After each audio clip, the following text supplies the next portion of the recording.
A Modern Utopia by H.G. Wells. A Note to the Reader. This book is in all probability the last of a series of writings of which, disregarding certain earlier disconnected essays, my Anticipations was the beginning. Originally, I intended Anticipations to be my sole digression from my art or trade or what you will of an imaginative writer. I wrote that book in order to clear up the muddle in my own mind about innumerable social and political questions, questions I could not keep out of my work, which it distressed me to touch upon in a stupid, haphazard way, and which no one, so far as I knew, had handled in a manner to satisfy my needs. But Anticipations did not achieve its end. I have a slow, constructive, hesitating sort of mind, and when I emerged from that undertaking, I found I had still most of my questions to state and solve. In Mankind in the Making, therefore, I tried to review the social organization in a different way, to consider it as an educational process instead of dealing with it as a thing with a future history. And if I made this second book even less satisfactory from a literary standpoint than the former, and this is my opinion, I blundered, I think, more edifyingly, at least from the point of view of my own instruction. I ventured upon several themes with a greater frankness than I had used in Anticipations, and came out of that second effort guilty of much rash writing, but with a considerable development of formed opinion. In many matters, I had shaped out at last a certain personal certitude, upon which I feel I shall go for the rest of my days. In this present book, I have tried to settle accounts with a number of issues left over or opened up by its two predecessors, to correct them in some particulars, and to give the general picture of a utopia that has grown up in my mind during the course of these speculations as a state of affairs at once possible and more desirable than the world in which I live. But this book has brought me back to imaginative writing again. In its two predecessors, the treatment of social organization had been purely objective. Here, my intention has been a little wider and deeper, in that I have tried to present not simply an ideal, but an ideal in reaction with two personalities. Moreover, since this may be the last book of the kind I shall ever publish, I have written into it as well as I can the heretical, metaphysical skepticism upon which all my thinking rests, and I have inserted certain sections reflecting upon the established methods of sociological and economic science. The last 4 words will not attract the butterfly reader, I know. I have done my best to make the whole of this book as lucid and entertaining as its matter permits, because I want it read by as many people as possible, but I do not promise anything but rage and confusion to him who proposes to glance through my pages just to see if I agree with him, or to begin in the middle, or to read without a constantly alert attention. If you are not already a little interested and open-minded with regard to social and political questions, and a little exercised in self-examination, you will find neither interest nor pleasure here.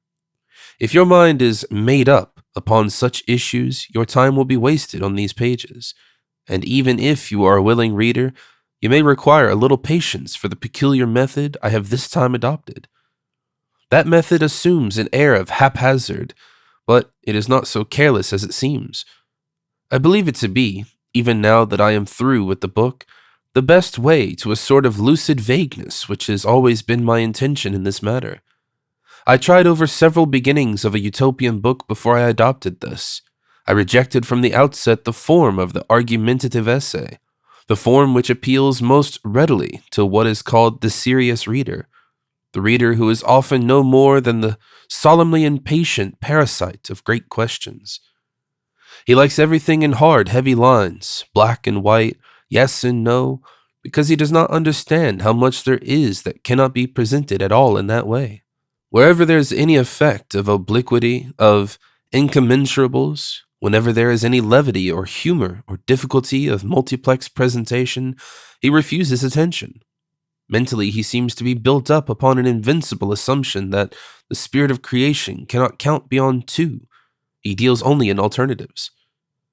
Such readers I have resolved not to attempt to please here, even if I presented all my triclinic crystals as systems of cubes. Indeed, I felt it would not be worth doing.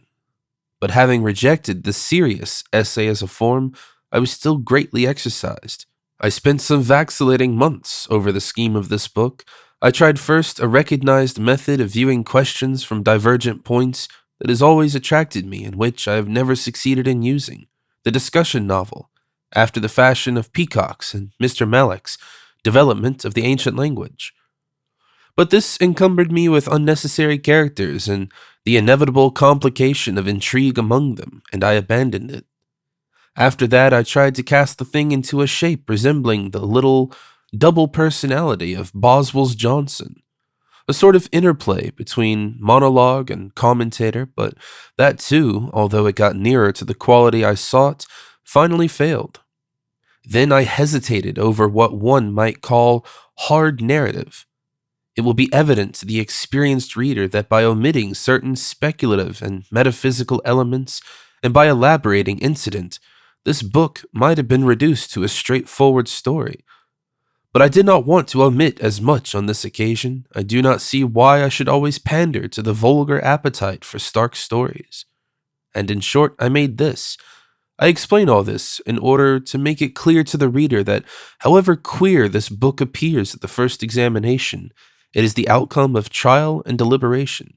It is intended to be as it is. I am aiming throughout at a sort of shot silk texture between philosophical discussion on the one hand and imaginative narrative on the other. H.G. Wells.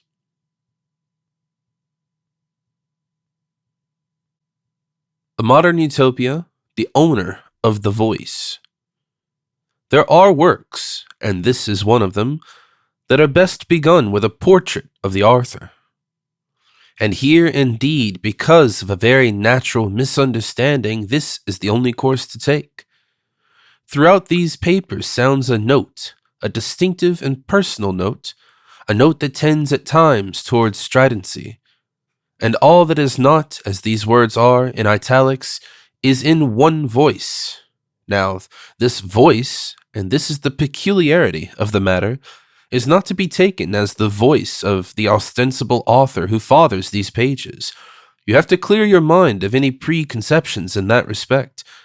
The owner of the voice you must figure to yourself as a whitish, plump man, a little under the middle size and age, with such blue eyes as many Irishmen have, and agile in his movements, and with a slight tonsorial baldness. A penny might cover it of the crown. His front is convex, he droops at times like most of us, but for the greater part he bears himself as valiantly as a sparrow. Occasionally his hand flies out with a fluttering gesture of illustration, and his voice, which is our medium henceforth, is an unattractive tenor that becomes at times aggressive. Him you must imagine as sitting at a table, reading a manuscript about utopias, a manuscript he holds in two hands that are just a little fat at the wrist. The curtain rises upon him so, but afterwards, if the devices of this declining art of literature prevail, you will go with him through curious and interesting experiences. Yet ever and again you will find him back at that little table, the manuscript in his hand, and the expansion of his ratiocinations about Utopia conscientiously resumed. The entertainment before you is neither the set drama of the work of fiction you are accustomed to read, nor the set lecturing of the essay you are accustomed to evade, but a hybrid of these two. If you figure this owner of the voice as sitting a little nervously, a little modestly, on a stage, with table, glass of water, and all complete, and myself as the intrusive chairman, insisting with a bland ruthlessness upon his few words of introduction before he recedes into the wings, and if furthermore you figure a sheet behind our friend on which moving pictures intermittently appear, and if finally you suppose his subject to be the story of the adventure of his soul among utopian inquiries, you will be prepared for some at least of the difficulties of this unworthy but unusual work. But over against this writer here presented, there is also another earthly person in the book who gathers himself together into a distinct personality only after a preliminary complication with the reader. This person is spoken of as the botanist, and he is a leaner, rather taller, graver, and much less garrulous man. His face is weakly handsome and done in tones of gray. He is fairish and gray-eyed, and you would suspect him of dyspepsia. It is a justifiable suspicion. Men of this type, the chairman remarks with a sudden intrusion of exposition, are romantic with a shadow of meanness. They seek at once to conceal and shape their sensuous cravings beneath egregious sentimentalities. They get into mighty tangles and troubles with women, and he has had his troubles. You will hear of them, for that is the quality of his type. He gets no personal expression in this book. The voice is always that other's, but you gather much of the matter and something of the manner of his interpolations from the asides and the tenor of the voice. So much by way of portraiture is necessary to present the explorers of the modern Utopia, which will unfold itself as a background to these two inquiring figures. The image of a cinematograph entertainment is the one to grasp. There will be an effect of these two people going to and fro in front of the circle of a rather defective lantern, which sometimes jams and sometimes gets out of focus, but which does occasionally succeed in displaying on a screen a momentary moving picture of utopian conditions. Occasionally, the picture goes out altogether. The voice argues, and the footlights return, and then you find yourself listening again to the rather too plump little man at his table, laboriously enunciating propositions upon whom the curtain rises now.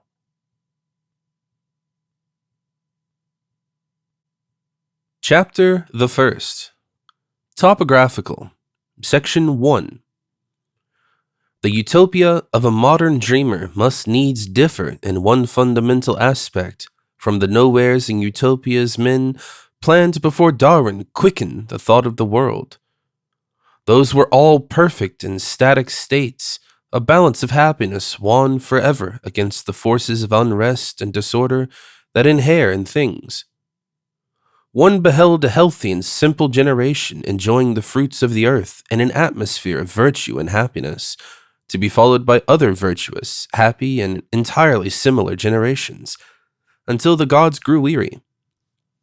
Change and development were dammed back by invincible dams forever, but the modern utopia must not be static, but kinetic, must shape not as a permanent state, but as a hopeful stage, leading to a long ascent of stages.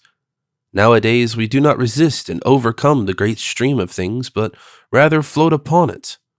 We build now not citadels, but ships of state, for one ordered arrangement of citizens rejoicing in an equality of happiness safe and assured to them and their children forever. We have to plan a flexible common compromise, in which a perpetually novel succession of individualities may converge most effectually upon a comprehensive onward development. That is the first, most generalized difference between a utopia, based upon modern conceptions, and all the utopias that were written in the former time. Our business here is to be utopian, to make livid and credible, if we can, first this facet and then that, of an imaginary whole and happy world. Our deliberate intention is to be not, indeed, impossible, but most distinctly impracticable, by every scale that reaches only between today and tomorrow. We are to turn our backs for a space upon the insistent examination of the thing that is, and face towards the freer air, the ampler spaces of the thing that perhaps might be, to the projection of a state or city worthwhile, to designing upon the sheet of our imaginations the picture of a life conceivably possible, and yet better worth living than our own. That is our present enterprise. We are going to lay down certain necessary starting propositions, and then we shall proceed to explore the sort of world these propositions give us. It is no doubt an optimistic enterprise, but it is good for a while to be free from the carping note that must needs be audible when we discuss our present imperfections, to release ourselves from practical difficulties and the tangle of ways and means. It is good to stop by the track for a space, put aside the knapsack, wipe the brows, and talk a little of the upper slopes of the mountain we think we are climbing, would but the trees let us see it. There is to be no inquiry here of policy and method.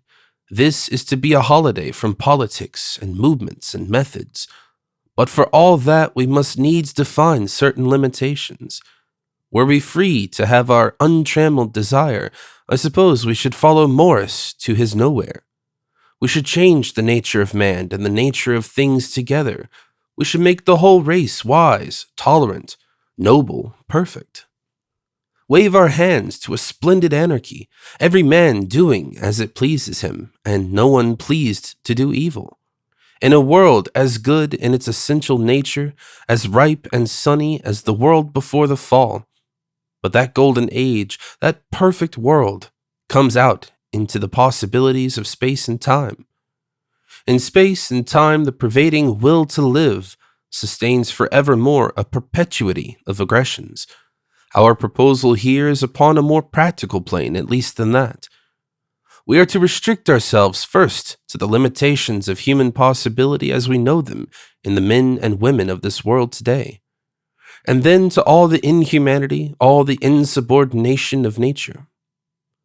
We are to shape our state in a world of uncertain seasons, sudden catastrophes, antagonistic diseases, and inimical beasts and vermin, out of men and women with like passions, like uncertainties of mood and desire to our own. And, moreover, we are going to accept this world of conflict, to adopt no attitude of renunciation towards it, to face it in no ascetic spirit, but in the mood of the Western peoples, whose purpose is to survive and overcome. So much we adopt in common with those who deal not in utopias, but in the world of here and now. Certain liberties, however, following the best utopian precedents, we may take with existing fact. We assume that the tone of public thought may be entirely different from what it is in the present world. We permit ourselves a free hand with the mental conflict of life within the possibilities of the human mind as we know it.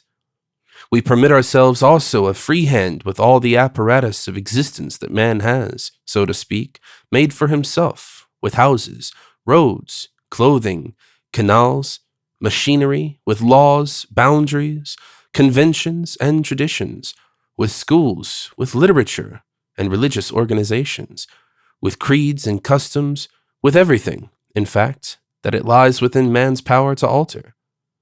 That, indeed, is the cardinal assumption of all utopian speculations, old and new.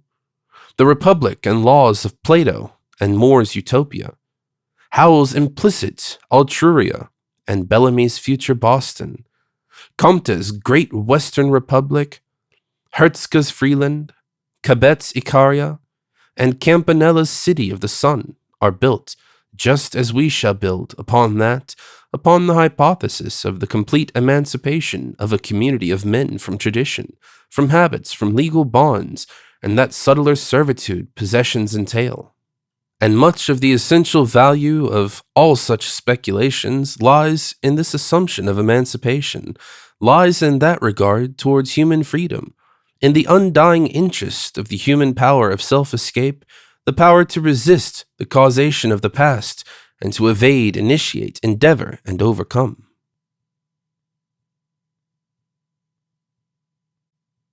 Chapter 1, Section 2. There are very definite artistic limitations also.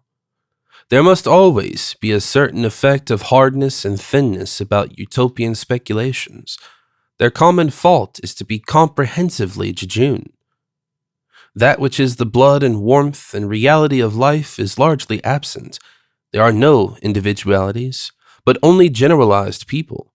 In almost every utopia, except perhaps Morris's News from Nowhere, one sees handsome but characterless buildings, symmetrical and perfect cultivations, and a multitude of people, happy, healthy people, beautifully dressed. but without any personal distinctions whatever. Too often, the prospect resembles the key to one of those large pictures of coronations, royal weddings, parliaments, conferences, and gatherings so popular in Victorian times, in which, instead of a face, each figure bears a neat oval with its index number legibly inscribed. This burthens us with an incurable effect of reality, and I do not see how it is altogether to be escaped. It is a disadvantage that has to be accepted. Whatever institution has existed or exists, however irrational, however preposterous, has, by virtue of its contact with individualities, an effect of realness and rightness no untried thing may share. It has ripened, it has been christened with blood, it has been stained and mellowed by handling, it has been rounded and dented to the softened contours that we associate with life. It has been salted, maybe, in a brine of tears, but the thing that is merely proposed, the thing that is merely suggested, however rational, however necessary, seems strange and inhuman in its clear, hard, uncompromising lines, its unqualified angles and surfaces. There is no help for it. There it is. The master suffers with the last and least of his successors. For all the humanity he wins to through his dramatic device of dialogue, I doubt if anyone has ever been warmed to desire himself a citizen in the Republic of Plato. I doubt if anyone can stand a month of the relentless publicity of virtue planned by More. No one wants to live in any community of intercourse, really, save for the sake of the individualities he would meet there. The fertilizing conflict of individualities is the ultimate meaning of the personal life, and all our utopias no more than schemes for bettering that interplay. At least, that is how life shapes itself more and more to modern perceptions. Until you bring in individualities, nothing comes into being, and a universe ceases when you shiver the mirror of the least of individual minds.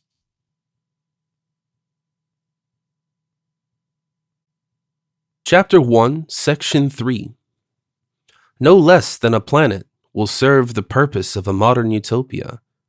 Time was when a mountain valley or an island seemed to promise sufficient isolation for a polity to maintain itself intact from outward force.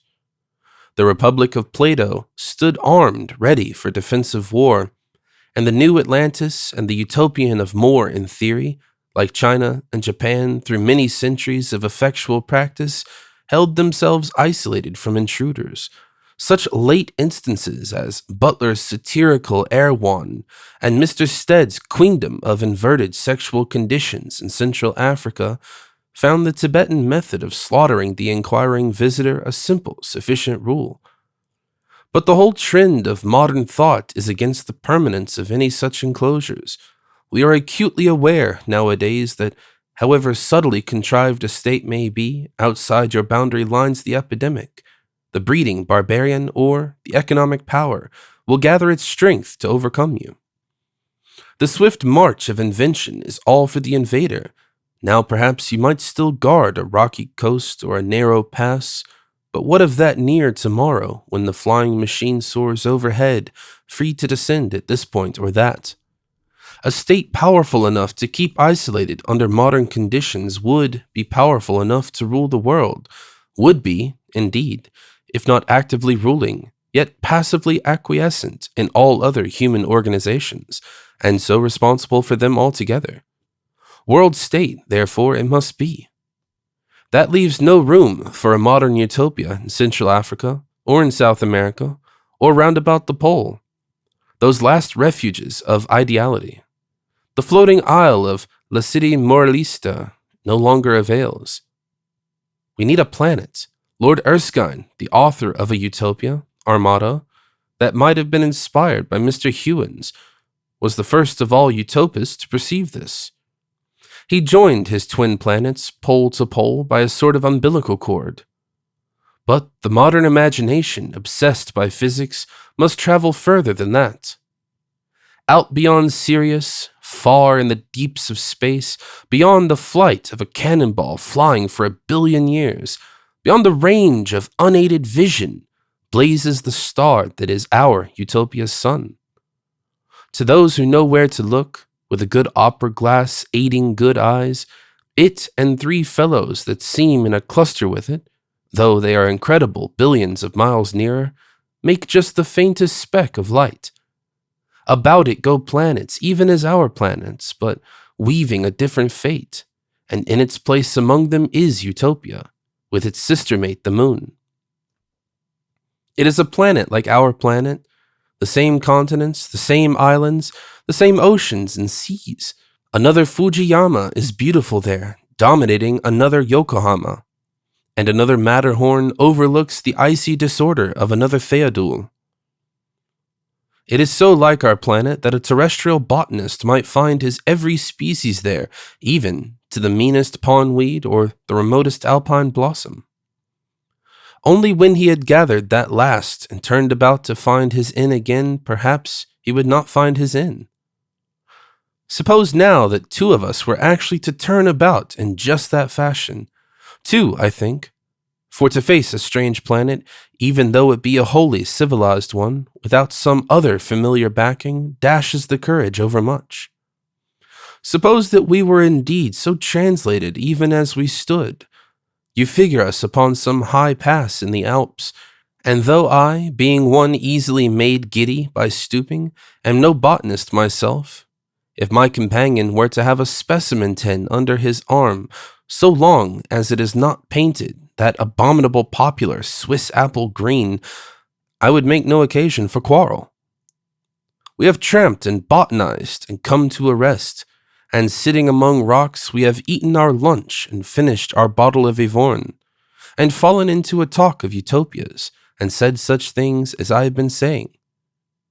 I could figure it myself upon that little neck of the Lucendro Pass, upon the shoulder of the Piz Lucendro, for there once I lunched and talked very pleasantly, and we are looking down upon the Val Bedretto, and Villa and Fontana and Erola try to hide from us under the mountainside. 3/4 of a mile they are vertically below. Lantern.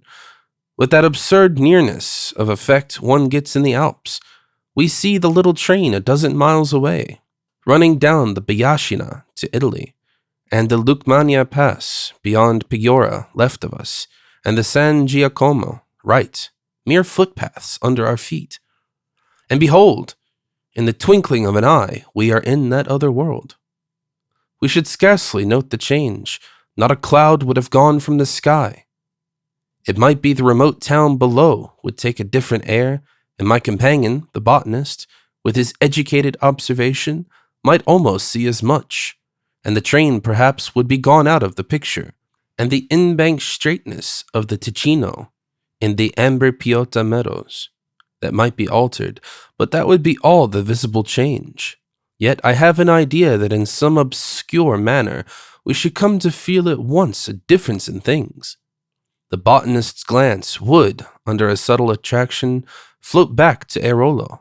It's queer, he would say quite idly, but I never noticed that building there to the right before. Which building? That to the right, with a queer sort of thing. I see now. Yes, it's certainly an odd-looking affair. And big, you know. Handsome. I wonder. That would interrupt our utopian speculations. We should both discover that the little towns below had changed, but how, we should not have marked them well enough to know. It would be indefinable, a change in the quality of their grouping, a change in the quality of their remote, small shapes. I should flick a few crumbs from my knee, perhaps. It's odd, I should say, for the 10th or 11th time, with a motion to rise, and we should get up and stretch ourselves, and still a little puzzled, turn our faces towards the path that clambers down over the tumbled rocks and runs round by the still, clear lake and down towards the hospice of St. Goddard, if perchance we could still find that path. Long before we got to that, before even we got to the great high road, we should have hints from the stone cabin in the nape of the pass. It would be gone or wonderfully changed from the very goats upon the rocks. From the little hut by the rough bridge of stone, what a mighty difference had come to the world of men. And presently, amazed and amazing, we should happen on a man, no Swiss, dressed in unfamiliar clothing and speaking an unfamiliar speech.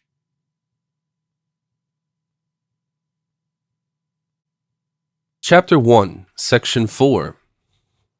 Before nightfall, we should be drenched in wonders, but still we should have wonder left for the thing my companion, with his scientific training, would no doubt be the first to see. He would glance up with that proprietary eye of the man who knows his constellations down to the little Greek letters.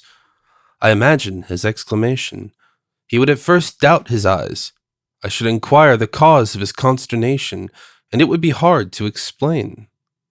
He would ask me with a certain singularity of manner for Orion, and I should not find him, for the Great Bear, and it would have vanished. Where, I should ask, and where? Seeking among that scattered starriness, and slowly I should acquire the wonder that possessed him. Then, for the first time, perhaps we should realize from this unfamiliar heaven that not the world had changed, but ourselves, that we had come into the uttermost deeps of space.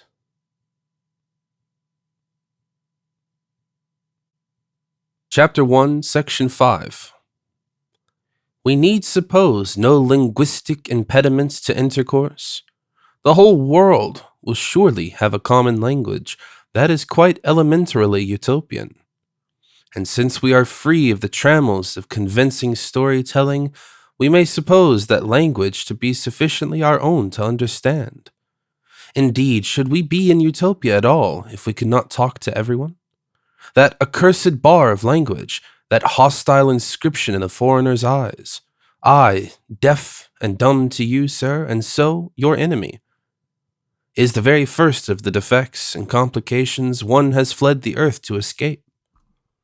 But what sort of language would we have the world speak if we were told the miracle of Babel was presently to be reversed?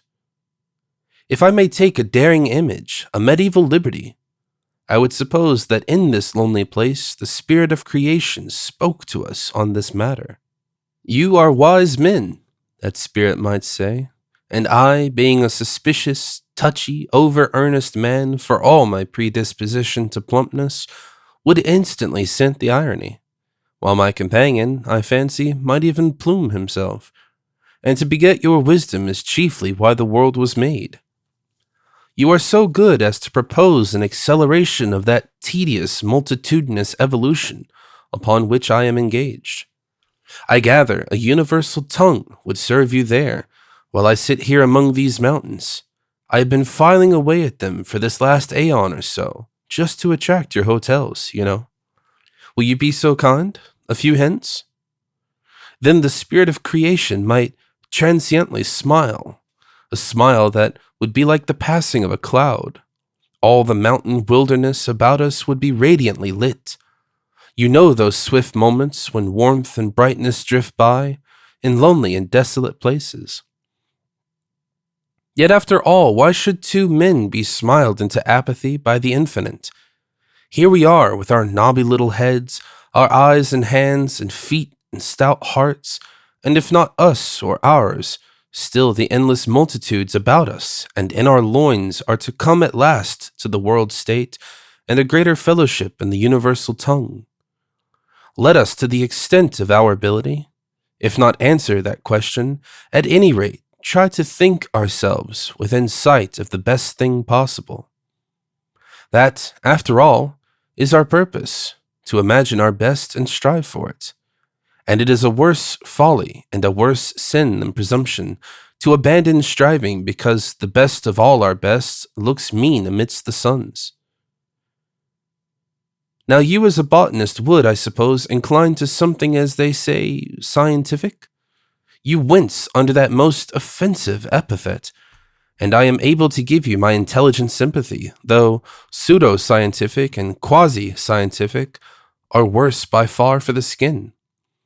You would begin to talk of scientific languages, of Esperanto, la langue bleue, New Latin, Volapük, and Lord Lytton, of the philosophical language of Archbishop Whately, Lady Welby's work upon significs, and the like. You would tell me of the remarkable precisions, the encyclopedic qualities of chemical terminology, and at the word terminology I should insinuate a comment on that eminent American biologist, Professor Mark Baldwin, who has carried the language biological to such heights of expressive clearness as to be triumphantly and invincibly unreadable, which foreshadows the line of my defense. You make your ideal clear, scientific language you demand, without ambiguity, as precise as mathematical formulae, and with every term in relation of exact logical consistency with every other. It will be a language with all the inflections of verbs and nouns regular and all its constructions inevitable. Each word clearly distinguishable from every other word in sound as well as spelling. That, at any rate, is the sort of thing one hears demanded, and if not only because the demand rests upon implications that reach far beyond the region of language, it is worth considering here. It implies, indeed, almost everything that we are endeavoring to repudiate in this particular work. It implies that the whole intellectual basis of mankind is established, that the rules of logic, the systems of counting and measurement, the general categories and schemes of resemblance and difference are established for the human mind forever. Blank Comteism, in fact, of the blankest description. But, indeed, the science of logic and the whole framework of philosophical thought men have kept since the days of Plato and Aristotle has no more essential permanence as a final expression of the human mind than the Scottish Longer Catechism. Amidst the welter of modern thought, a philosophy long lost to men rises again into being, like some blind and almost formless embryo that must presently develop sight and form and power, a philosophy in which this assumption is denied. A small footnote: the serious reader may refer at leisure to Sidgwick's use of words in reasoning, particularly, and to Bosanquet's Essentials of Logic, Bradley's Principles of Logic, and Sigwart's Logic. The lighter-minded may read and mark the temper of Professor Case in the British Encyclopedia, Article Logic, Volume 30. I have appended to his book a rude sketch of a philosophy upon new lines, originally read by me to the Oxford Philosophical Society in 1903. All through this utopian excursion, I must warn you, you shall feel the thrust and disturbance of that insurgent movement. In the reiterated use of unique, you will, as it were, get the gleam of its integument. In the insistence upon individuality and the individual difference as the significance of life, you will feel the texture of its shaping body. Nothing endures, nothing is precise and certain, except the mind of a pedant. Perfection is the mere repudiation of that ineluctable marginal inexactitude which is the mysterious inmost quality of being. Being, indeed. There is no being but a universal becoming of individualities, and Plato turned his back on truth when he turned toward his museum of specific ideals. Heraclitus, that lost and misinterpreted giant, may perhaps be coming to his own. There is no abiding thing in what we know. We change from weaker to stronger lights, and each more powerful light pierces our hitherto opaque foundations and reveals fresh and different opacities below. We can never foretell which of our seemingly assured fundamentals the next change will not affect. What folly, then, to dream of mapping out our minds in however general terms, of providing for the endless mysteries of the future of terminology and an idiom. We follow the vein, we mine and accumulate our treasure, but who can tell which way the vein may trend? Language is the nourishment of the thought of man that serves only as it undergoes metabolism and becomes thought and lives, and in its very living passes away. You scientific people, with your fancy of a terrible exactitude in language, of indestructible foundations built, as that Wordsworthian doggerel on the title page of Nature says, "For I," are marvelously without imagination. The language of Utopia will no doubt be one and indivisible. All mankind will, in the measure of their individual differences in quality, be brought into the same phase, into a common resonance of thought, but the language they will speak will still be a living tongue, an animated system of imperfections which every individual man will infinitesimally modify. Through the universal freedom of exchange and movement, the developing change in its general spirit will be a worldwide change. That is the quality of its universality. I fancy it will be a coalesced language, a synthesis of many. Such a language as English is a coalesced language. It is a coalescence of Anglo-Saxon and Norman French and scholars' Latin, welded into one speech more ample and more powerful and beautiful than either. The Utopian tongue might well present a more spacious coalescence, and hold in the frame of such an uninflected or slightly inflected idiom as English already presents, a profuse vocabulary into which have been cast a dozen once separate tongues, superposed and then welded together through bilingual and trilingual compromises. Footnote: Vita, an excellent article, Les langues francaises en l'an 2003, par Léon Bollack in La Revue, 15 Juillet 1903. In the past, ingenious men have speculated on the inquiry, which language will survive? The question was badly put. I think now that this wedding and survival of several in a common offspring is a more probable thing.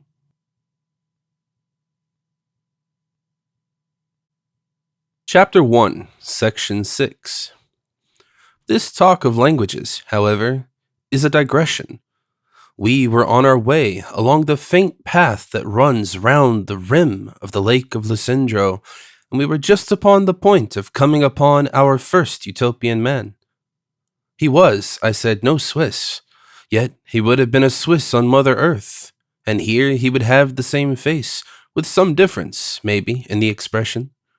The same physique, though a little better developed, perhaps, the same complexion. He would have different habits, different traditions, different knowledge, different ideas, different clothing, and different appliances, but except for all that, he would be the same man.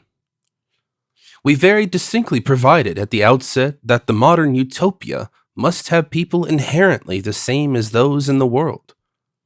There's more, perhaps, in that than appears at the first suggestion. That proposition gives one characteristic difference between a modern Utopia and almost all its predecessors. It is to be a world Utopia, we have agreed, no less.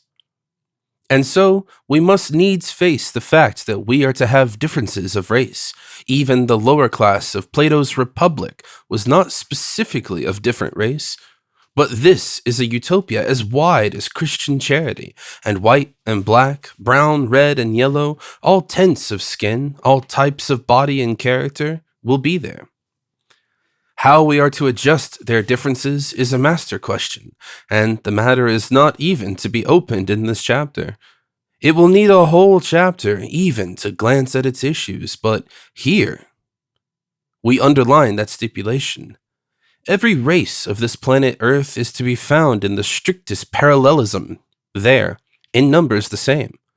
Only, as I say, with an entirely different set of traditions, ideals, ideas, and purposes, and so moving under those different skies to an altogether different destiny. There follows a curious development of this to anyone clearly impressed by the uniqueness and the unique significance of individualities.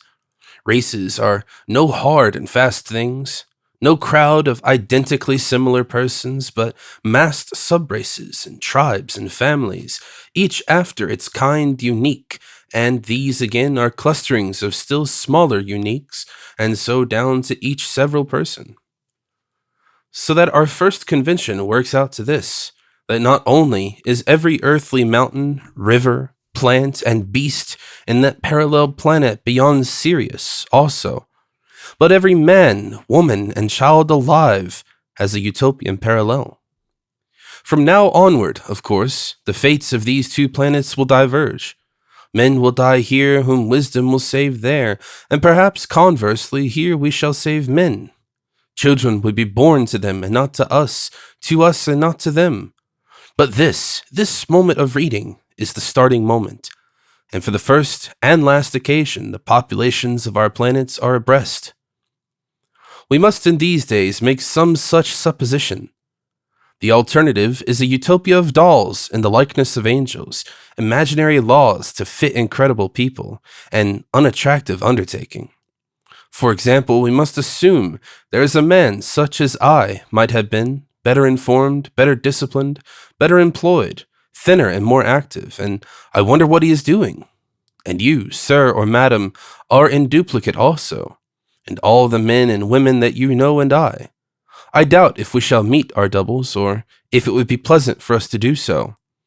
But as we come down from these lonely mountains to the roads and houses and living places of the utopian world state, we shall certainly find, here and there, faces that will remind us singularly of those who have lived under our eyes. There are some you never wish to meet again, you say, and some, I gather, you do. And one. It is strange, but this figure of the botanist will not keep in place. It sprang up between us, dear reader, as a passing illustrative invention. I do not know what may put him in my head, and for the moment, it fell in with my humor for a space to foist the man's personality upon you as yours, and call you scientific. That most abusive word. But here he is, indisputably with me in Utopia, and lapsing from our high, speculative theme into halting but intimate confidences. He declares he has not come to Utopia to meet again with his sorrows. What sorrows? I protest even warmly that neither he nor his sorrows were in my intention.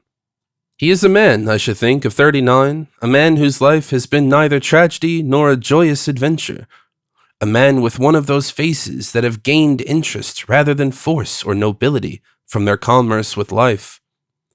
He is something refined, with some knowledge, perhaps, of the minor pains and all the civil self-controls. He has read more than he has suffered, and suffered rather than done. He regards me with his blue-gray eye from which all interest in this utopia has faded. It is a trouble, he says, that has come into my life only for a month or so, at least acutely again. I thought it was all over. There was someone. It is an amazing story to hear upon a mountain-cresting utopia, this Hampstead affair, this story of a Frognal heart. Frognal, he says, is the place where they met, and it summons to my memory the word on a board at the corner of a flint-dressed new road, an estate development road, with a vista of villas up a hill. He had known her before he got his professorship, and neither her people nor his. He speaks that detestable middle-class dialect in which aunts and things with money and the right of intervention are called people, approved of the affair. She was, I think, rather easily swayed, he says, but that's not fair to her, perhaps. She seemed too much of others, if they seemed distressed or if they seemed to think a course right. Have I come to Utopia to hear this sort of thing?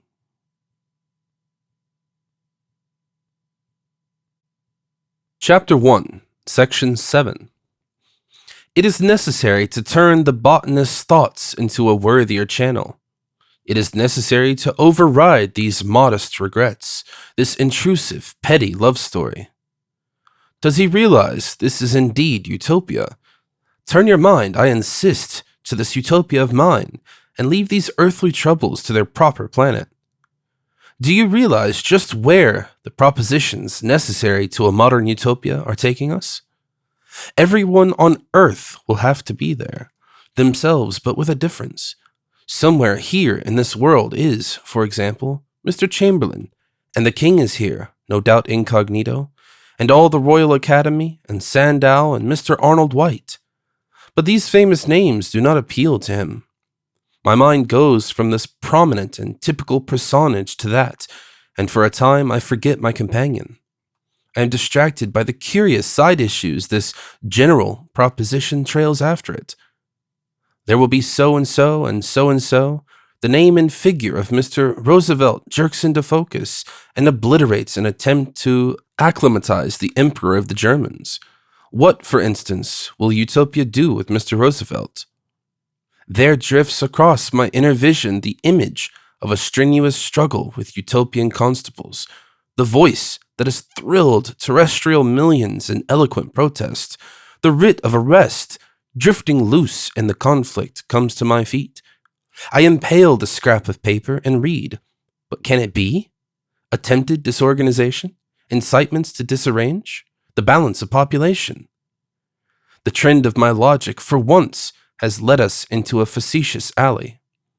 One might indeed keep in this key and write an agreeable little utopia that, like the holy families of the medieval artists or Michelangelo's Last Judgment, should complement one's friends in various degrees, or one might embark upon a speculative treatment of the entire Almanac de Gotha, something on the lines of Epistemon's vision of the damned great. When Xerxes was a crier of mustard, Romulus was a salter and a patcher of patterns. That incomparable catalogue, inspired by the muse of parody, we might go on to the pages of Who's Who, and even with an eye to the obdurate Republic, to Who's Who in America, and make the most delightful and extensive arrangements. Now where shall we put this most excellent man, and this? But indeed, it is doubtful if we shall meet any of these doubles during our utopian journey, or know them when we meet them. I doubt if anyone will be making the best of both these worlds. The great men in this still unexplored utopia may be but village Hamptons in our own, and earthly goatherds and obscure illiterates sit here in the seats of the mighty. That again opens agreeable vistas left of us and right. But my botanist obtrudes his personality again. His thoughts have traveled by a different route. I know, he says, that she will be happier here, and that they will value her better than she has been valued upon earth. His interruption serves to turn me back from my momentary contemplation of those popular effigies inflated by old newspapers and windy report, the earthly great. He sets me thinking of more personal and intimate applications, of the human beings one knows with a certain approximation to real knowledge, of the actual common substance of life. He turns me to the thought of rivalries and tenderness, of differences and disappointments. I am suddenly brought painfully against the things that might have been. What if instead of that utopia of vacant ovals we meet relinquished loved ones here, and opportunities lost in faces as they might have looked to us? I turn to my botanist almost reprovingly. You know, she won't be quite the same lady here that you knew in Frognal, I say, and wrest myself from a subject that is no longer agreeable by rising to my feet. And besides, I say, standing above him, the chances against our meeting here are 1,000,000 to 1, and we loiter. This is not the business we have come upon, but a mere incidental kink in our larger plan. The fact remains, these people we have come to see are people with like infirmities to our own, and only the conditions are changed. Let us pursue the tenure of our inquiry. With that, I lead the way round the edge of the lake of Lucendro towards our utopian world. You figure him doing it. Down the mountain we shall go, and down the passes, and as the valleys open, the world will open. Utopia, where men and women are happy and laws are wise, and where all that is tangled and confused in human affairs has been unraveled and made right.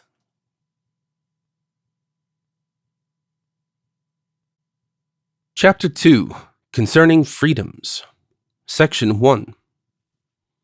Now what sort of question would first occur to two men descending upon the planet of a modern utopia?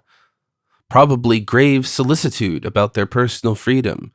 Towards the stranger, as I have already remarked, the utopias of the past displayed their least amiable aspect.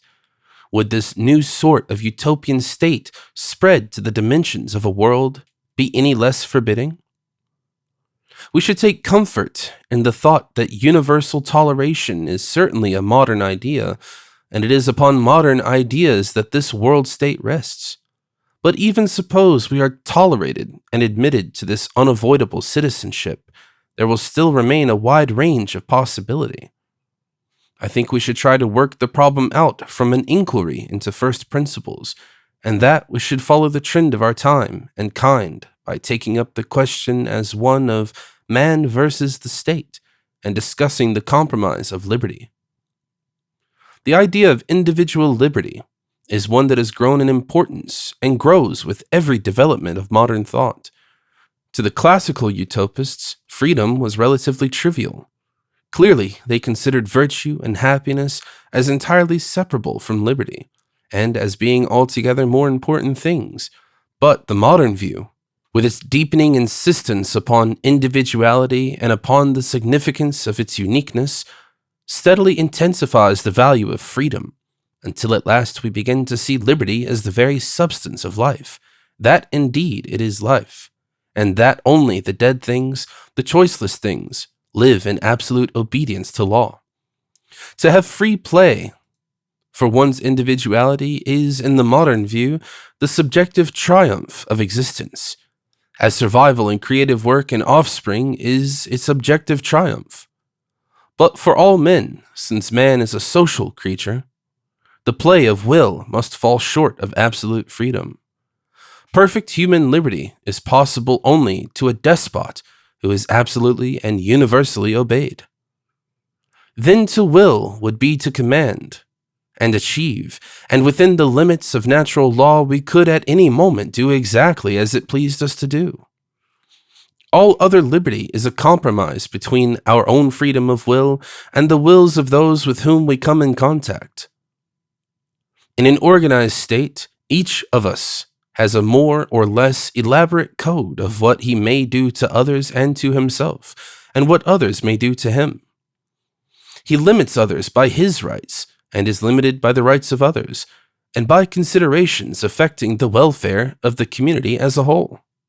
Individual liberty in a community is not, as mathematicians would say, always of the same sign. To ignore this is the essential fallacy of the cult called individualism. But in truth, a general prohibition in a state may increase the sum of liberty, and a general permission may diminish it. It does not follow, as these people would have us believe, that a man is more free where there is the least law, and more restricted where there is most law. A socialism or a communism is not necessarily a slavery, and there is no freedom under anarchy. Consider how much liberty we gain by the loss of the common liberty to kill. Thereby one may go to and fro in all the ordered parts of the earth, encumbered by arms or armor, free of the fear of playful poison, whimsical barbers, or hotel trapdoors. Indeed, it means freedom from 1,000 fears and precautions. Suppose there existed even the limited freedom to kill in vendetta. And think what would happen in our suburbs.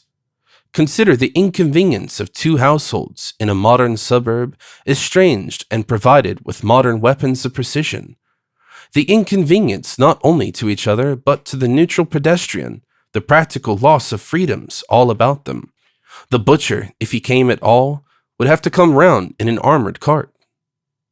It follows, therefore, in a modern utopia, which finds the final hope of the world in the evolving interplay of unique individualities, that the state will have effectually chipped away just all those spendthrift liberties that waste liberty, and not one liberty more, and so have attained the maximum general freedom. There are 2 distinct and contrasting methods of limiting liberty. The first is prohibition, thou shalt not, and the second command, thou shalt. There is, however, a sort of prohibition that takes the form of a conditional command, and this one needs to bear in mind. It says, if you do so-and-so, you must also do so-and-so. If, for example, you go to sea with men you employ, you must go in a seaworthy vessel. But the pure command is unconditional. It says, whatever you have done, or are doing, or want to do, you are to do this, as when the social system, working through the base necessities of base parents and bad laws, sends a child of 13 into a factory. Prohibition takes one definite thing from the indefinite liberty of a man, but it still leaves him an unbounded choice of actions. He remains free, and you have merely taken a bucketful from the sea of his freedom. But compulsion destroys freedom altogether. In this utopia of ours, there may be many prohibitions, but no indirect compulsions. One may so contrive it, and few or no commands. As far as I see it now in this present discussion, I think, indeed, there should be no positive compulsions at all in Utopia, at any rate for the adult utopian, unless they fall upon him as penalties incurred.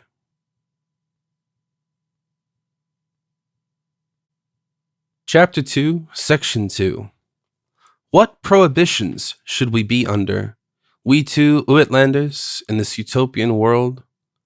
We should certainly not be free to kill, assault, or threaten anyone we meet, and in that we earth-trained men would not be likely to offend. And until we knew more exactly the utopian idea of property, we should be very chary of touching anything that might conceivably be appropriated. If it was not the property of individuals, it might be the property of the state, but beyond that we might have our doubts. Are we right in wearing the strange costumes we do? In choosing the path that pleases us athwart this rock and turf, in coming striding with unfumigated rucksacks and snow-wet hobnails into what is, conceivably, an extremely neat and orderly world? We have passed our first utopia now, with an answered vague gesture, and have noted, with secret satisfaction, there is no access of dismay. We have rounded a bend, and down the valley, in the distance, we get a glimpse of what appears to be a singularly well-kept road. I submit that to the modern-minded man it can be no sort of utopia worth desiring that does not give the utmost freedom of going to and fro. Free movement is, to many people, one of the greatest of life's privileges, to go wherever the spirit moves them, to wander and see, and though they have every comfort, every security, every virtuous discipline, they will still be unhappy if that is denied them. Short of damage to things cherished and made, the utopians will surely have this right, so we may expect no unclimbable walls and fences, nor the discovery of any laws we may transgress in coming down these mountain places. And yet, just as liberty itself is a compromise defended by prohibitions, so this particular sort of liberty must also have its qualifications. Carried to the absolute pitch, the right of free movement ceases to be distinguishable from the right of free intrusion. We have already, in a comment on more Utopia, hinted at an agreement with Aristotle's argument against communism, that it flings people into an intolerable continuity of contact. Schopenhauer carried out Aristotle in the vein of his own bitterness and with the truest of images when he likened human society to hedgehogs clustering for warmth and unhappy when either too closely packed or too widely separated. Empedocles found no significance in life whatever except as an unsteady play of love and hate, of attraction and repulsion, of assimilation and the assertion of difference. So long as we ignore difference, so long as we ignore individuality, and that I hold has been the common sin of all utopias hitherto, we can make absolute statements, prescribe communisms or individualisms, and all sort of hard theoretic arrangements. But in the world of reality, which, to modernize Heraclitus and Empedocles, is nothing more nor less than the world of individuality. There are no absolute rights and wrongs. There are no qualitative questions at all, but only quantitative adjustments. Equally strong in the normal civilized man is the desire for freedom of movement and the desire for a certain privacy, for a corner definitely his, and we have to consider where the line of reconciliation comes. The desire for absolute personal privacy is perhaps never a very strong or persistent craving. In the great majority of human beings, the gregarious instinct is sufficiently powerful to render any but the most temporary isolations not simply disagreeable, but painful. The savage has all the privacy he needs within the compass of his skull. Like dogs and timid women, he prefers ill treatment to desertion. And it is only a scarce and complex modern type that finds comfort and refreshment in quite lonely places and quite solitary occupations. Yet such there are, men who can neither sleep well, nor think well, nor attain to a full perception of beautiful objects, who do not savor the best of existence until they are securely alone. And for the sake of these even, it would be reasonable to draw some limits to the general right of free movement. But their particular need is only a special and exceptional aspect of an almost universal claim to privacy among modern people, not so much for the sake of isolation as for congenial companionship. We want to go apart from the great crowd, not so much to be alone as to be with those who appeal to us particularly, and to whom we particularly appeal. We want to form households and societies with them, to give our individualities play in intercourse with them, and in the appointments and furnishings of that intercourse. We want gardens and enclosures and exclusive freedoms for our like and our choice, just as spacious as we can get them. And it is only the multitudinous, incongenial, anxious, also for similar developments in some opposite direction, that checks this expansive movement of personal selection and necessitates a compromise on privacy. Glancing back from our utopian mountainside down which this discourse marches to the confusions of old earth, we may remark that the need and desire for privacies there is exceptionally great at the present time. That it was less in the past, that in the future it may be less again, and that under the utopian conditions to which we shall come when presently we strike yonder road, it may be reduced to quite manageable dimensions. But this is to be effected not by the suppression of individualities to some common pattern. Footnote, More's Utopia. Whoso will may go in, for there is nothing within the house that is private or any man's own. But by the broadening of public charity and the general amelioration of mind and manners, it is not by assimilation, that is to say, but by understanding that the modern utopia achieves itself. The ideal community of man's past was one with a common belief, with common customs and common ceremonies, common manners and common formulae. Men of the same society, dressed in the same fashion, each according to his defined and understood grade, behaved in the same fashion, loved, worshipped, and died in the same fashion. They did or felt little that did not find a sympathetic publicity.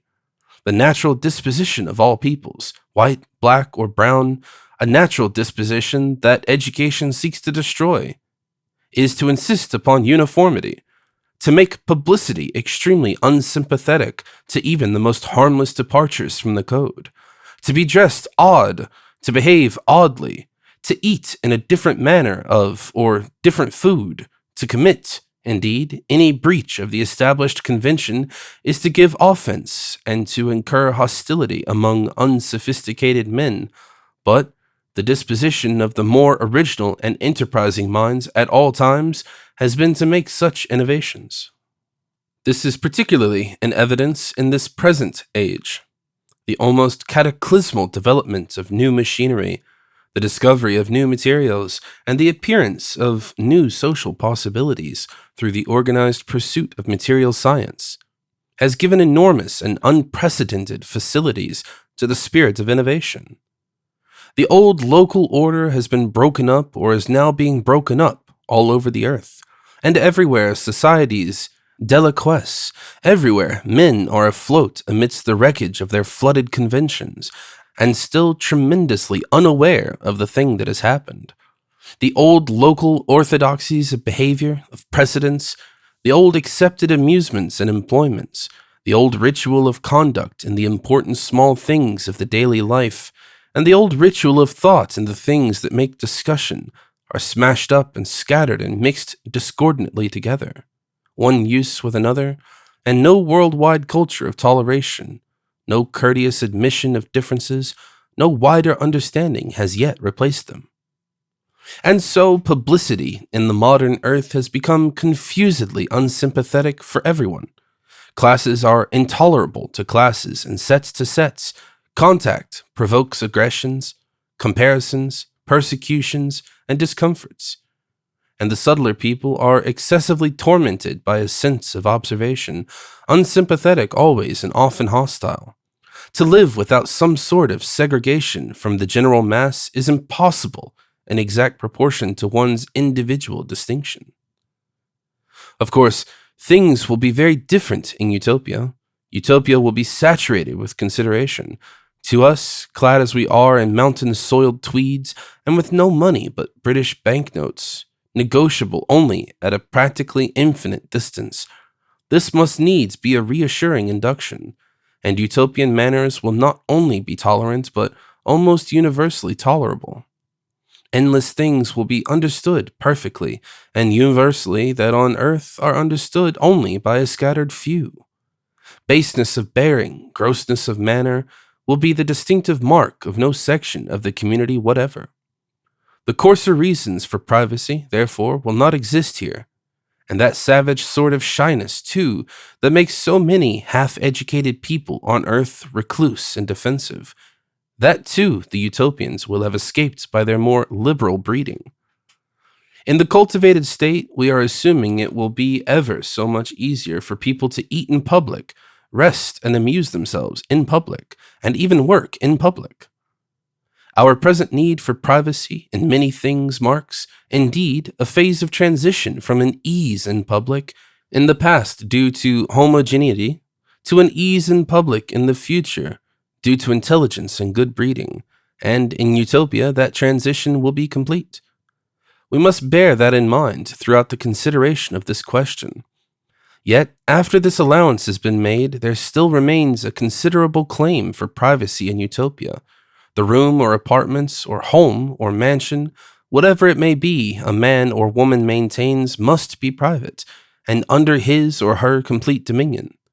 It seems harsh and intrusive to forbid a central garden plot or peristyle, such as one sees in Pompeii, within the house walls, and it is almost as difficult to deny a little private territory beyond the house.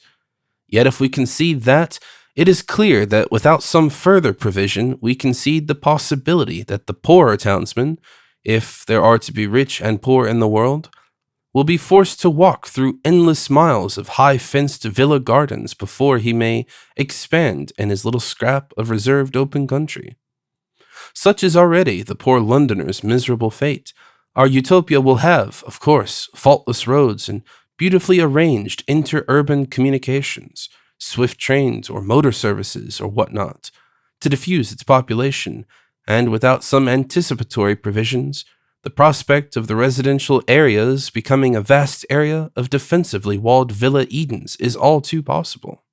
This is a quantitative question, be it remembered, and not to be dismissed by any statement of principle. Our utopians will meet it, I presume, by the detailed regulations, very probably varying locally with local conditions. Privacy beyond the house might be made a privilege to be paid for in proportion to the area occupied, and the tax on these licenses of privacy might increase as the square of the area affected. A maximum fraction of private enclosure for each urban and suburban square mile could be fixed.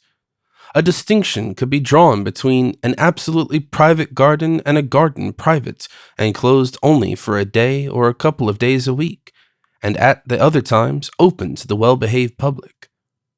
Who, in a really civilized community, would grudge that measure of invasion? Walls could be taxed by height and length, and the enclosure of really natural beauties of rapids, cascades, gorges, viewpoints, and so forth made impossible. So a reasonable compromise between the vital and conflicting claims of the freedom of movement and the freedom of seclusion might be attained. And as we argue thus, we draw nearer and nearer to the road that goes up and over the Goddard Crest and down the Val Tremola towards Italy. What sort of road would that be?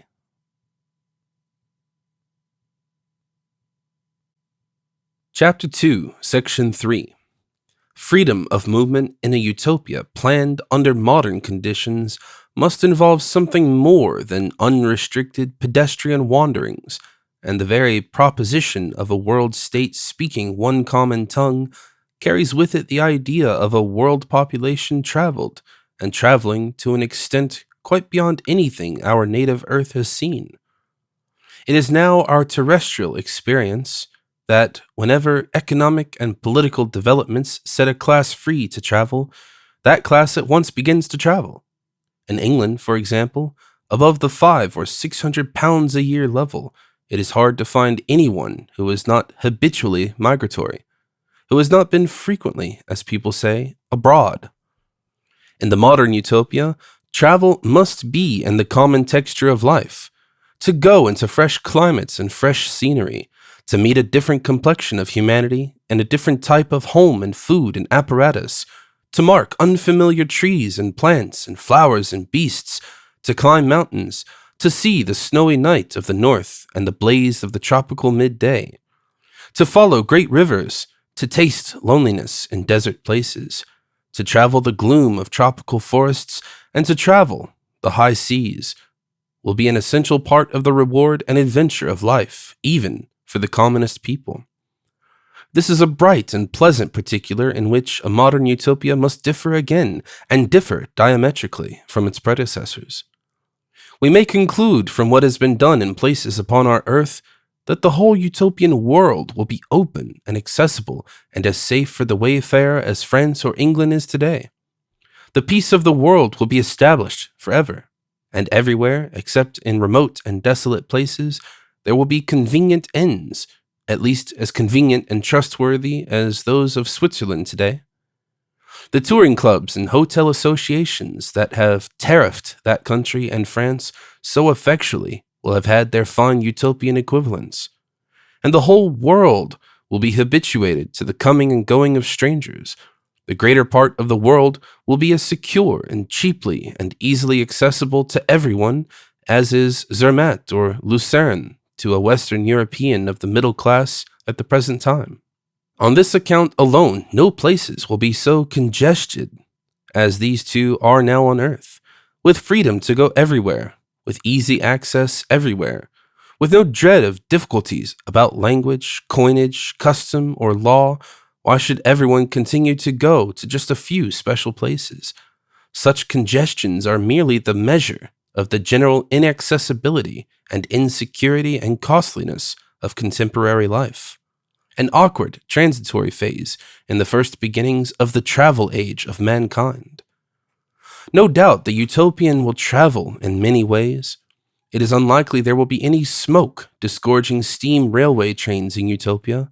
They are already doomed on Earth, already threatened with that obsolescence that will endear them to the Ruskins of tomorrow. But a thin spider's web of inconspicuous special routes will cover the land of the world, pierce the mountain masses and tunnels under the seas. These may be double railways or monorails or whatnot. We are no engineers to judge between such devices. But by means of them, the utopian will travel about the earth from one chief point to another at a speed of 200 or 300 miles or more an hour. That will abolish the greater distances. One figures these main communications as something after the manner of corridor trains, smooth running and roomy, open from one end to the other, with cars in which one may sit and read, cars in which one may take refreshment, cars into which the news of the day comes printing itself from the wires beside the track, cars in which one may have privacy and sleep if one is so disposed, bathroom cars, library cars, a train as comfortable as a good club. There would be no distinctions of class in such a train, because in a civilized world there would be no offense between one kind of man and another. And for the good of the whole world, such traveling will be as cheap as it can be, and well within the reach of any but the almost criminally poor. Such great tramways as this will be used when the utopians wish to travel fast and far. Thereby, you will glide all over the land surface of the planet, and feeding them and distributing from them innumerable minor systems. Clean little electric tramways, I picture them, will spread out over the land in finer reticulations, growing close and dense in the urban regions and thinning as the population thins, and running beside these lighter railways and spreading beyond their range will be the smooth minor highroads such as this one we now approach, upon which independent vehicles, motor cars, cycles, and whatnot will go. I doubt if we shall see any horses upon this fine, smooth, clean road. I doubt if there will be many horses on the high roads of Utopia, and indeed if they will use draught horses at all upon that planet. Why should they? Where the world gives turf or sand, or along special tracks, the horse will perhaps be ridden for exercise and pleasure, but that will be all the use for him. And as for the other beasts of burden, on the remoter mountain tracks, the mule will no doubt still be a picturesque survival. In the desert, men will find a use for the camel, and the elephant may linger to play a part in the pageant of the East. But the burden of the minor traffic, if not the whole of it, will certainly be mechanical. This is what we shall see even while the road is still remote. Swift and shapely motor cars going past, cyclists, and in these agreeable mountain regions there will also be pedestrians upon their way. Cycle tracks will abound in Utopia, sometimes following beside the great high roads, but oftener taking their own more agreeable line amidst the woods and crops and pastures. And there will be a rich variety of footpaths and minor pathways. There will be many footpaths in Utopia. There will be pleasant ways over the scented needles of the mountain pine woods, primrose-strewn tracks amid the budding thickets of the lower country, paths running beside rushing streams, paths across the wide spaces of the cornland, and, above all, pass through the flowery garden spaces amidst which the houses and the towns will stand, and everywhere about the world, on road and path, by sea and land, the happy holiday Utopians will go. The population of Utopia will be a migratory population beyond any earthly precedent, not simply a traveling population, but migratory. The old Utopias were all localized as a parish councillor. But it is manifest that nowadays even quite ordinary people live over areas that would have made a kingdom in those former days, would have filled the Athenian of the laws with incredulous astonishment. Except for the habits of the very rich during the Roman Empire, there was never the slightest precedent for this modern detachment from place. It is nothing to us that we go 80 or 90 miles from home to place of business, or take an hour's spin of 50 miles to our weekend golf. Every summer, it has become a fixed custom to travel wide and far. Only the clumsiness of communications limit us now, and every facilitation of locomotion widens not only our potential, but our habitual range. Not only this, but we change our habitations with a growing frequency and facility. To Sir Thomas More, we should seem a breed of nomads. That old fixity was of necessity and not of choice. It was a mere phase in the development of civilization, a trick of rooting man learnt for a time from his newfound friends. The corn and the vine and the hearth, the untamed spirit of the young has turned forever to wandering and the sea. The soul of man has never yet in any land been willingly adscript to the glebe. Even Mr. Belloc, who preaches the happiness of a peasant proprietary, is so much wiser than his thoughts that he sails about the seas in a little yacht or goes afoot from Belgium to Rome. We are winning our freedom again once more, a freedom renewed and enlarged, and there is now neither necessity nor advantage in a permanent life servitude to this place or that. Men may settle down in our modern Utopia for love and the family at last, but first and most abundantly they will see the world. And with this loosening of the fetters of locality from the feet of men, necessarily there will be all sorts of fresh distributions of the factors of life.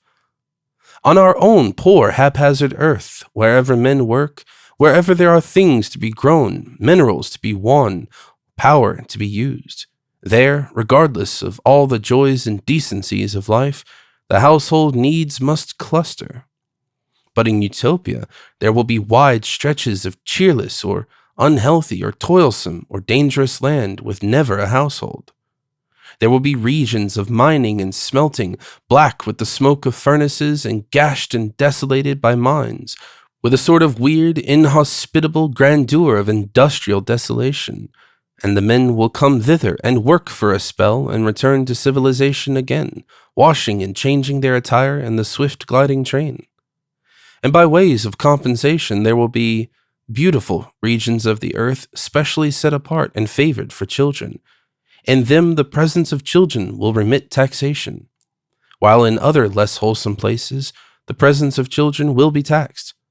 The lower passes and forehills of these very Alps, for example, will be populous with homes, serving the vast arable levels of Upper Italy. So we shall see as we come down by our little lake in the lap of Lucendro, and even before we reach the road, the first scattered chalets and households in which these migrant people live, the upper summer homes. With the coming of summer, as the snows in the high Alps recede, a tide of households and schools, teachers and doctors, and all such attendant services will flow up from the mountain masses and ebb again when the September snows return. It is essential to the modern ideal of life that the period of education and growth should be prolonged to as late a period as possible, and puberty correspondingly retarded. And by wise regulation, the statesmen of Utopia will constantly adjust and readjust regulations and taxation to diminish the proportion of children reared in hot and stimulating conditions. These high mountains will, in the bright, sweet summer, be populous with youth. Even up towards this high place where the snow is scarce gone until July, these households will extend, and below, the whole long valley of Ursurin will be a scattered summer town. One figures one of the more urban highways, one of those along which the light railways of the second order run, such as that in the valley of Ursurin, into which we should presently come. I figure it as one would see it at night, a band of 100 yards perhaps in width, the footpath on either side shaded with high trees and lit softly with orange glow lights, while down the center the tramway of the road will go, with sometimes a nocturnal tram car gliding, lit and gay but almost noiselessly past. Lantern-lit cyclists will flit along the track like fireflies, and ever and again some humming motor car will hurry by, to or from the Rhoneland or the Rhineland or Switzerland or Italy. Away on either side the lights of the little country homes up the mountain slopes will glow. I figure it at night because so it is we should see it first. We should come out from our mountain valley into the minor road that runs down the lonely rock wilderness of the San Gothard Pass. We should descend that 9 miles of winding route and so arrive towards twilight among the clustering homes and upland unenclosed gardens of Rilp and Hospental and Andermatt. Between Rilp and Andermatt and down the Schollenen Gorge, the greater road would run. By the time we reached it, we should be in the way of understanding our adventure a little better. We should know already, when we saw those 2 familiar clusters of chalets and hotels replaced by a great dispersed multitude of houses, we should see their window lights, but little else, that we were the victims of some strange transition in space or time, that we should come down by dimly seen buildings into the part that would answer to Hospental, wondering and perhaps a little afraid. We should come out into this great main roadway, this roadway like an urban avenue, and look up it and down, hesitating whether to go along the Valley Furkaward or down by Andermatt, through the gorge that leads to Goschenen. People would pass us in the twilight, and then more people. We should see they walked well and wore a graceful, unfamiliar dress, but more we should not distinguish. "Good night," they would say to us in clear, fine voices. Their dim faces would turn with a passing scrutiny towards us. We should answer out of the perplexity, "Good night," for by the conventions established in the beginning of this book, we are given the freedom of their tongue.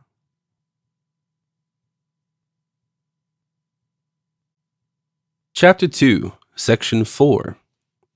Were this a story, I should tell at length how much we were helped by the good fortune of picking up a Utopian coin of gold, how at last we had ventured into the Utopian inn and found it all marvelously easy. You see us, the shyest and most watchful of guests, but out of the food they put before us and the furnishings of the house and all our entertainment, it will be better to speak later. We are in a migratory world, we know, one greatly accustomed to foreigners. Our mountain clothes are not strange enough to attract acute attention, though ill-made and shabby, no doubt, by Utopian standards. We are dealt with as we might best wish to be dealt with. That is to say, as rather untidy, inconspicuous men.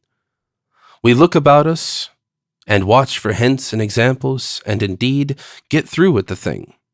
And after our queer yet not unpleasant dinner, in which we remark no meet figures, we go out of the house for a breath of air and for quiet counsel with one another. And there it is we discover those strange constellations overhead. It comes to us then, clear and full, that our imagination has realized itself. We dismiss, quite finally, a Rip Van Winkle fancy we have entertained. All the unfamiliarities of our descent from the mountain pass gather together in one fullness of conviction, and we know, we're in Utopia. We wander under the trees by the main road, watching the dim passers-by as though they were phantoms of a dream. We say little to one another. We turn aside into a little pathway and come to a bridge over the turbulent Reuss, hurrying down towards the Devil's Bridge into the gorge below.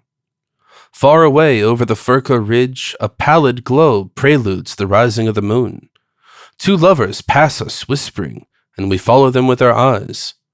This Utopia has certainly preserved the fundamental freedom to love. And then a sweet-voiced bell from somewhere high up towards Oberalp chimes 22 times. I break the silence. That might mean 10 o'clock, I say. My companion leans upon the bridge and looks down into the dim river below. I become aware of the keen edge of the moon, like a needle of incandescent silver creeping over the crest, and suddenly the river is alive with flashes. He speaks and astonishes me with the hidden course his thoughts have taken. We too were boy and girl lovers like that, he says, and jerks ahead at the receding Utopians. I loved her first, and I do not think I have ever thought of loving anyone but her. It is a curiously human thing, and upon my honor not one I had designed, that when at last I stand in the twilight in the midst of a utopian township, when my whole being should be taken up with speculative wonder, this man should be standing by my side, and lugging my attention persistently towards himself, towards his limited, futile self. This thing perpetually happens to me, this intrusion of something small and irrelevant and alive upon my great impressions. The time I first saw the Matterhorn, that queen among the Alpine summits, I was distracted beyond appreciation by the tale of a man who could not eat sardines. Always sardines did with him this and that.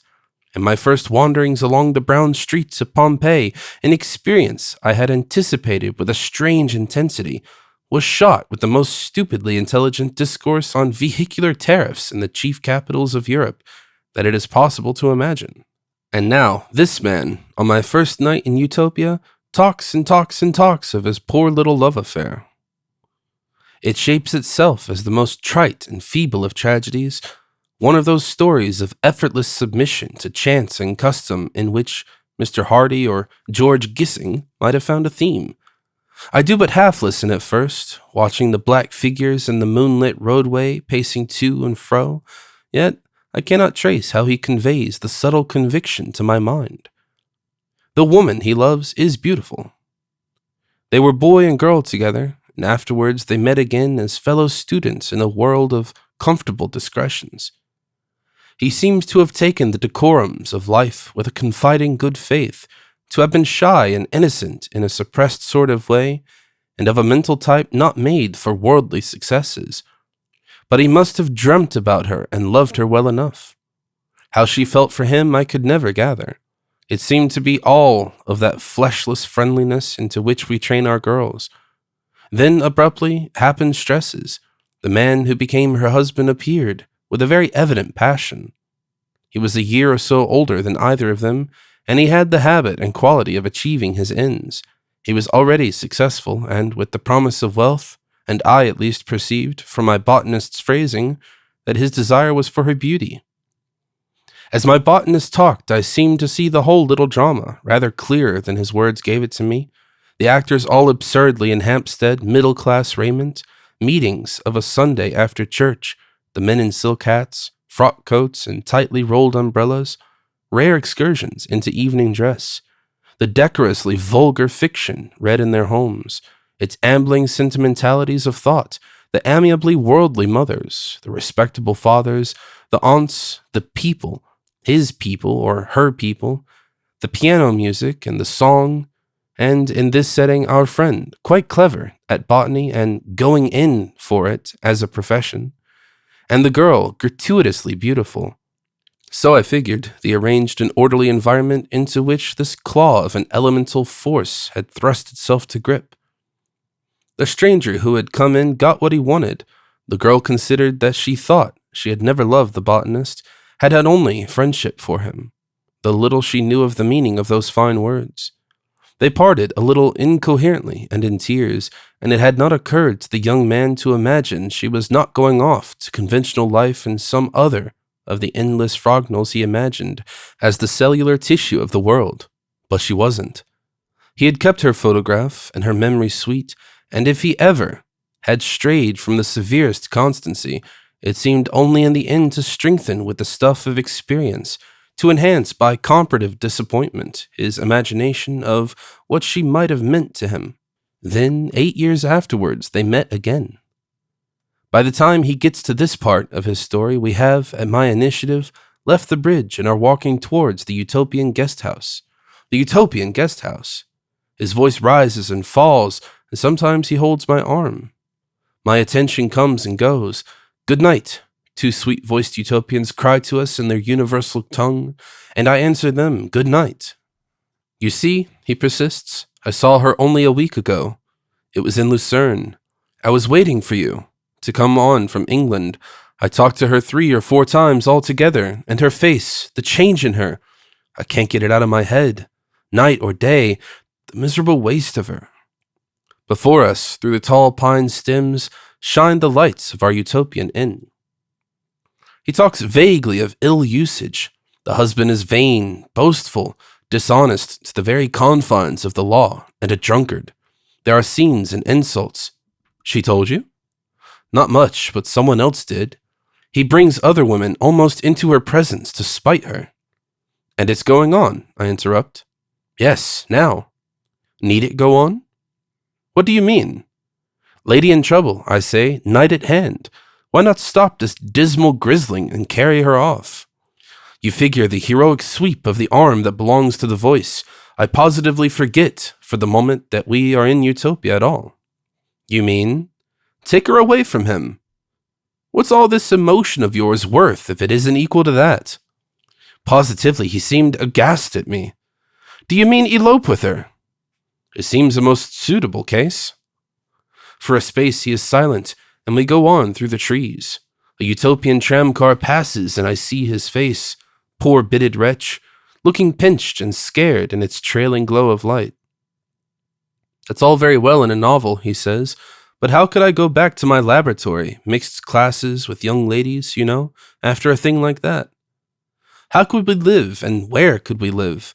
We might have a house in London, but who would call upon us? Besides, you don't know her. She's not the sort of woman. Don't think I'm timid or conventional, but don't think I don't feel. Feel? You don't know what it is to feel in a case of this sort. He halts and then flies out viciously. Ugh, there are times when I could strangle him with my hands. Which is nonsense. He flings out his lean, botanizing hands in an impotent gesture. My dear man, I say, and say no more. For a moment, I forgot we are in Utopia altogether.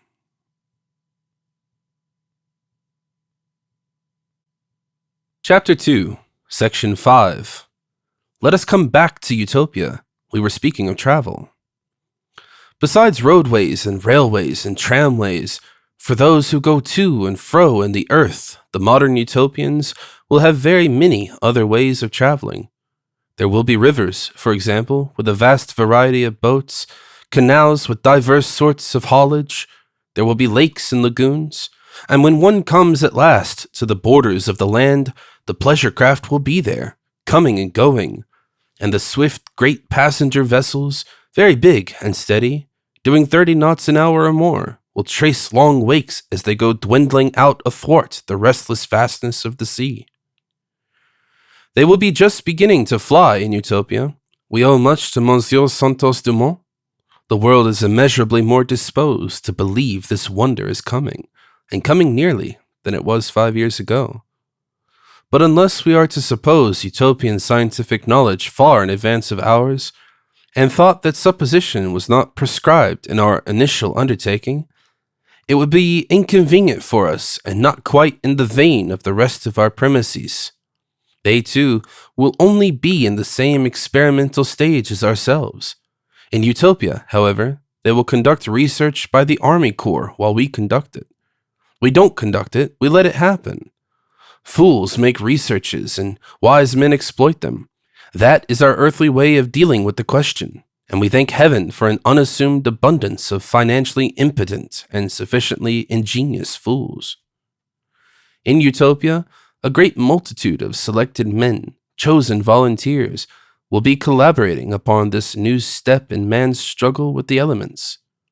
Bacon's visionary house of Salomon, footnote, in the New Atlantis, will be a thing realized, and it will be humming with his business. Every university in the world will be urgently working for priority in this aspect of the problem or that. Reports of experiments, as full and as prompt as the telegraphic reports of cricket in our more sportive atmosphere, will go about the world. All this will be passing, as it were, behind the act drop of our first experience, behind this first picture of the urbanized Ursaran Valley.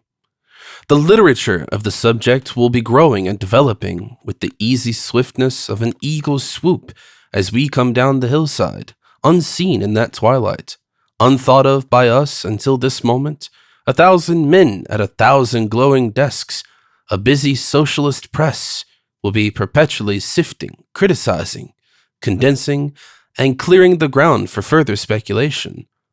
Those who are concerned with the problems of public locomotion will be following these aeronautic investigations with a keen and enterprising interest, and so will the physiologists and the sociologists.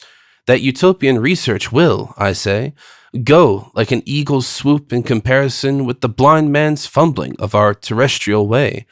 Even before our own brief utopian journey is out, we may get a glimpse of the swift ripening of all this activity that will be in progress at our coming. Tomorrow, perhaps, or in a day or so, some silent, distant thing will come gliding into view over the mountains, will turn and soar and pass again beyond our astonished sight.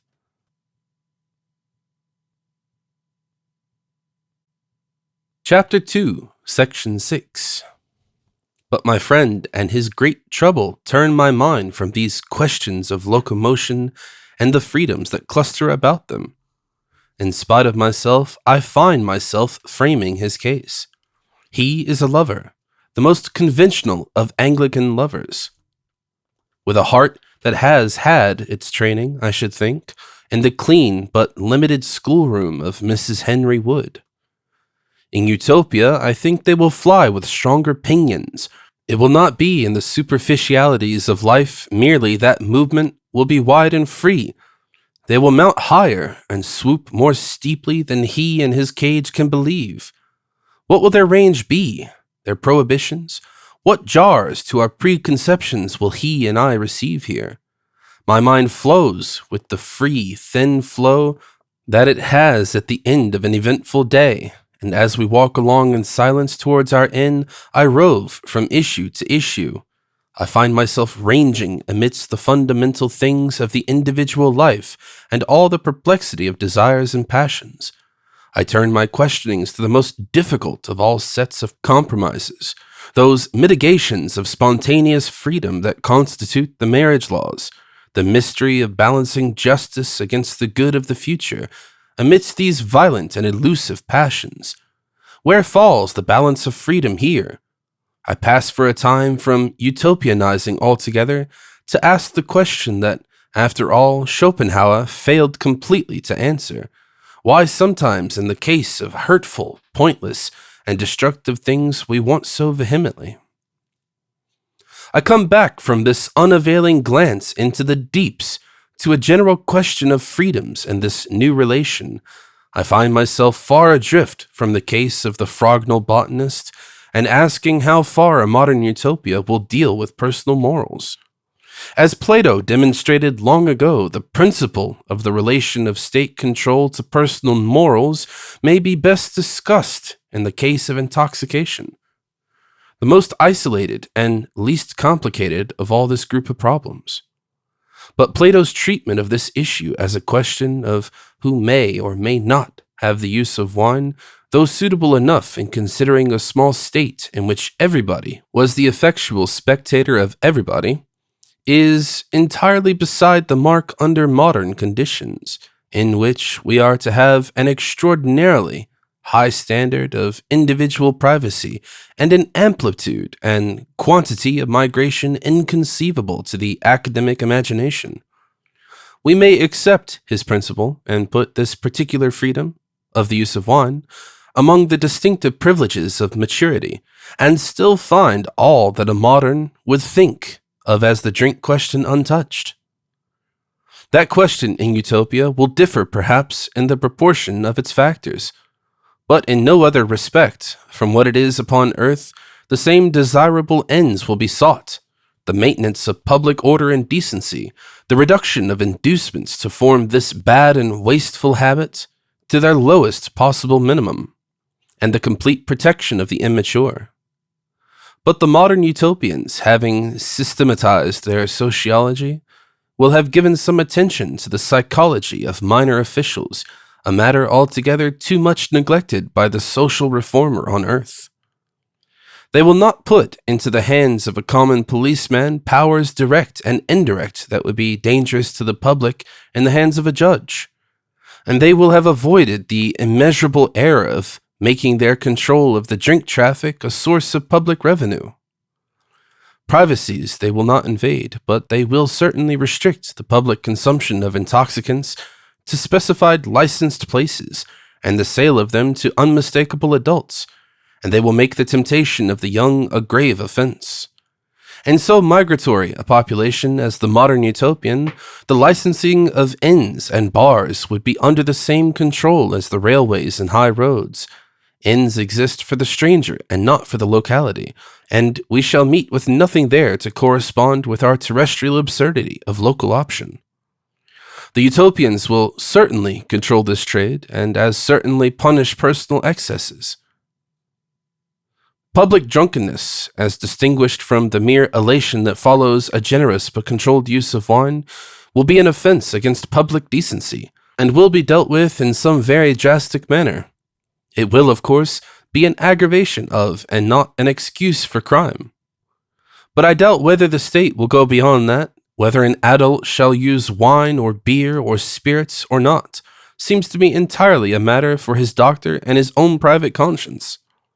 I doubt if we explorers shall meet any drunken men, and I doubt not we shall meet many who have never availed themselves of their adult freedom in this respect. The conditions of physical happiness will be better understood in Utopia. It will be worthwhile to be there, and the intelligent citizen will watch himself closely. Half and more of the drunkenness on earth is an attempt to lighten dull days and hopelessly sordid and disagreeable lives, and in Utopia they do not suffer these things. Assuredly, Utopia will be temperate, not only drinking, but eating with the soundest discretion. Yet I do not think wine and good ale will be altogether wanting there, nor good mellow whiskey, nor upon occasion the engaging various liquor. I do not think so. My botanist, who abstains altogether, is of another opinion. We differ here and leave the question to the earnest reader. I have the utmost respect for all teetotalers, prohibitionists, and haters and persecutors of innkeepers. Their energy of reform awakens responsive notes in me, and to their species I look for a large part of the urgent repair of our earth. Yet for all that, there is Burgundy, for example, a bottle of soft and kindly Burgundy taken to make a sunshine on one's lunch when 4 strenuous hours of toil have left one on the further side of appetite. Or ale, a foaming tankard of ale, 10 miles of sturdy tramping in the street, and slush as a prelude. And then good bread, and good butter, and a ripe hollow Stilton, and celery and ale with a certain quantitative freedom. Or again, where is the sin in a glass of tawny port 3 or 4 times, or may it be 5, a year, when the walnuts come round in their season? If you drink no port, then what are walnuts for? Such things I hold for the reward of vast intervals of abstinence. They justify your wide, immaculate margin, which is else a mere unmeaning blankness on the page of palate God is giving you. I write of these things as a fleshly man, confessedly and knowingly fleshly, and more than usually aware of my liability to err. I know myself for a gross creature more given to sedentary word-mending than to brisk activities, and not 1/10 as active as the dullest newspaper boy in London. Yet still I have my uses that vanish in monotony, and still I must ask, why should we bury the talent of these bright sensations altogether? Under no circumstances can I think of my utopians maintaining their fine order of life on ginger ale and lemonade, and the ale that is Kopp's. Those terrible temperance drinks, solutions of qualified sugar mixed with vast volumes of gas, as for example, soda, seltzer, lemonade, and fire extinguishers, hand grenades. Minerals, they call such stuff in England, fill a man with wind and self-righteousness. Indeed they do. Coffee destroys brain and kidney, a fact now universally recognized and advertised throughout America. And tea, except for a kind of green tea, best used with discretion and punch, tans the entrails and turns honest stomachs into leather bags. Rather would I be Metchnikoffed.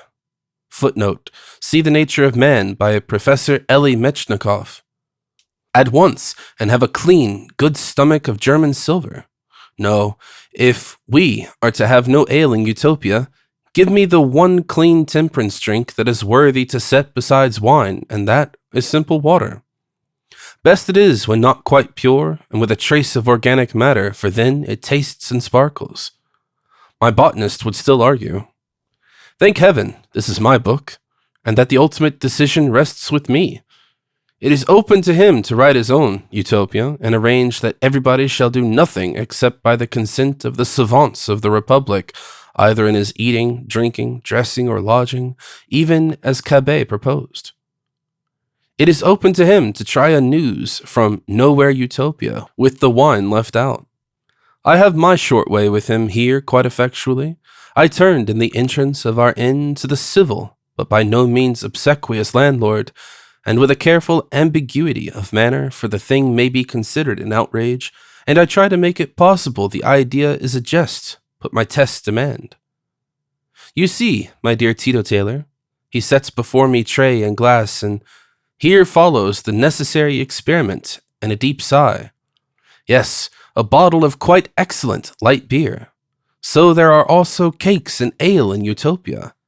Let us in this saner and more beautiful world drink perdition to all earthly excesses.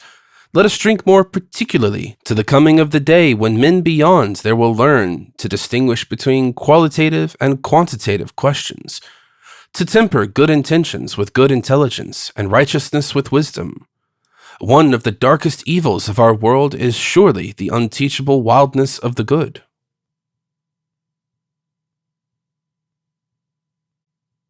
Chapter 2, Section 7. So presently to bed and to sleep, but not at once to sleep. At first my brain, like a dog in unfamiliar quarters, must turn itself round for a time or so before it lies down. This strange mystery of a world of which I have seen so little as yet, a mountain slope, a twilit road, a traffic of ambiguous vehicles in dim shapes, the window lights of many homes, fills me with curiosity. Figures and incidents come and go, the people we have passed, our landlord, quietly attentive, and yet I feel with the keenest curiosity peeping from his eyes, the unfamiliar forms of the house parts and furnishings, the unfamiliar courses of the meal. Outside this little bedroom is a world, a whole unimagined world. 1,000 million things lie outside in the darkness beyond this lit inn of ours. Unthought of possibilities, overlooked considerations, surprises, riddles, incommensurables. A whole monstrous, intricate universe of consequences that I have to do my best to unravel. I attempt impossible recapitulations and mingle the weird quality of dream stuff with my thoughts. Athwart all this tumult of my memory goes this queer figure of my unanticipated companion, so obsessed by himself and his own egotistical love that the sudden change to another world seems only a change of scene for his gnawing, uninvigorating passion. It occurs to me that she also must have an equivalent in Utopia, and then that idea and all ideas grow thin and vague, and are dissolved at last in the rising tide of sleep.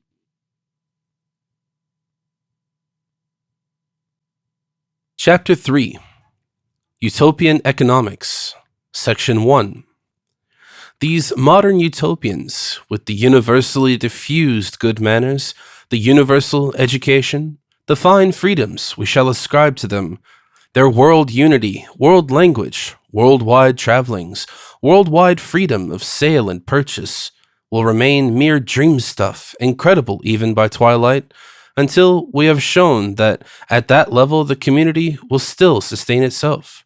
At any rate, the common liberty of the utopians will not embrace the common liberty to be unserviceable. The most perfect economy of organization still leaves the fact untouched that all order and security in a state rests on the certainty of getting work done. How will the work of this planet be done? What will be the economics of a modern utopia? Now, in the first place, a state so vast and complex as this world utopia, and with so migratory a people, will need some handy symbol to check the distribution of services and commodities. Almost certainly they will need to have money.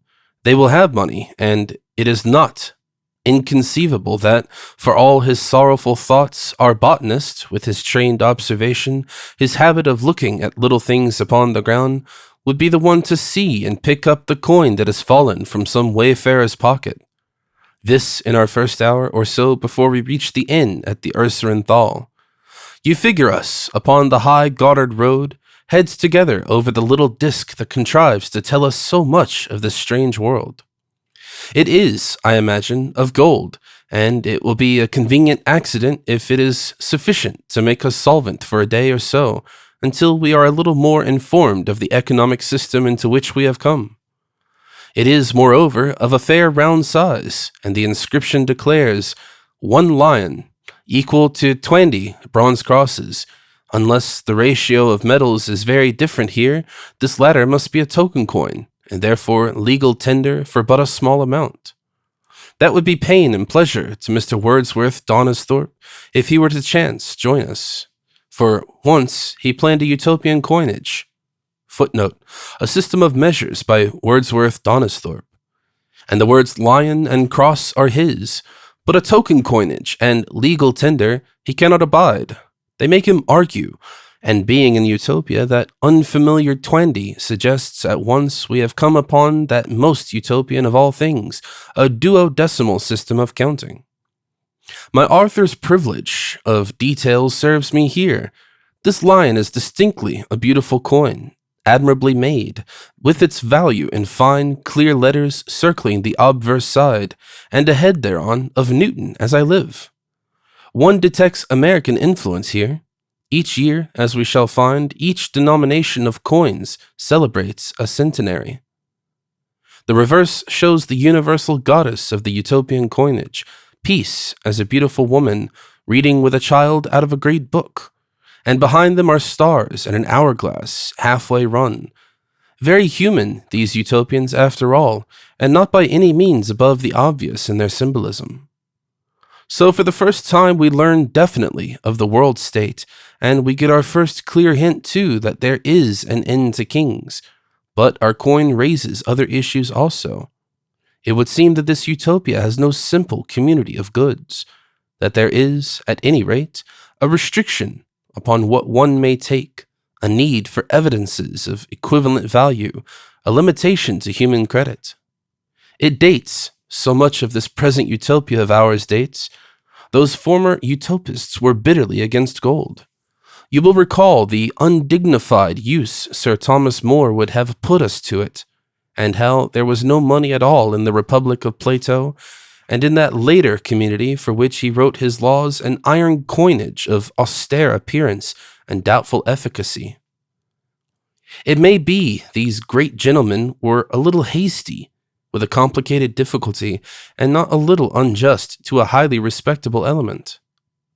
Gold is abused and made into vessels of dishonor, and abolished from ideal society as though it were the cause instead of the instrument of human baseness. But indeed there is nothing bad in gold. Making gold into vessels of dishonor and banishing it from the state is punishing the hatchet for the murderer's crime. Money, did you but use it right, is a good thing in life, a necessary thing in civilized human life, as complicated, indeed, for its purposes, but as natural a growth as the bone in a man's wrist, and I do not see how one can imagine anything at all worthy of being called a civilization without it. It is the water of the body social. It distributes and receives, and renders growth and assimilation, and movement and recovery possible. It is the reconciliation of human interdependence with liberty. What other device will give a man so great a freedom with so strong an inducement to effort? The economic history of the world, where it is not the history of the theory of property, is largely the record of the abuse, not so much of money as of credit devices to supplement money, to amplify the scope of this most precious invention. And no device of labor credits. Footnote: Edward Bellamy's Looking Backward, Chapter 9. Or free demand of commodities from a central store. Footnote: More's Utopia and Cabet's Icaria. Or the like has ever been suggested that does not give 10,000 times more scope for that inherent moral dross in man that must be reckoned with any sane utopia we may design and plan. Heaven knows where progress may not end, but at any rate, this developing state into which we two men have fallen, this 20th century utopia, has still not passed beyond money and the use of coins.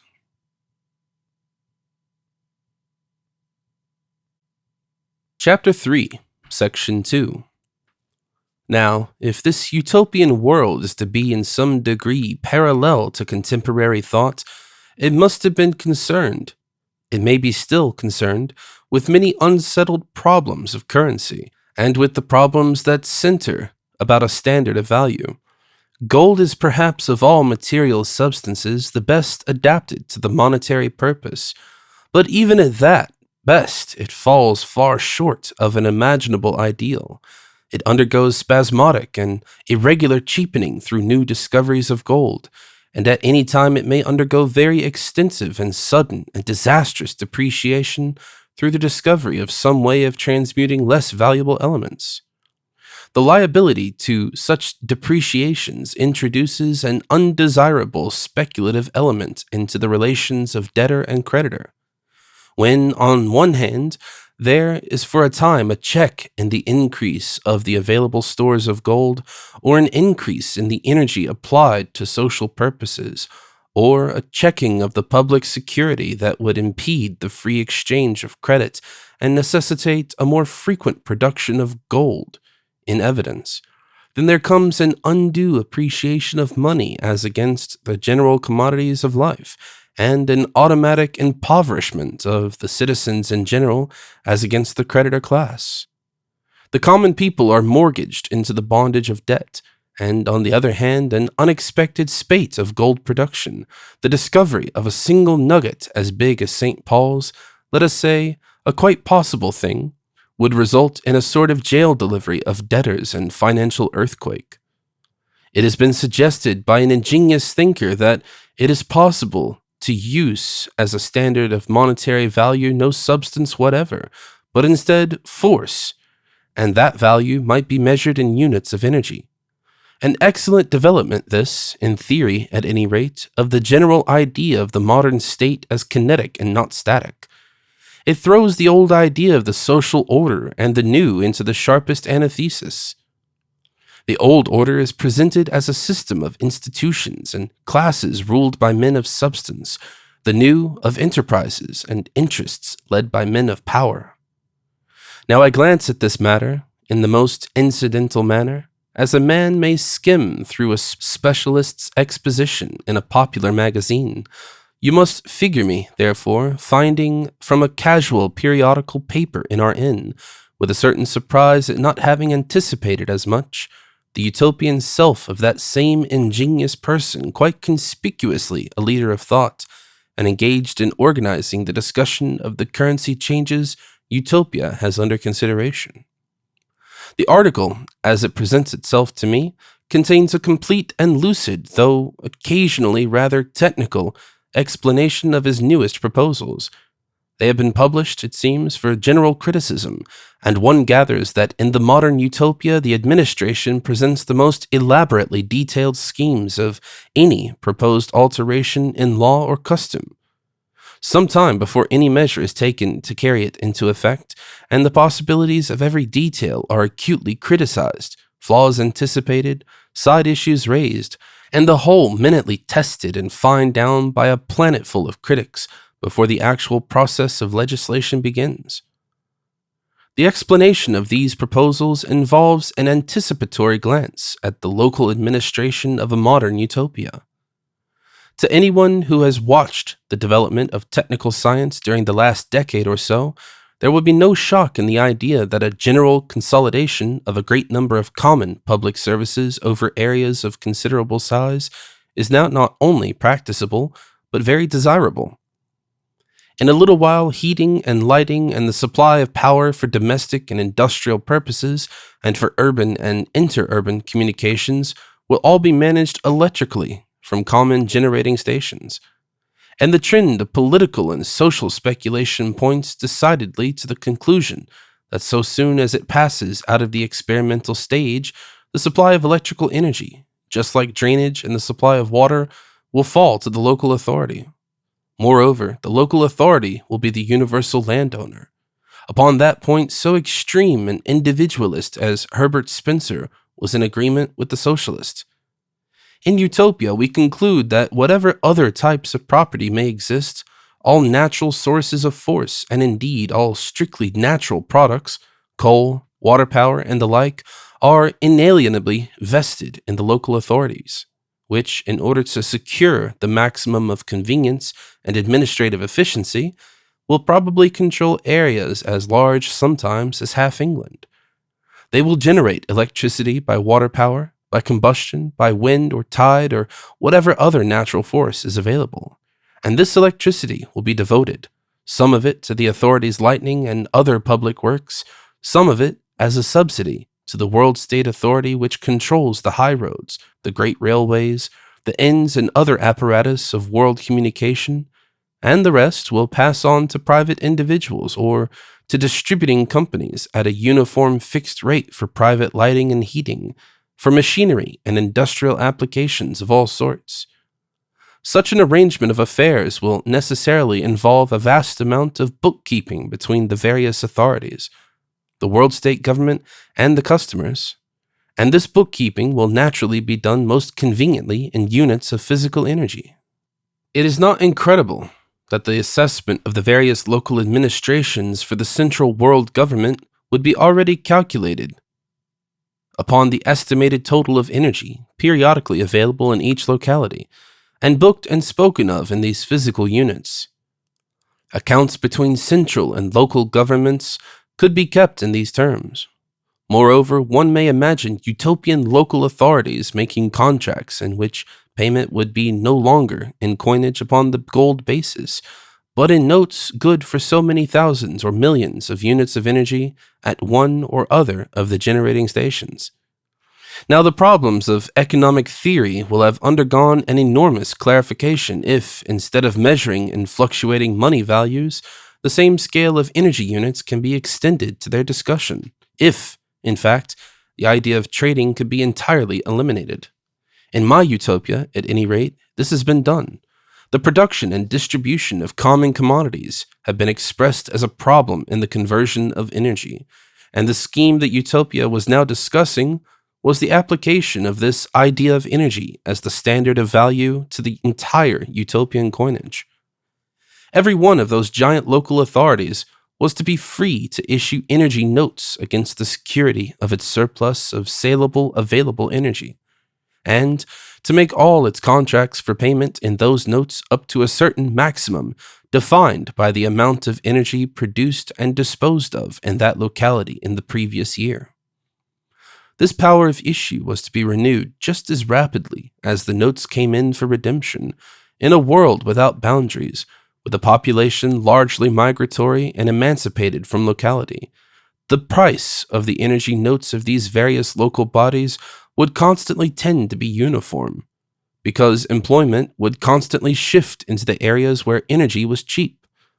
Accordingly, the price of so many millions of units of energy at any particular moment in coins of the gold currency would be approximately the same throughout the world. It was proposed to select some particular day when the economic atmosphere was distinctly equable, and to declare a fixed ratio between the gold coinage and the energy notes, each gold lion and each line of credit representing exactly the number of energy units it could buy on that day. The old gold coinage was at once to cease to be legal tender beyond certain defined limits, except to the central government, which would not reissue it as it came in. It was, in fact, to become a temporary token coinage of full value for the day of conversion at any rate, if not afterwards under the new standard of energy, and to be replaceable by an ordinary token coinage as time went on. The old computation by lions and the values of the small change of daily life were therefore to suffer no disturbance whatsoever. The economists of Utopia, as I apprehended them, had a different method and a very different system of theories from those I have read on Earth, and this makes my exposition considerably more difficult. This article upon which I based my account floated before me in an unfamiliar, perplexing, and dreamlike phraseology, yet I brought away an impression that here was a rightness that earthly economists have failed to grasp. Few earthly economists have been able to disentangle themselves from patriotisms and politics, and their obsessions has always been international trade. Here in Utopia, the world state cuts that away from beneath their feet. There are no imports but meteorites, and no exports at all. Trading is the earthly economists' initial notion, and they start from perplexing and insoluble riddles about exchange value. Insoluble because all trading finally involves individual preferences which are incalculable and unique. Nowhere do they seem to be handling really defined standards. Every economic dissertation and discussion reminds one more strongly than the last of the game of croquet Alice played in Wonderland, when the mallets were flamingos and the balls were hedgehogs and crawled away, and the hoops were soldiers and kept getting up and walking about. But economics in Utopia must be, it seems to me, not a theory of trading based on bad psychology, but physics applied to problems in the theory of sociology. The general problem of utopian economics is to state the conditions of the most efficient application of the steadily increasing quantities of material energy the progress of science makes available for human service to the general needs of mankind. Human labor and existing material are dealt with in relation to that. Trading and relative wealth are merely episodical in such a scheme. The trend of the article I read, as I understood it, was that a monetary system based upon a relatively small amount of gold, upon which the business of the whole world had hitherto been done, fluctuated unreasonably and supplied no real criterion of well-being, that the nominal values of things and enterprises had no clear and simple relation to the real physical prosperity of the community, that the nominal wealth of community in millions of pounds or dollars or lions measured nothing but the quantity of hope in the air, and an increase of confidence meant an inflation of credit, and a pessimistic phase, a collapse of this hallucination of possessions. The new standards, this advocate reasoned, were to alter all that, and it seemed to me they would. I have tried to indicate the drift of these remarkable proposals, but about them clustered an elaborate mass of keen and temperate discussion. Into the details of that discussion I will not enter now, nor am I sure I am qualified to render the multitudinous aspect of this complicated question at all precisely. I read the whole thing in the course of an hour or two of rest after lunch. It was either the second or third day of my stay in Utopia, and we were sitting in a little inn at the end of the Lake of Uri.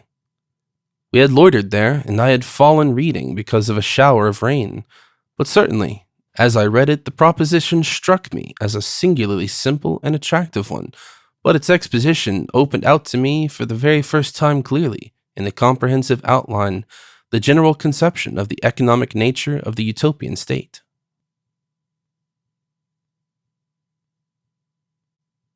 Chapter 3, Section 3. The difference between the social and economic sciences as they exist in our world. Footnote. But see Gidding's Principle of Sociology, a modern and richly suggestive American work, imperfectly appreciated by the British student. See also Walter Bagehot's Economic Studies. And in this utopia deserves perhaps a word or more. I write with the utmost diffidence because upon earth economic science has been raised to a very high level of tortuous abstraction by the industry of its professors, and I can claim neither a patient student's intimacy with their productions, nor, what is more serious, anything but the most generalized knowledge of what their utopian equivalents have achieved. The vital nature of economic issues to a utopia necessitates, however, some attempt at interpretation between the two. In Utopia, there is no distinct and separate science of economics. Many problems that we should regard as economic come within the scope of utopian psychology. My utopians make two divisions of the science of psychology. First, the general psychology of individuals, a sort of mental physiology separated by no definite line from physiology proper, and secondly, the psychology of relationships between individuals. This second is an exhaustive study of the reaction of people upon each other and of all possible relationships. It is a science of human aggregations, of all possible family groupings, of neighbors and neighborhood, of companies, associations, unions, secret and public societies, religious groupings, of common ends and intercourse, and of the methods of intercourse and collective decision that hold human groups together, and finally of government and the state. The elucidation of economic relationships depends, as it does, on the nature of the hypothesis of human aggregation actually in operation at any time, is considered to be subordinate and subsequent to this general science of sociology. Political economy and economics in our world now consist of a hopeless muddle of social assumptions and preposterous psychology, and a few geographical and physical generalizations. Its ingredients will be classified out and widely separated in utopian thought. On the one hand, there will be the study of physical economies, ending in the descriptive treatment of society as an organization for the conversion of the all available energy in nature to the material ends of mankind. A physical sociology which will be already at such a stage of practical development as to be giving the world this token coinage representing energy.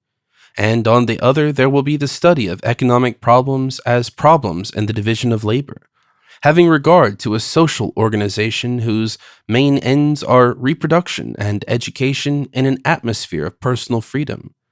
Each of these inquiries, working unencumbered by the other, will be continually contributing fresh, valid conclusions for the use of the practical administrator. In no religion of intellectual activity will our hypothesis of freedom from tradition be of more value in devising a utopia than here. From its beginning, the earthly study of economics has been infertile and unhelpful because of the mass of unanalyzed and scarcely suspected assumptions upon which it rested. The facts were ignored that trade is a byproduct and is not an essential factor in social life, that property is a plastic and fluctuating convention, that value is capable of impersonal treatment only in the case of the most generalized requirements. Wealth was measured by the standards of exchange. Society was regarded as a practically unlimited number of avaricious adult units incapable of any other subordinate groupings than business partnerships. and the sources of competition were assumed to be inexhaustible. Upon such quicksands rose an edifice that aped the securities of material science, developed a technical jargon, and professed the discovery of laws.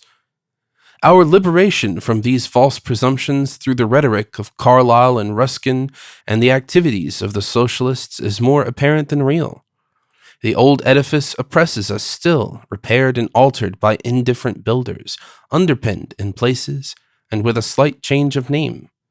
Political economy has been painted out, and instead we read economics under entirely new management. Modern economics differs mainly from old political economy in having produced no Adam Smith. The old political economy made certain generalizations, and they were mostly wrong. New economics evades generalizations and seems to lack the intellectual power to make them. The science hangs like a gathering fog in a valley, a fog which begins nowhere and goes nowhere, an incidental, unmeaning inconvenience to passers-by. Its most typical exponents display a disposition to disavow generalizations altogether, to claim consideration as experts, and to make immediate political application of that conceded claim. Now, Newton, Darwin, Dalton, Davy, Joule, and Adam Smith did not affect this expert hanky-panky, becoming enough in a hairdresser or a fashionable physician, but indecent in a philosopher or a man of science. In this state of impotent expertness, however, or in some equally unsound state, economics must struggle on.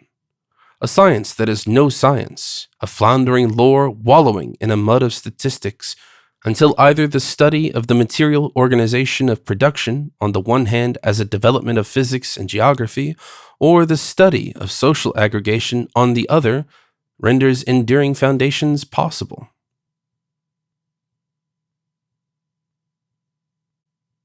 Chapter 3, Section 4. The older utopias were all relatively small states. Plato's Republic, for example, was to be smaller than the average English borough, and no distinction was made between the family, the local government, and the state.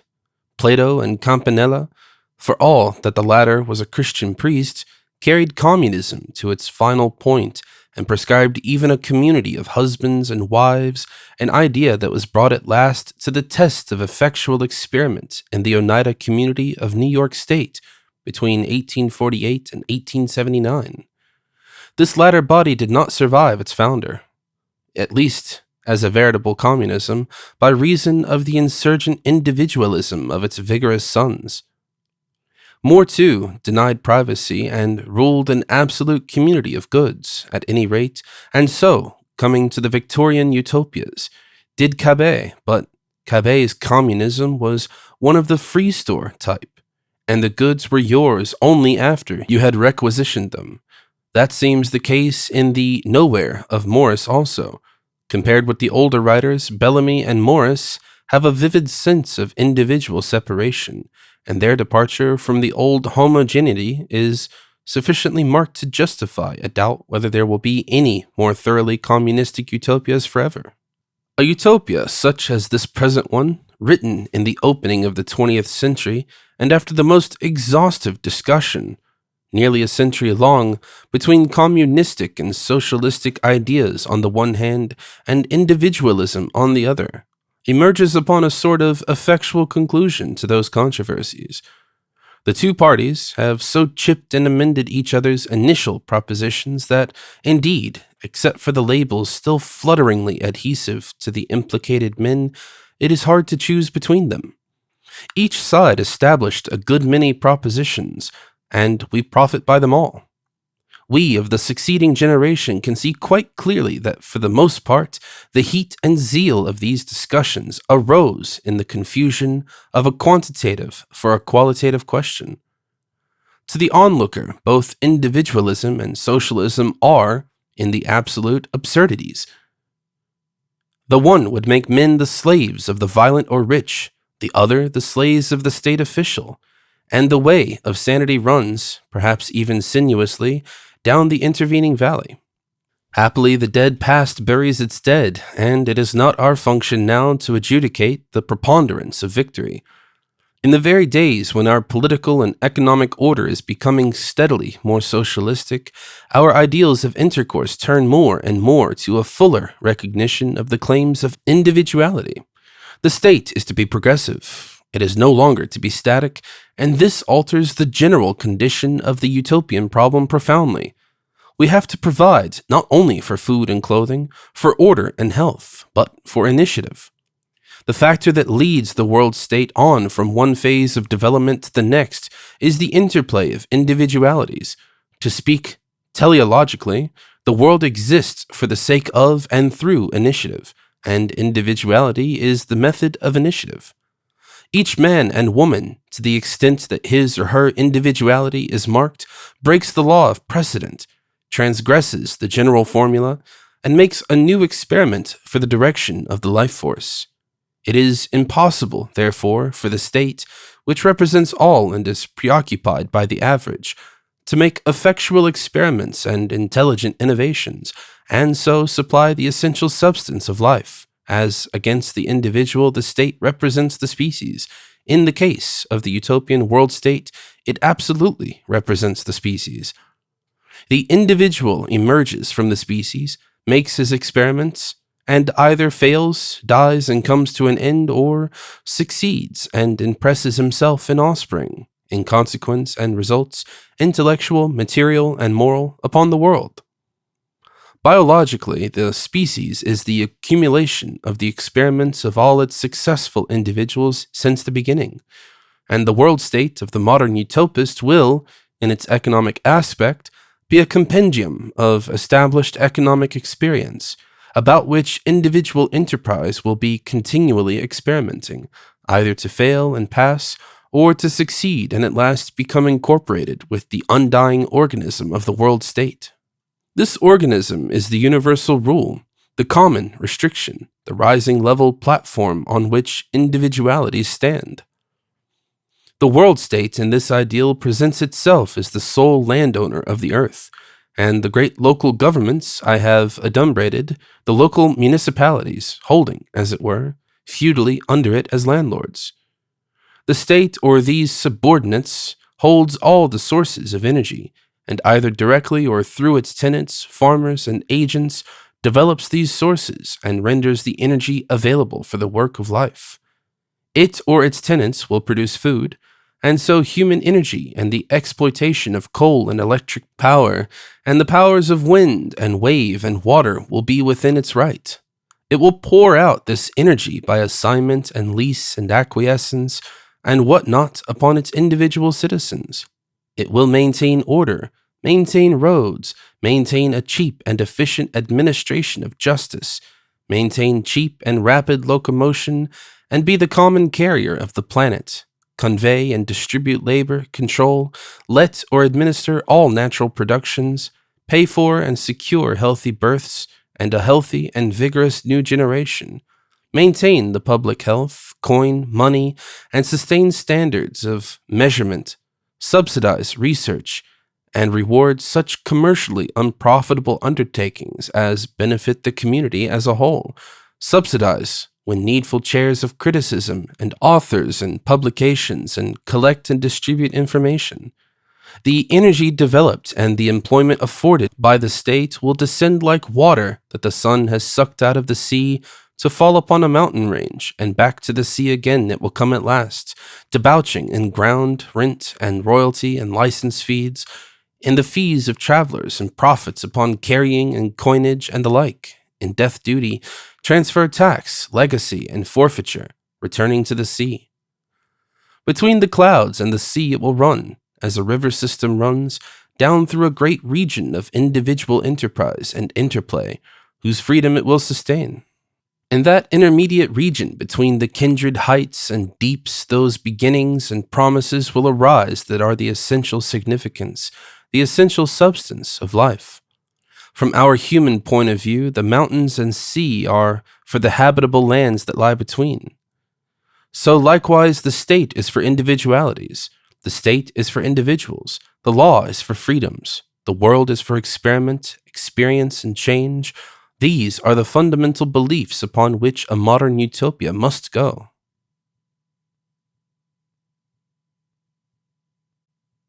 Chapter 3, Section 5.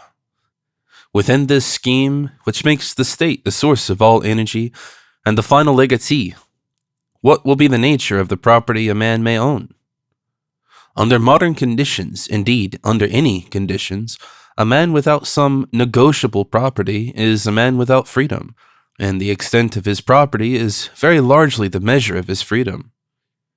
Without any property, without even shelter or food, a man has no choice but to set out about getting these things. He is in servitude to his needs until he has secured property to satisfy them. But with a certain small property, a man is free to do many things, to take a fortnight's holiday when he chooses, for example, and to try his new departure from his work or that. With so much more, he may take a year of freedom and go to the ends of the earth. With so much more, he may obtain elaborate apparatus and try curious novelties, build himself houses and make gardens, establish businesses and make experiments at large. Very steadily, under terrestrial conditions, the property of a man may reach such proportions that his freedom oppresses the freedom of others. Here again is a quantitative question, an adjustment of conflicting freedoms, a quantitative question that too many people insist on making a qualitative one. The object sought in the code of property laws that one would find in operation in Utopia would be the same object that pervades the whole utopian organization, namely, a universal maximum of individual freedom. Whatever far-reaching movements the state or great rich men or private corporations may make, the starvation by any complication of employment, the unwilling deportation, the destruction of alternatives to servile submissions must not ensue. Beyond such qualifications, the object of modern utopian statesmanship will be to secure to a man the freedom given by all his legitimate property. That is to say, by all the values his toil or skill or foresight and courage have brought into being. Whatever he has justly made he has a right to keep, that is obvious enough. But he will also have a right to sell and exchange, and so this question of what may be property takes really the form of what may a man buy in Utopia.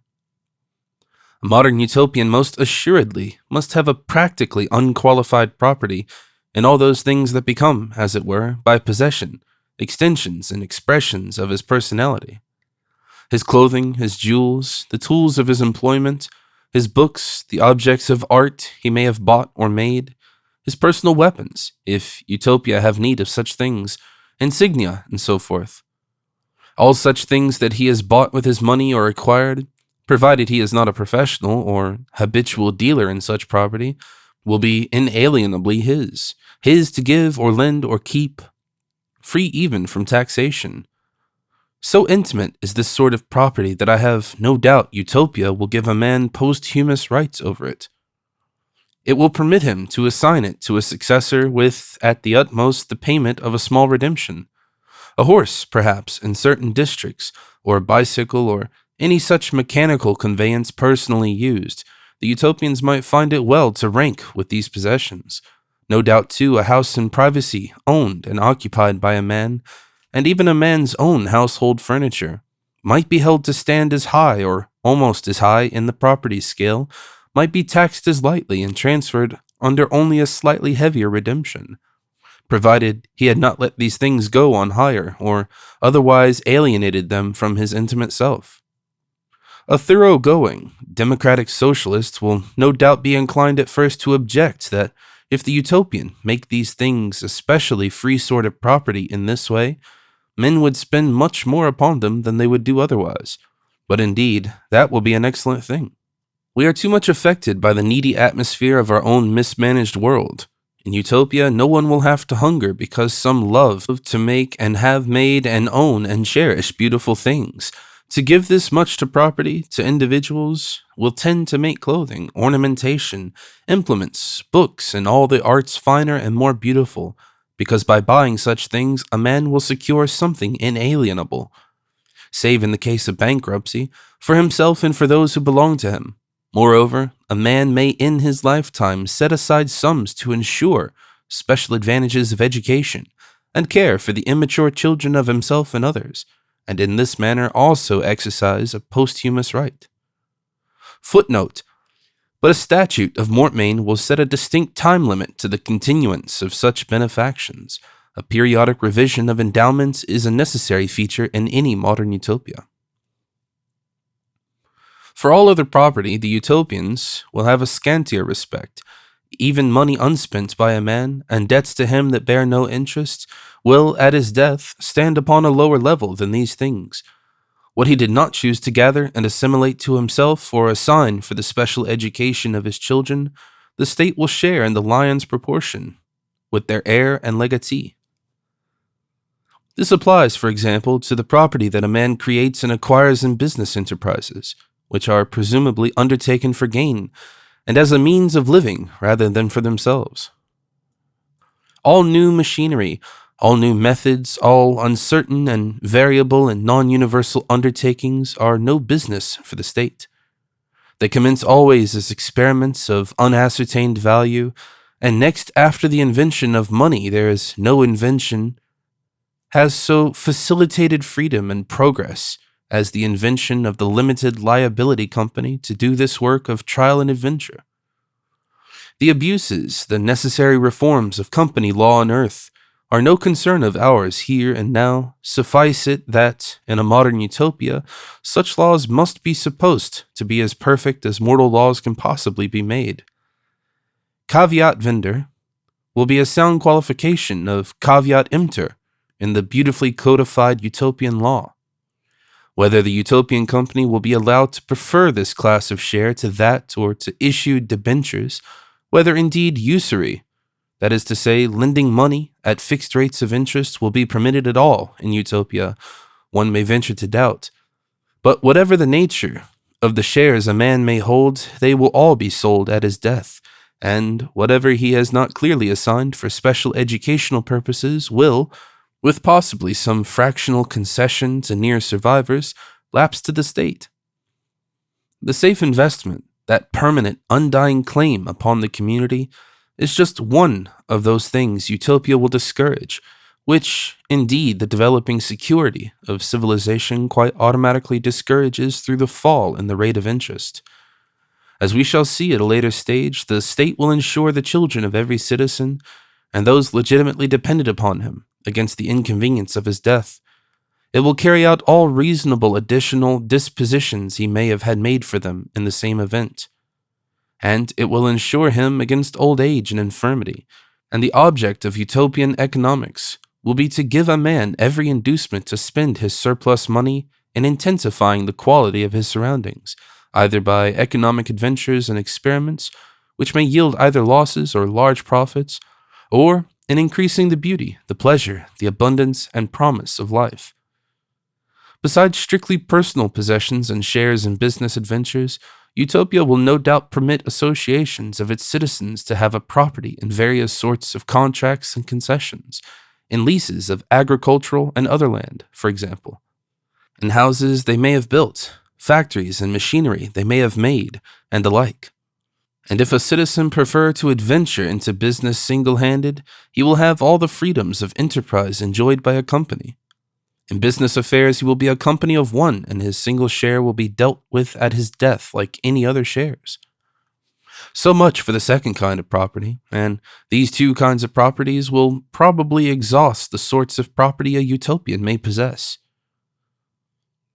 The trend of modern thought is entirely against private property in land or natural objects or products, and in Utopia these things will be the inalienable property of the world state.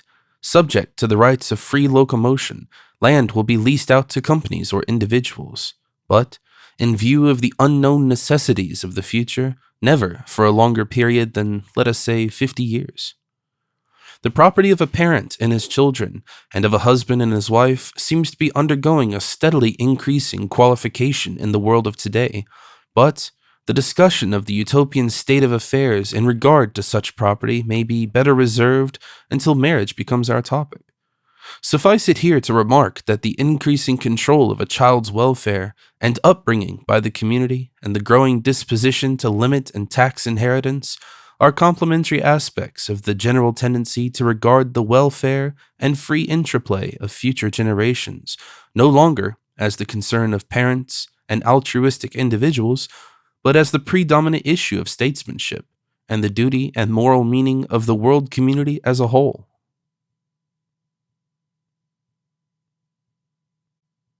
Chapter 3, Section 6. From the conception of mechanical force as coming in from nature to the service of man, a conception the utopian proposal of a coinage based on energy units would emphasize, arise profound contrasts between the modern and the classical utopias, except for a meager use of water power for milling and the wind for sailing. So meager in the latter case that the classical world never contrived to do without the galley slave, and a certain restricted help from oxen in plowing and from horses in locomotion. All the energy that sustained the old-fashioned state was derived from the muscular exertion of toiling men.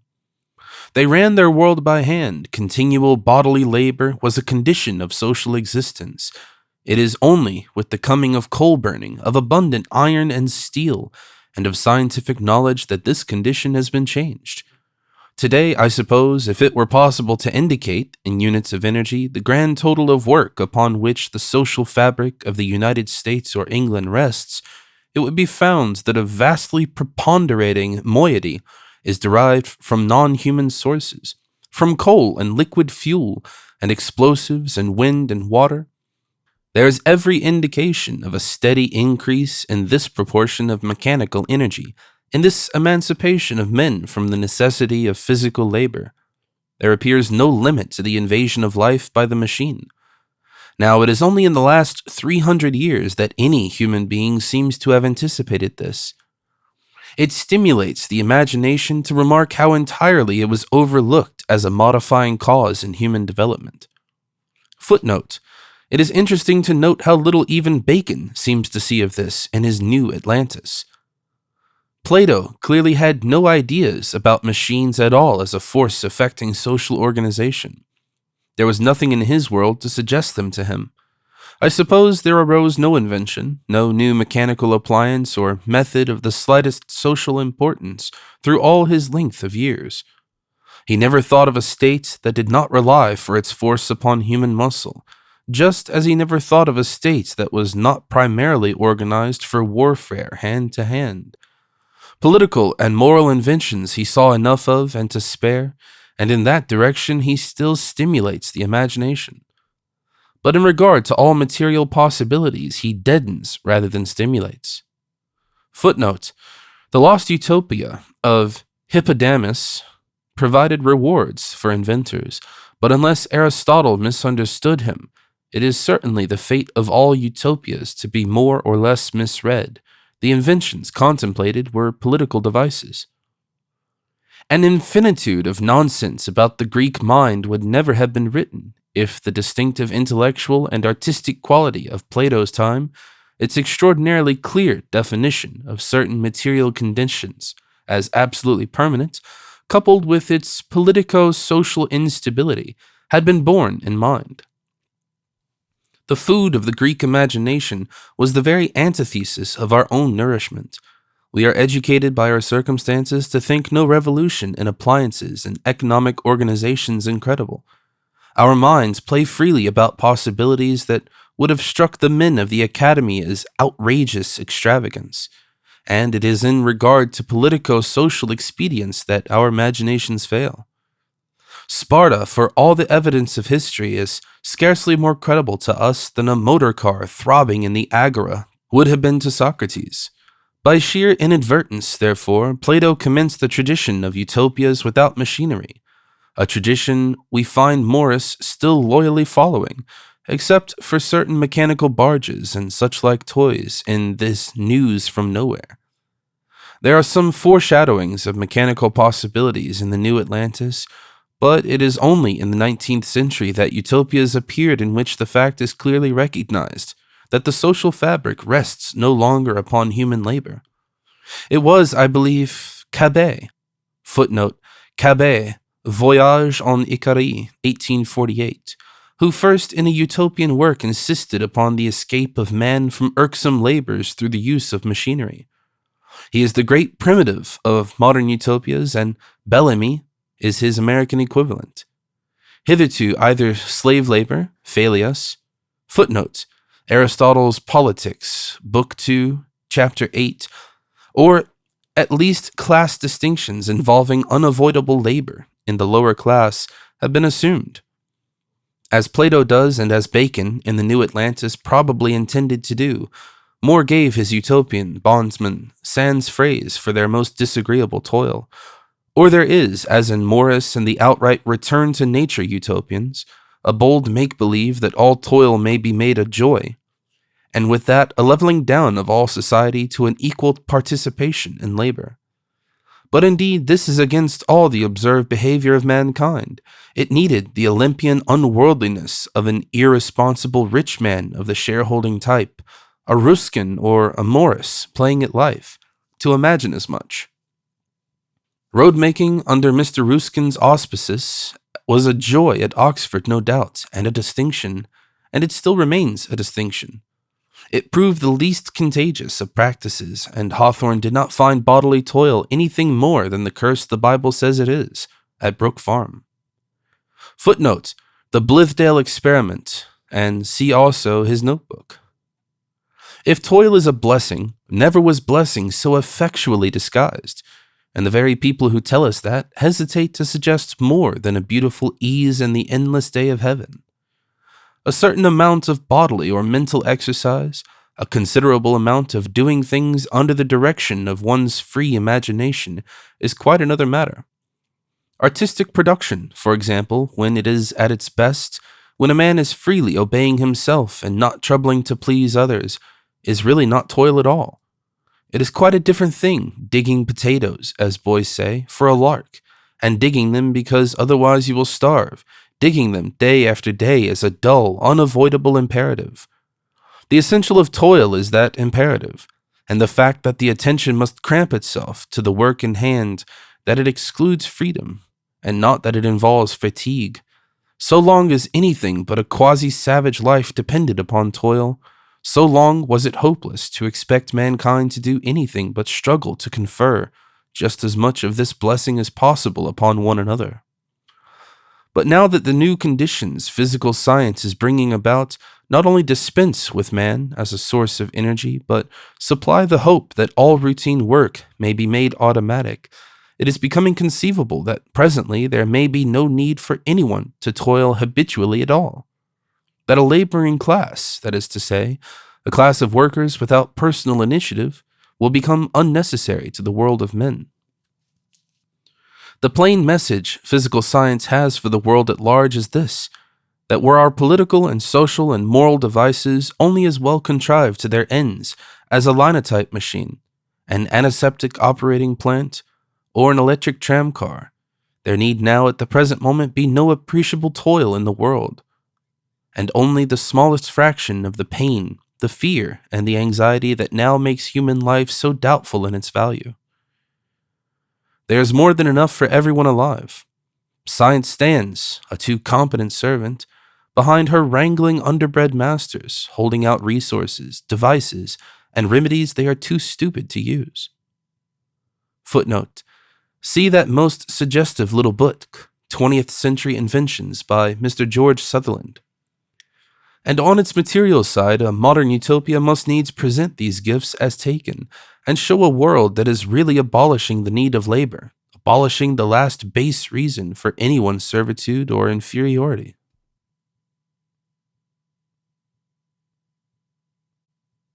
Chapter 3, Section 7. The effectual abolition of a laboring and servile class will make itself felt in every detail of the inn that will shelter us, of the bedrooms we shall occupy. You conceive my awakening to all these things in the morning after our arrival.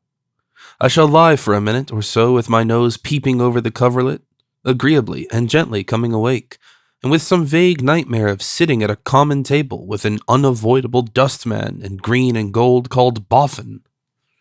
Footnote, vide William Morris's News from Nowhere. Fading out of my mind, then I should start up. You figure my apprehensive, startling inspection of my chamber. Where am I? That classic phrase recurs. Then I perceive quite clearly that I am in bed in Utopia. Utopia! The word is enough to bring anyone out of bed, to the nearest window, but thence I see no more than the great mountain mass behind the inn, a very terrestrial-looking mountain mass. I return to the contrivances about me, and make my examination as I dress, pausing garment in hand to hover over first this thing of interest and then that. The room is, of course, very clear and clean and simple, not by any means cheaply equipped, but designed to economize the labor of redding and repair just as much as possible. It is beautifully proportioned and rather lower than most rooms I know on earth. There is no fireplace, and I am perplexed by that until I find a thermometer besides 6 switches on the wall. Above this switchboard is a brief instruction.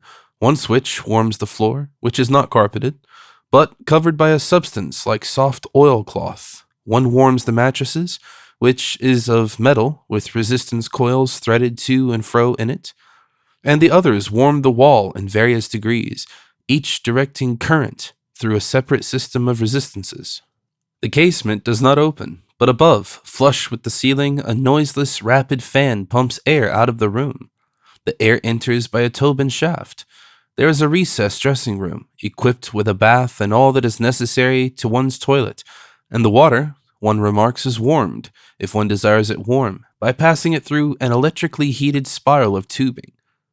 A cake of soap drops out of a store machine on the turn of a handle, and when you have done with that, you drop that and your soiled towels and so forth, which also are given you by machines, into a little box, through the bottom of which they drop at once and sail down a smooth shaft. A little notice tells you the price of your room, and you gather the price is doubled if you do not leave the toilet as you found it. Besides the bed, and to be lit at night by a handy switch over the pillow, is a little clock, its face flush with the wall.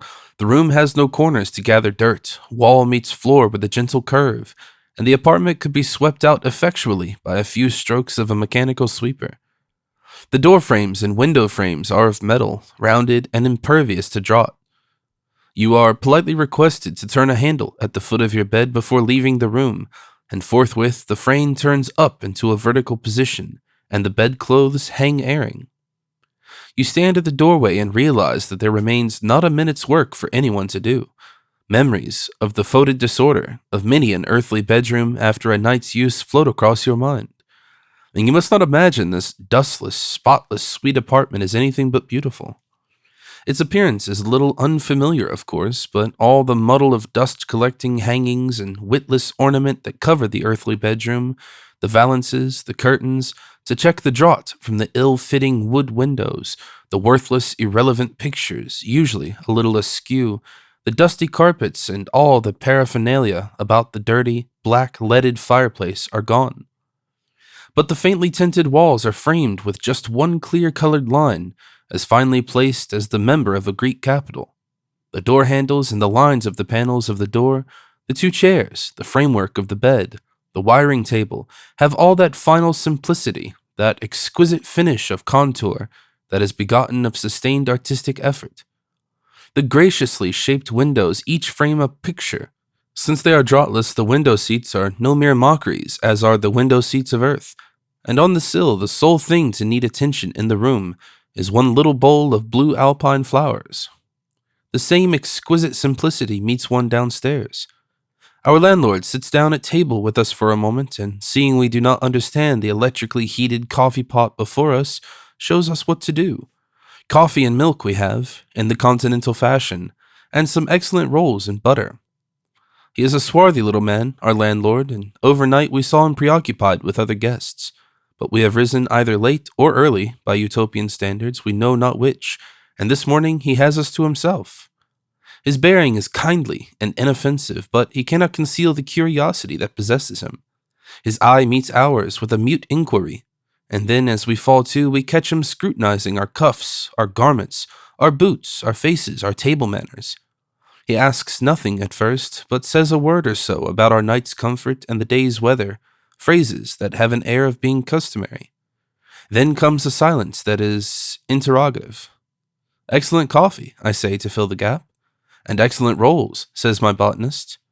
Our landlord indicates his sense of our approval.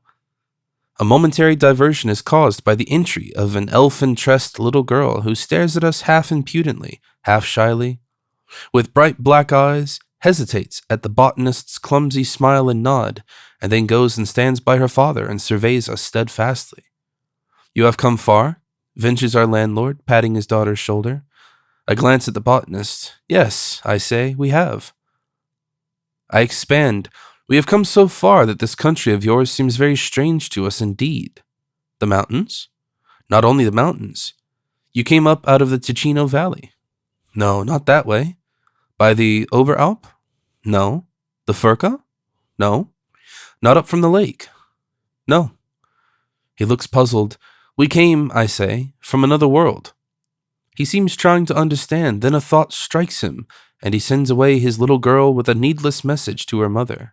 Ah, he says, another world, eh? Meaning, another world, far in the deeps of space. Then, at the expression of his face, one realizes that a modern utopia will probably keep its more intelligent citizens for better work than intending. He is evidently inaccessible to the idea we think of putting before him. He stares at us a moment and then remarks, "There's the book to sign."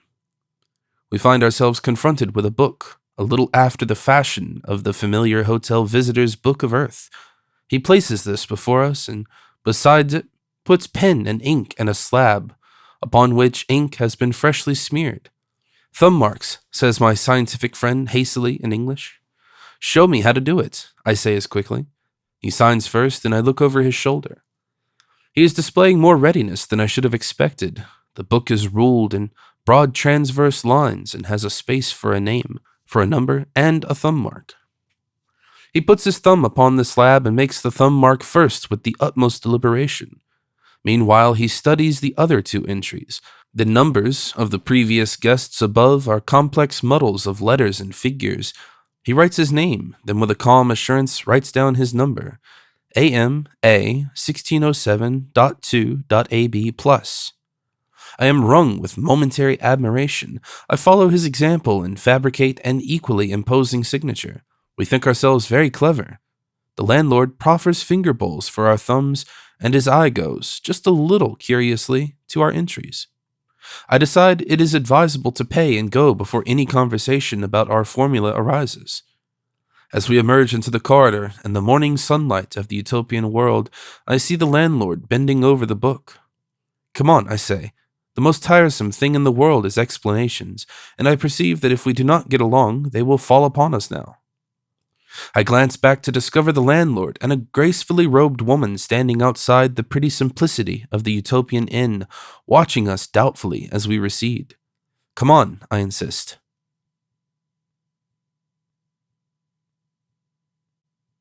Chapter 3, Section 8. We should go towards the Schollenen Gorge, and as we went, our fresh morning senses would gather together 1,000 factors for our impression of this more civilized world. A modern utopia will have done with yapping about nationality and the so ugly fortifications. The barracks and military defilements of the earthly vale of Yerserin will be wanting. Instead, there will be a great multitude of gracious little houses clustering in college-like groups, no doubt about their common kitchens and halls, down and about the valley slopes. And there will be many more trees and a great variety of trees. All the world will have been ransacked for winter conifers.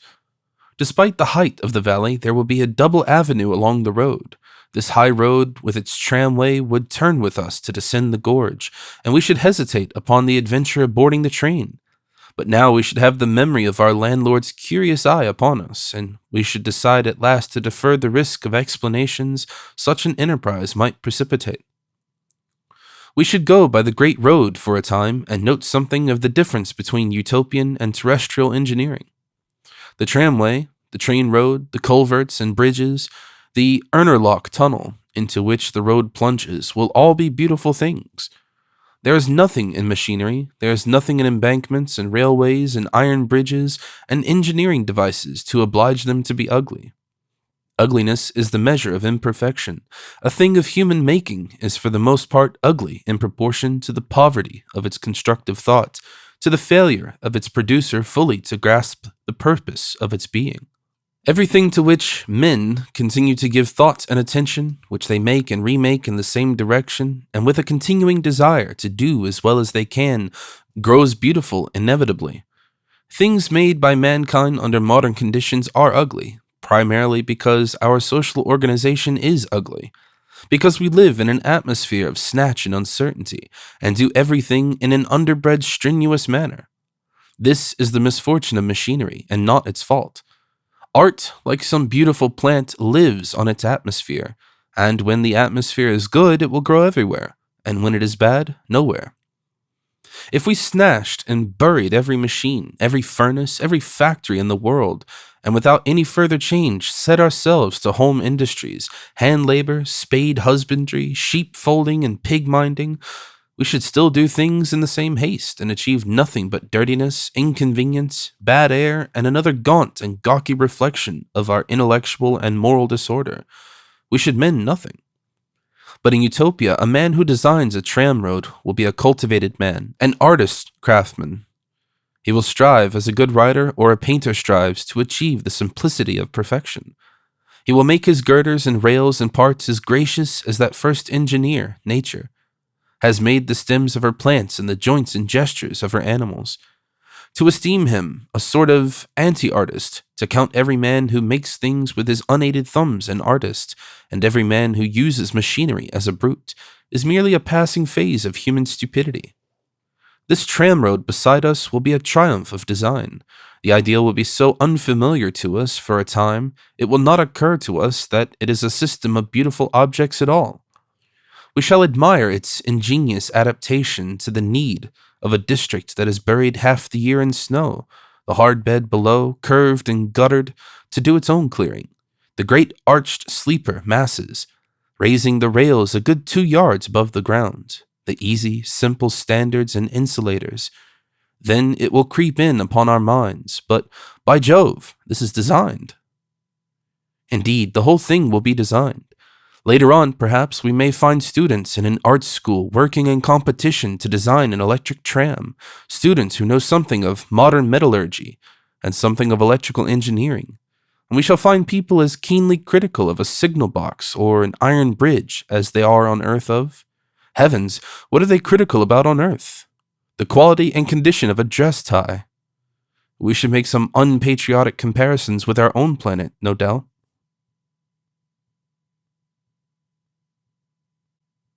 Chapter 4. The Voice of Nature. Section 1. Presently we recognize the fellow of the earthly Devil's Bridge, still intact as a footway, spanning the gorge, and old memories turn us off the road down the steep ruin of an ancient mule track towards it. It is our first reminder that Utopia too must have a history. We cross it, we find the ruse, for all that it has already lit and warmed and ventilated and cleaned several thousands of houses in the dale above, and for all that it drives those easy trams in the gallery overhead, is yet capable of as fine a cascade as ever it flung on earth. So we come to a rocky path, wild as one could wish, and descend, discoursing how good and fair an ordered world may be, but with a certain unformulated qualification in our minds about those thumb marks we have left behind. Do you recall the Zermatt Valley, says my friend, and how on earth it reeks and stinks with smoke? People make that an argument for obstructing change instead of helping it forward. And here, perforce, an episode intrudes. We are invaded by a talkative person. He overtakes us and begins talking forthwith in a fluty but not unamiable tenor. He is a great talker, this man, and a fairly respectable gesticulator, and to him it is we make our first ineffectual tentatives at explaining who indeed we are. But his flow of talk washes that all away again. He has a face of that rubicund, knobby type I have heard an indignant mineralogist speak of as botryoidal, and about it waves a quantity of disorderly blonde hair. He is dressed in a leather doublet and knee breeches, and he wears over these a streaming woolen cloak of faded crimson that give him a fine dramatic outline as he comes down towards us over the rocks. His feet, which are large and handsome, but bright pink with the keen morning air, are bare, except for sandals of leather. It was the only time that we saw anyone in Utopia with bare feet. He salutes us with a scroll-like waving of his stick and falls in with our slower paces. "Climbers, I presume," he says, "and you scorn these trams of theirs. I like you. So do I. Why a man should consent to be dealt with as a bale of goods holding an indistinctive ticket when God gave him legs and a face passes my understanding." As he speaks, his staff indicates the great mechanical road that runs across the gorge and high overhead through a gallery in the rocks, follows it along until it turns the corner, picks it up as a viaduct far below, traces it until it plunges into an arcade through a jutting crag, and there dismisses it with a spiral whirl. "No," he says. He seems sent by Providence, for just now we had been discussing how we should broach our remarkable situation in these utopians before our money is spent. Our eyes meet, and I gather from the botanist that I am to open our case. I do my best. "You came from the other side of space," says the man in the crimson cloak, interrupting me. "Precisely. I like that. It's exactly my note. So do I. And you find this world strange. Exactly my case. We are brothers. We shall be in sympathy. I am amazed. I have been amazed as long as I can remember, and I shall die, most certainly, in a state of incredulous amazement at this remarkable world." "Eh? You found yourself suddenly upon a mountaintop. Fortunate men," he chuckled. "For my part, I found myself in the still stranger position of infant to two parents in the most intractable dispositions.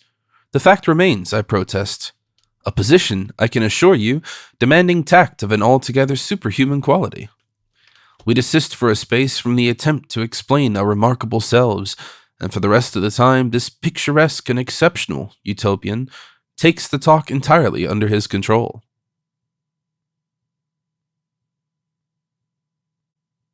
Chapter 4, Section 2.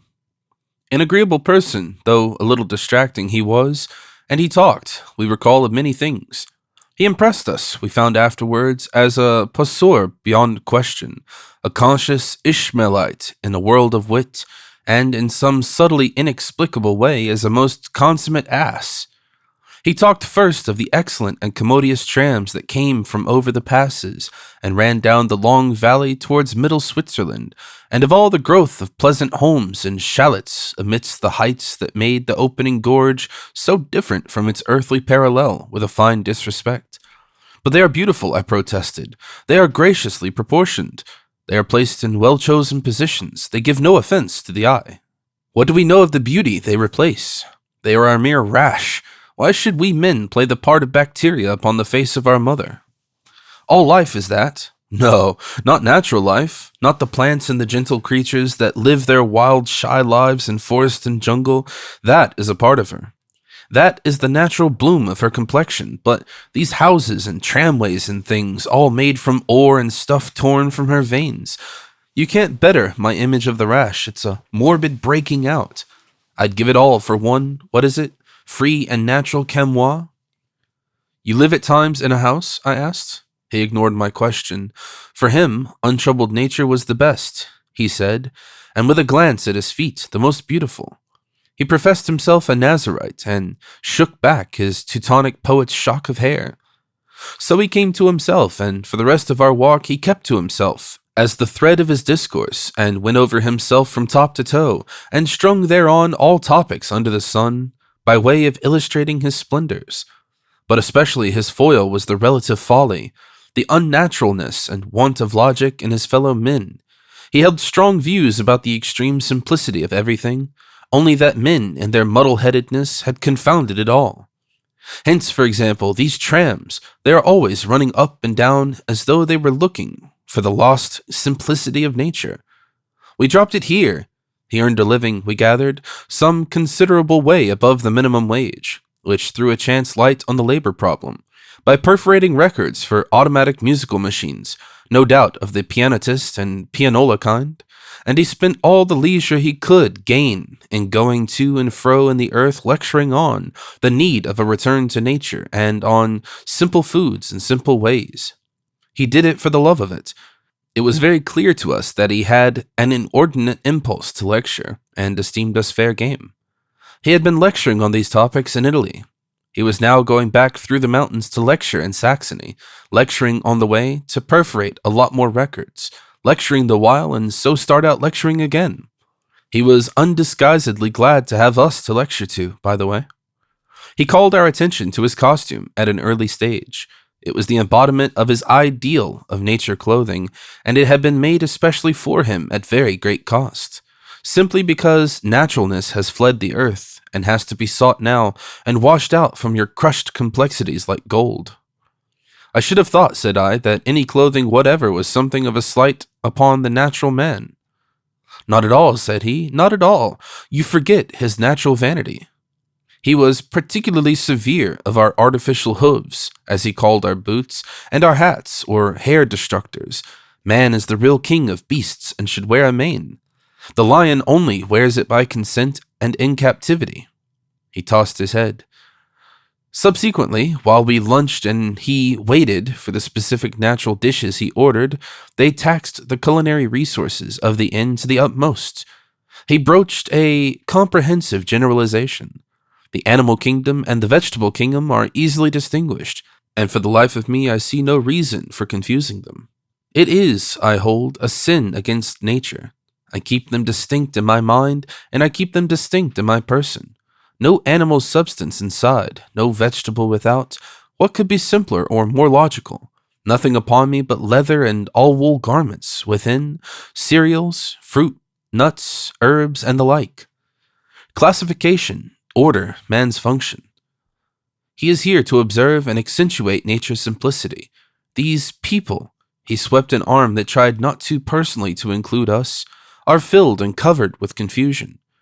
He ate great quantities of grapes and finished with a cigarette. He demanded and drank a great horn of unfermented grape juice, and it seemed to suit him well. We three sat about the board. It was an agreeable little arbor on a hill, hard by the place where Wasson stands on earth, and it looked down the valley to the Uri Rothstock, and ever again we sought to turn his undeniable gift of exposition to the elucidation of our own difficulties. But we seemed to get little. His style was so elusive. Afterwards, indeed, we found much information and many persuasions had soaked into us, but at the time, it seemed to us he told us nothing. He indicated things by dots and dashes instead of by good, hard, assertive lines. He would not pause to see how little we knew. Sometimes his wit rose so high that he would lose sight of it himself, and then he would pause, purse his lips as if he whistled, and then till the bird came back to the lure, fill his void mouth with grapes. He talked of the relation of the sexes, and love, a passion he held in great contempt as being in its essence complex and disingenuous. And afterwards, we found we had learnt much of what the marriage laws of Utopia allow and forbid. A simple, natural freedom, he said, waving a grape in an illustrative manner, and so we gathered the modern Utopia did not at any rate go to that. He spoke, too, of the regulation of unions, of people who were not allowed to have children, of complicated rules and interventions. Man, he said, had ceased to be a natural product. We tried to check him with questions at this most illuminating point, but he drove on like a torrent, and carried his topic out of sight. The world, he held, was overmanaged, and that was the root of all evil. He talked of the overmanagement of the world, and among other things of the laws that would not let a poor, simple idiot, a natural, go at large. And so we had our first glimpse at what Utopia did with the feeble and insane.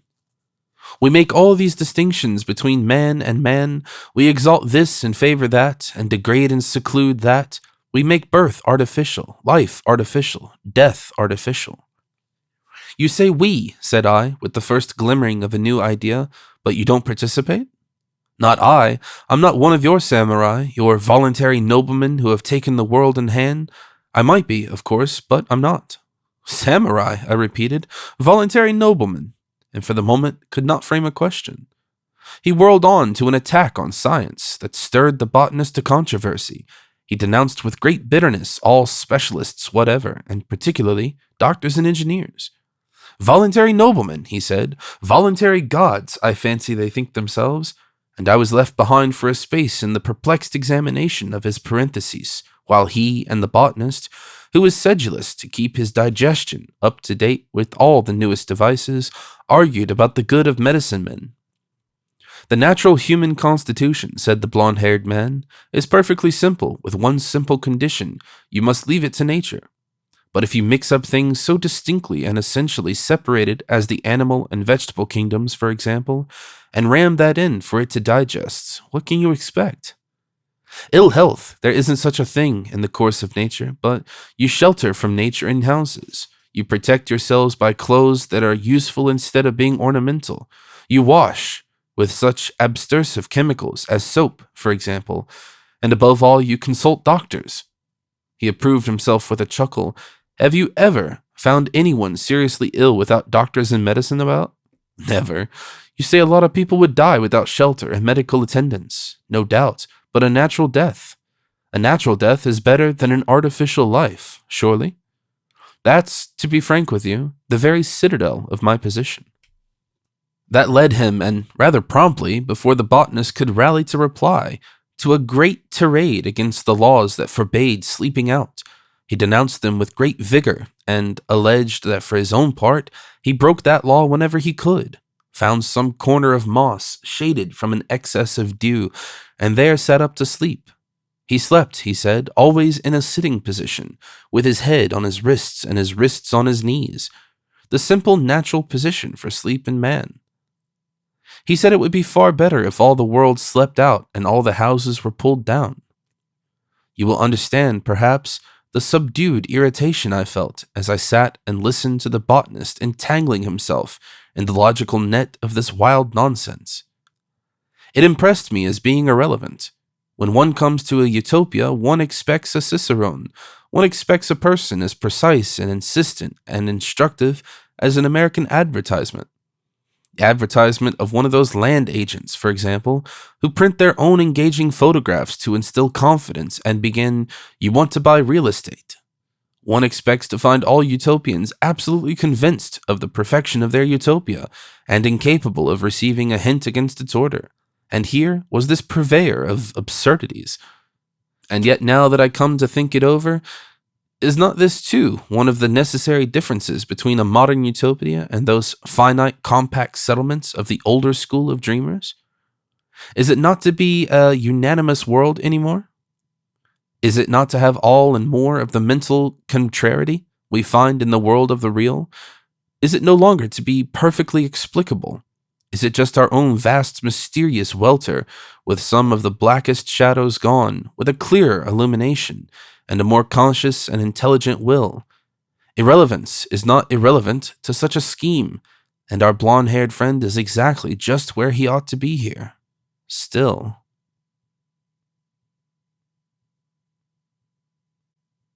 Chapter 4, Section 3. I ceased to listen to the argumentation of my botanist with his apostle of nature. The botanist, in his scientific way, was, I believe, defending the learned professions. He thinks and argues like drawing on squared paper. It struck me as transcendently remarkable that a man who could not be induced to forget himself and his personal troubles on coming into a whole new world, who could waste our first evening in Utopia upon a paltry, egotistical love story, should presently become quite heated and impersonal in the discussion of scientific professionalism. He was absorbed. I can't attempt to explain these vivid spots and blind spots in the imaginations of sane men. There they are. "You say," said the botanist with a prevalent index finger and the resolute deliberation of a big siege gun being lugged into action over rough ground by a number of inexperienced men, "you prefer a natural death to an artificial life, but what is your definition of artificial?" And after lunch, too, I ceased to listen, flicked the end of my cigarette ash over the green trellis of the arbor, stretched my legs with a fine restfulness, leant back, and gave my mind to the fields and houses that lay adown the alley. What I saw interwove with fragmentary things our garrulous friend had said, and with the trend of my own speculations. The high road, with its tramways and its avenues on either side, ran in a bold curve. and with one great loop of descent down the opposite side of the valley, and below crossed again on a beautiful viaduct, and dipped into an arcade in the side of the Bristenstock.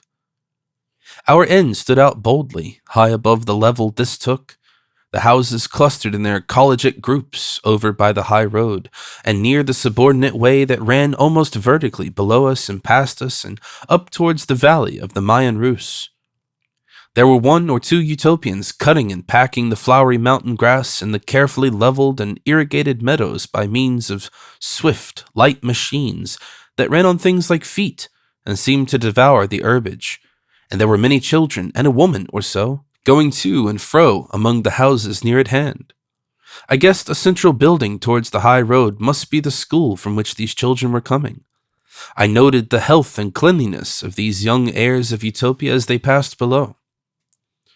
The pervading quality of the whole scene was a sane order, the deliberate solution of problems, a progressive intention steadily achieving itself, and the aspect that particularly occupied me was the incongruity of this with our blonde-haired friend. On the one hand, here was a state of affairs that implied a power of will, an organizing and controlling force, the cooperation of a great number of vigorous people to establish and sustain its progress, and on the other, this creature of pose and vanity, with his restless wit, his perpetual giggle at his own cleverness, his manifest incapacity for comprehensive cooperation. Now, had I come upon a hopeless incompatibility? Was this the reductio ad absurdum of my vision? And must it even, as I sat there, fade, dissolve, and vanish before my eyes?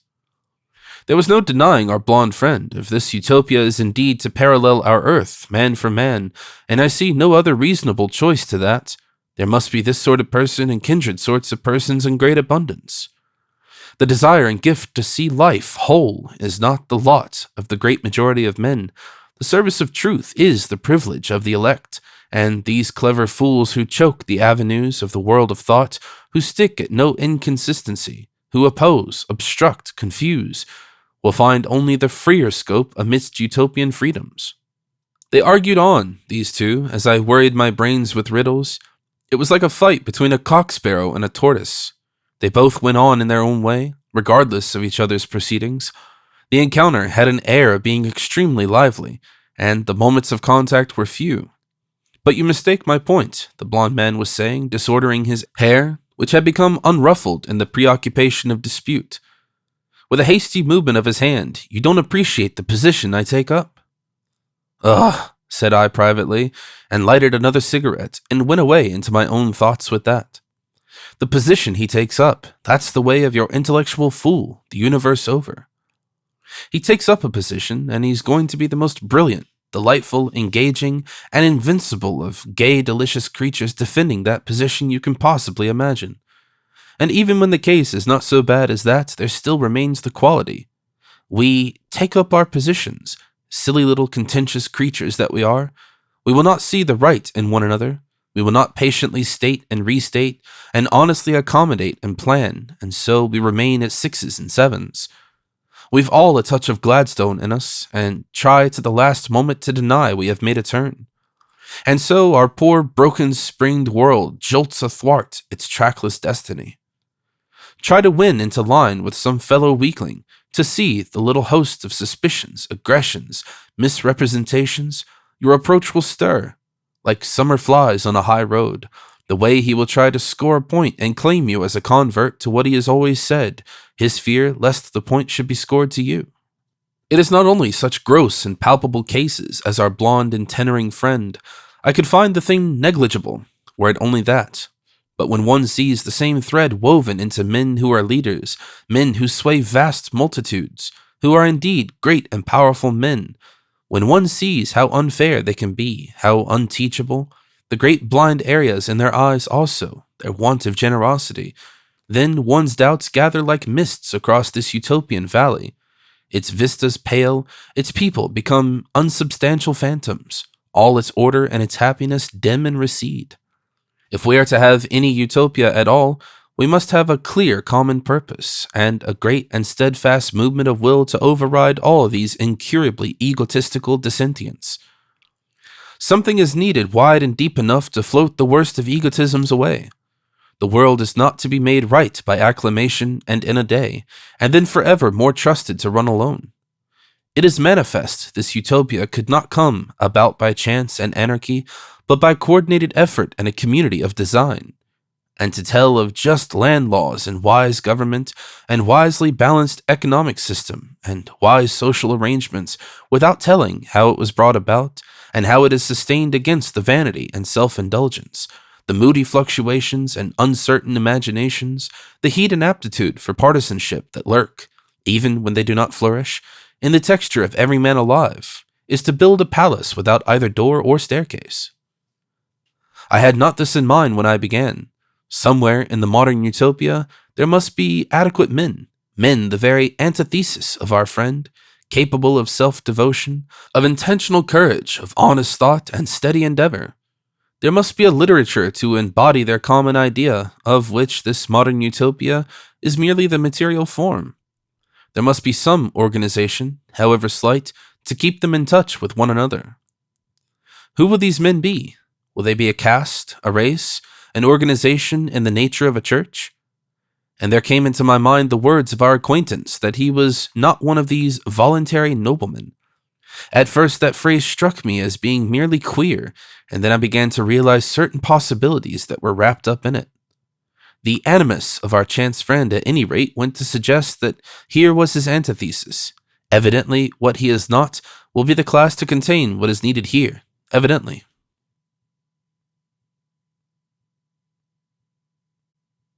Chapter 4, Section 4. I was recalled from my meditations by the hand of the blonde-haired man upon my arm. I looked up to discover the botanist had gone into the inn.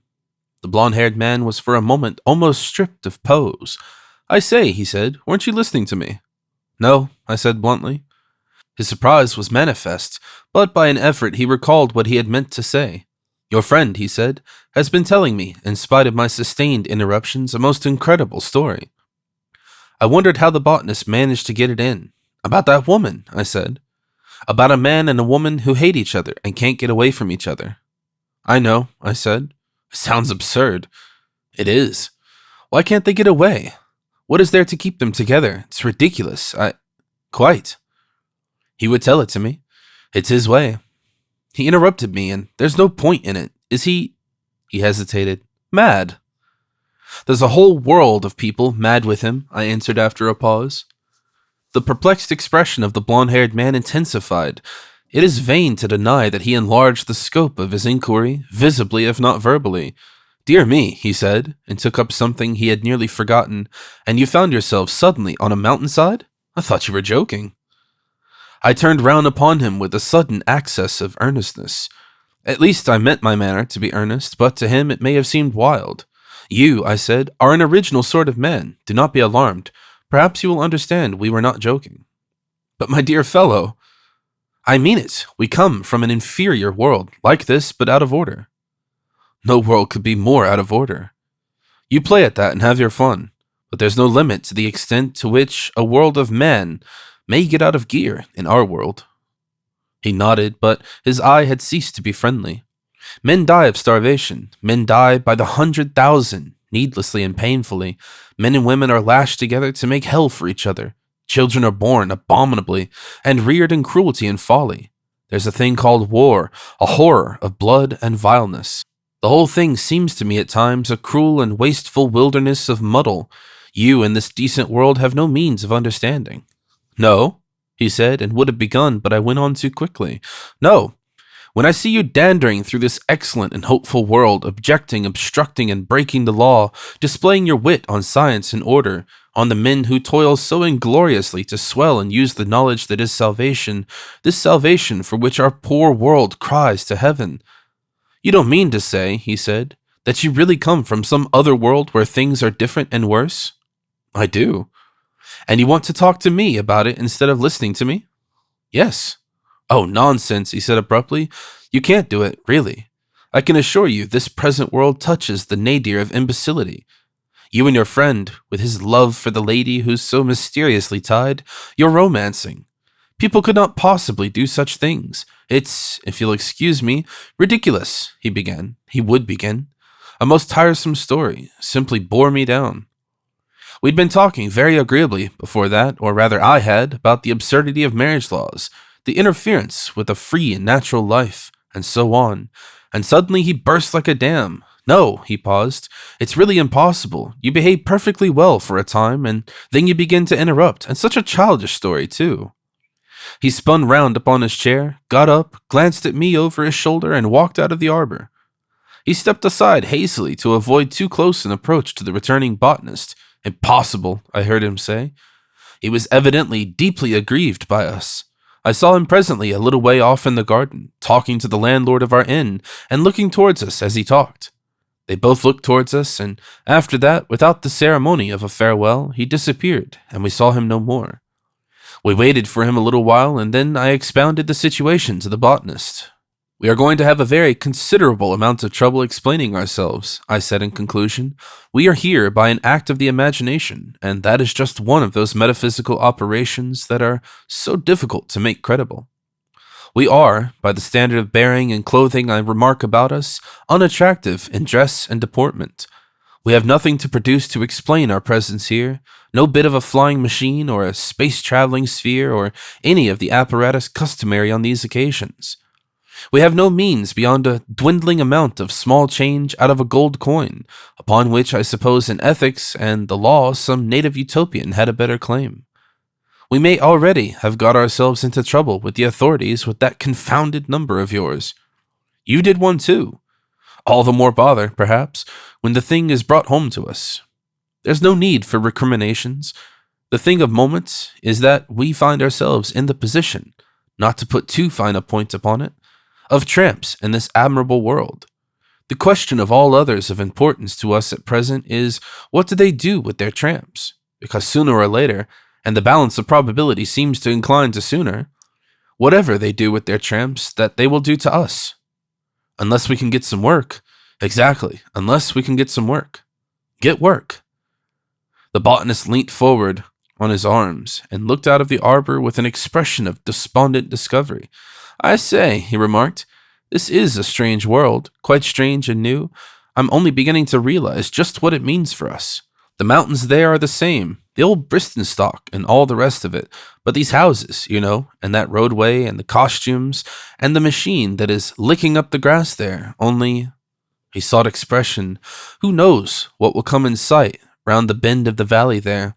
Who knows what may happen to us anywhere? We don't know who rules over us even. We don't even know that. No, I echoed. We don't know that.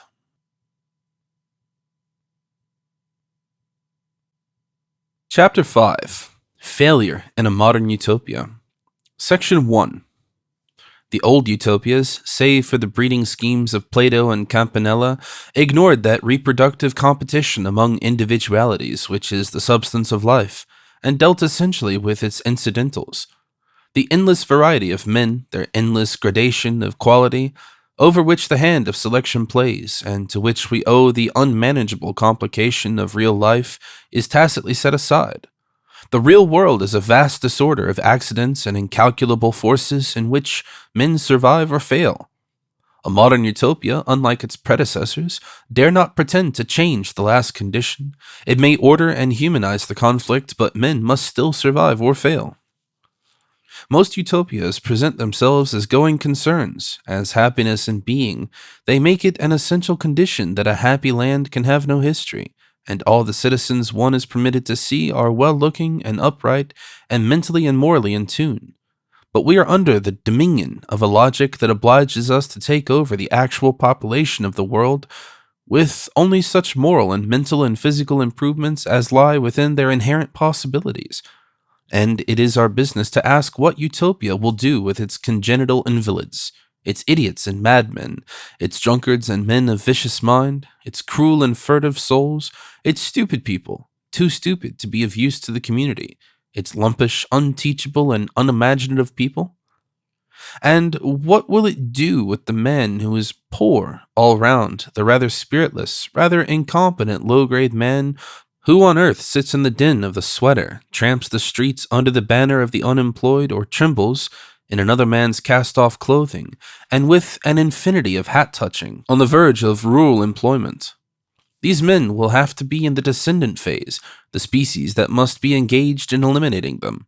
There's no escape from that, and conversely, the people of exceptional quality must be ascendant. The better sort of people, so far as they can be distinguished, must have the fullest freedom of public service and the fullest opportunity of parentage, and it must be open to every man to approve himself worthy of ascendancy. The way of nature in this process is to kill the weaker, and, sillier, to crush them, to starve them, to overwhelm them, using the stronger and more cunning as her weapon. But man is the unnatural animal, the rebel child of nature, and more does he turn himself against the harsh and fitful hand that reared him. He sees with a growing resentment the multitude of suffering, ineffectual lives over which his species tramples in its ascent. In the modern Utopia, he will have set himself to change the ancient law. No longer will it be that failures must suffer and perish lest their breed increase, and the breed of failure must not increase lest they suffer and perish, and the race with them. Now we need not argue here to prove that the resources of the world and the energy of mankind, were they organized sanely, are amply sufficient to supply every material need of every living human being, and if it can be so contrived that every human shall live in a state of reasonable physical and mental comfort without the reproduction of inferior types, there is no reason whatever why that should not be secured. But there must be a competition in life of some sort to determine who are to be pushed to the edge, and who are to prevail and multiply. Whatever we do, man will remain a competitive creature, and though moral and intellectual training may vary and enlarge his conception of success, and fortify him with refinements and consolations, no utopia will ever save him completely from the emotional drama of struggle, from exultations and humiliations, from pride and prostration and shame. He lives in success and failure just as inevitably as he lives in space and time. But we may do much to make the margin of failure endurable. On earth, for all the extravagance of charity, the struggle for the mass of men at the bottom resolves itself into a struggle, and often a very foul and ugly struggle for food, shelter, and clothing. Deaths outright from exposure and starvation are now perhaps uncommon, but for the multitude, there are only miserable houses, uncomfortable clothes, and bad and insufficient food. Fractional starvation and exposure, that is to say. A utopia planned upon modern lines will certainly have put an end to that. It will insist upon every citizen being properly housed, well-nourished, and in good health, reasonably clean and clothed healthily, and upon that insistence its labor laws will be founded.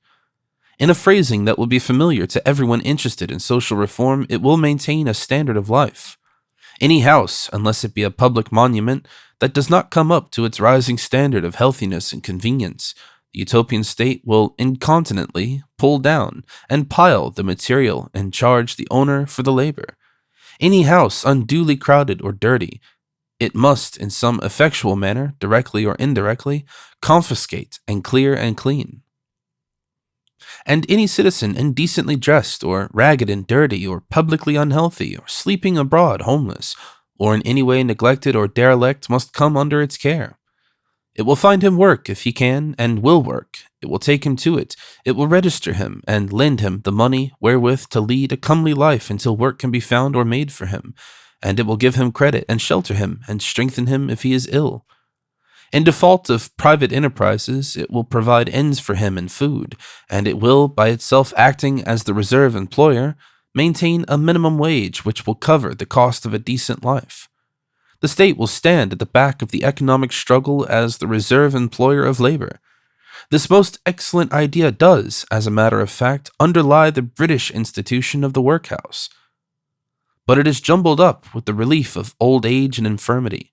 It is administered parochially, and on the supposition that all population is static and localized, whereas every year it becomes more migratory. It is administered without any regard to the rising standards of comfort and self-respect in a progressive civilization. And it is administered grudgingly. The thing that is done as unwilling charity by administrators, who are often, in the rural districts at least, competing for low-priced labor, and who regard want of employment as a crime, But if it were possible for any citizen in need of money to resort to a place of public employment as a right, and there work for a week or a month without degradation upon certain minimum terms, it seems fairly certain that no one would work, except as the victim of some quite exceptional and temporary accident for less. The work publicly provided would have to be toilsome, but not cruel or incapacitating. A choice of occupations would need to be afforded, occupations adapted to different types of training and capacity, with some residual employment of a purely laborious and mechanical sort for those who were incapable of doing the things that required intelligence. Necessarily, this employment by the state would be a relief of economic pressure, but it would not be considered a charity done to the individual, but a public service. It need not pay any more than the police need pay, but it could probably be done at a small margin of loss. There is a number of durable things bound finally to be useful that could be made and stored whenever the tide of more highly paid employment ebbed and labor sank to its minimum. Bricks, iron from inferior ores, shaped and preserved timber, pens, nails, plain fabrics of cotton and linen, paper, sheet, glass, artificial fuel, and so on. New roads could be made and public buildings reconstructed, inconveniences of all sorts removed, until under the stimulus of accumulating material, accumulating investments, or other circumstances, the tide of private enterprise flowed again. The state would provide these things for its citizens as though it was his right to require them. He would receive as a shareholder in the common enterprise and not with any insult of charity. But on the other hand, it will require that the citizen who renders the minimum of service for these concessions shall not become a parent until he is established in work at a rate above the minimum, and free of any debt he may have incurred. The state will never press for its debt, nor put a limit to its accumulation so long as a man or woman remains childless. It will not even grudge them temporary spells of good fortune when they may lift their earnings above the minimum wage. It will pension the age of everyone who cares to take a pension, and it will maintain special guest homes for the very old to which they may come as paying guests, spending their pensions there. By such obvious devices, it will achieve the maximum elimination of its feeble and spiritless folk in every generation, with the minimum of suffering and public disorder.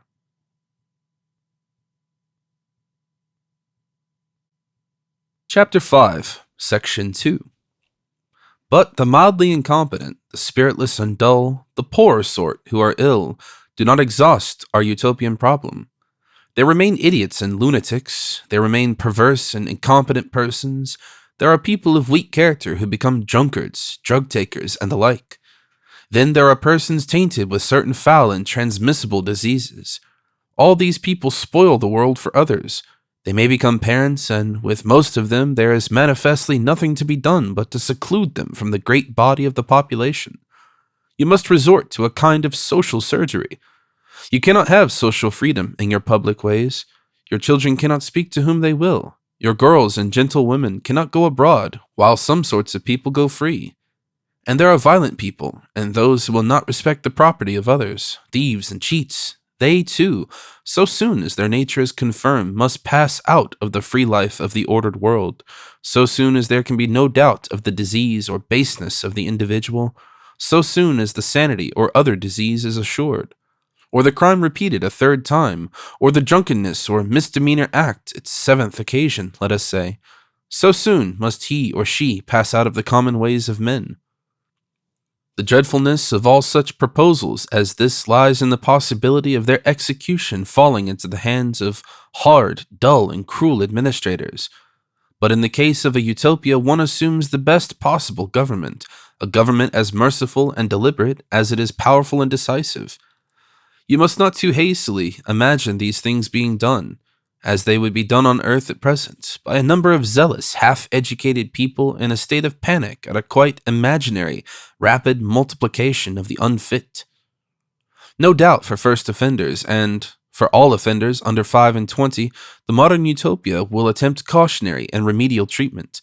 There will be disciplinary schools and colleges for the young, fair, and happy places, but with less confidence and more restraint than the schools and colleges of the ordinary world.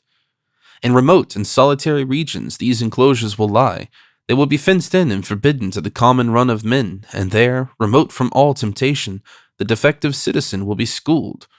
There will be no masking of the lesson. Which do you value most, the wide world of humanity or this evil trend in you? From that discipline at last the prisoners will return. But the others, what would a saner world do with them? Our world is still vindictive, but the all-reaching state of Utopia will have the strength that begets mercy. Quietly the outcast will go from among his fellow men. There will be no drumming of him out of the ranks, no tearing off of epaulets, no smiting in the face. The thing must be just public enough to obviate secret tyrannies, and that is all. There would be no killing, no lethal chambers. No doubt Utopia will kill all deformed and monstrous and evilly diseased births, but for the rest, the state will hold itself accountable for their being.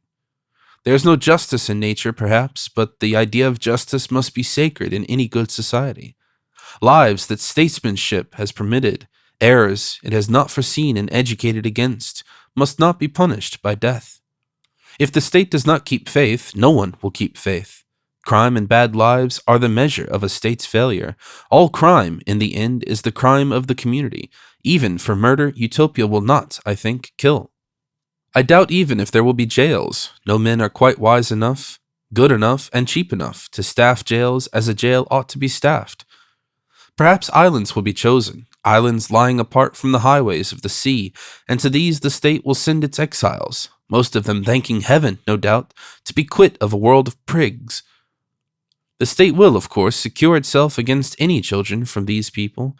That is the primary object in their seclusion, and perhaps it may even be necessary to make these island prisons a system of island monasteries and island nunneries. Upon that I am not confident to speak. But, if I may believe the literature of the subject, unhappily a not very well criticized literature, it is not necessary to enforce this separation. Footnote. See, for example, Dr. W.A. Chappell's The Fertility of the Unfit. About such islands patrol boats will go. There will be no freedoms of boat building, and it may be necessary to have armed guards at the creeks and quays. Beyond that, the state will give these segregated failures just as full a liberty as they can have. If it interferes any further, it will be simply to police the islands against the organization of serious cruelty, to maintain the freedom of any of the detained who wished it to transfer themselves to other islands, and so keep a check upon tyranny.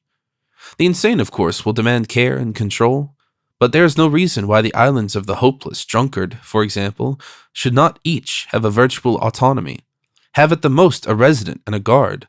I believe that a community of drunkards might be capable of organizing even its own bad habit to the pitch of tolerable existence. I do not see why such an island should not build and order for itself and manufacture and trade. Your ways are not our ways, the world state will say, but here is freedom and a company of kindred souls. Elect your jolly rulers, brew, if you will, and distill. Here are vine cuttings and barley fields. Do as it pleases you to do. We will take care of the knives, but for the rest, deal yourselves with God. And you see the big convict steamship standing into the island of incurable cheats.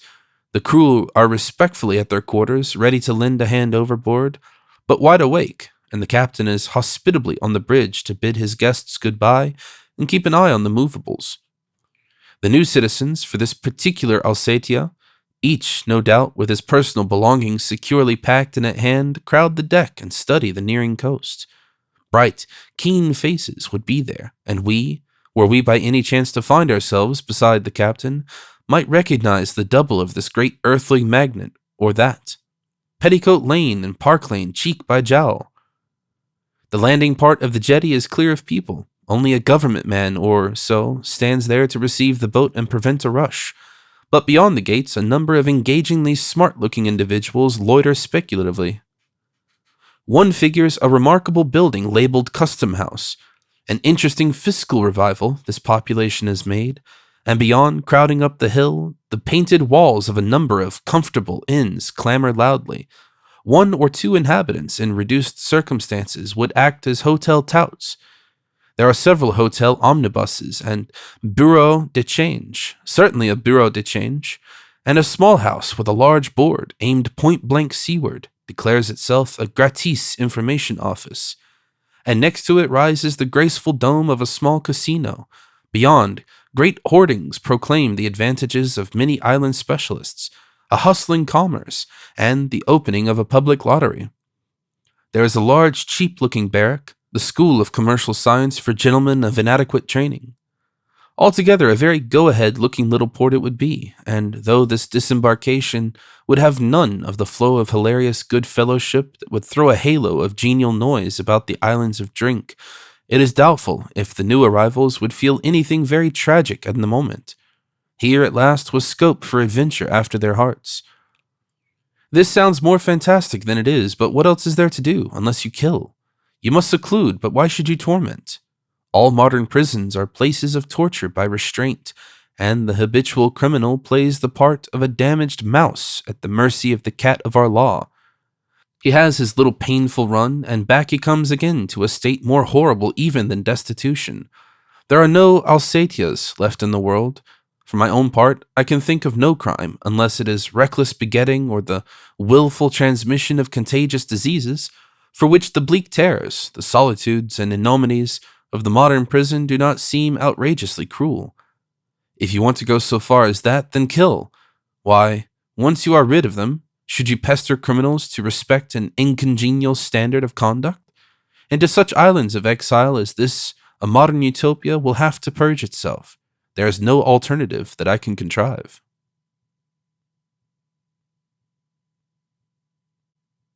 Chapter 5, Section 3. Will a utopian be free to be idle? Work has to be done. Everyday humanity is sustained by its collective effort, and without a constant recurrence of effort in the single man as in the race as a whole, there is neither health nor happiness. The permanent idleness of a human being is not only burthensome to the world, but his own secure misery. But unprofitable occupation is also intended by idleness, and it may be considered whether that freedom also be open to the utopian. Conceivably it will, like privacy, locomotion, and almost all the freedoms of life, and on the same terms, if he possess the money to pay for it. That last condition may produce a shock in minds accustomed to the proposition that money is the root of all evil, and to the idea that utopia necessarily implies something rather oaken and handmade and primitive in all these relations. Of course, money is not the root of any evil in the world. The root of all evil in the world, and the root of all good too, is the will to live, and money becomes harmful only when by bad laws and bad economic organization it is more easily attained by bad men than good. It is as reasonable to say food is the root of all disease, but so many people suffer from excessive and unwise eating. The sane economic ideal is to make the possession of money the clear indication of public serviceableness, and the more nearly that ideal is attained, the smaller is the justification of poverty and the less the hardship of being poor. In barbaric and disorderly countries, it is almost honorable to be indigent and unquestionably virtuous to give to a beggar, and even in the more or less civilized societies of earth, so many children come into life hopelessly handicapped that austerity to the poor is regarded as the meanest of mean virtues. But in Utopia, everyone will have an education and a certain minimum of nutrition and training.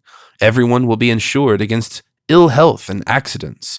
There will be the most efficient organization for balancing the pressure of employment and the presence of disengaged labor, and so to be moneyless will be clear evidence of unworthiness.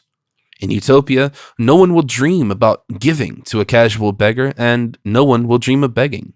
There will need to be, in the place of the British casual wards, simple but comfortable inns with a low tariff, controlled to a certain extent, no doubt, and even in some cases maintained by the state. This tariff will have such a definite relation to the minimum permissible wage that a man who has incurred no liabilities through marriage or the like relationship will be able to live in comfort and decency upon that minimum wage, pay his small insurance premium against disease, death, disablement, or ripening years, and have a margin for clothing and other personal expenses. But he will get neither shelter nor food, except at the price of his freedom, unless he can produce money. But suppose a man without money in a district where employment is not to be found for him, suppose the amount of employment to have diminished in the district with such suddenness as to have stranded him there, Or suppose he has quarreled with the only possible employer, or that he does not like his particular work. Then no doubt the utopian state, which wants everyone to be just as happy as the future welfare of the race permits, will come to his assistance. One imagines him resorting to a neat and businesslike post office and stating his case to a civil and intelligent official. In any sane state, the economic conditions of every quarter of the earth will be watched as constantly as its meteorological phases, and a daily map of the country within a radius of 300 or 400 miles, showing all the places where labor is needed, will hang upon the post office wall. To this his attention will be directed. The man out of work will decide to try his luck in this place or that, and the public servant, the official, will make a note of his name, verify his identity. The freedom of Utopia will not be incompatible with the universal registration of thumb marks, and issue passes for travel and coupons for any necessary inn accommodation on his way to the chosen destination. There he will seek a new employer.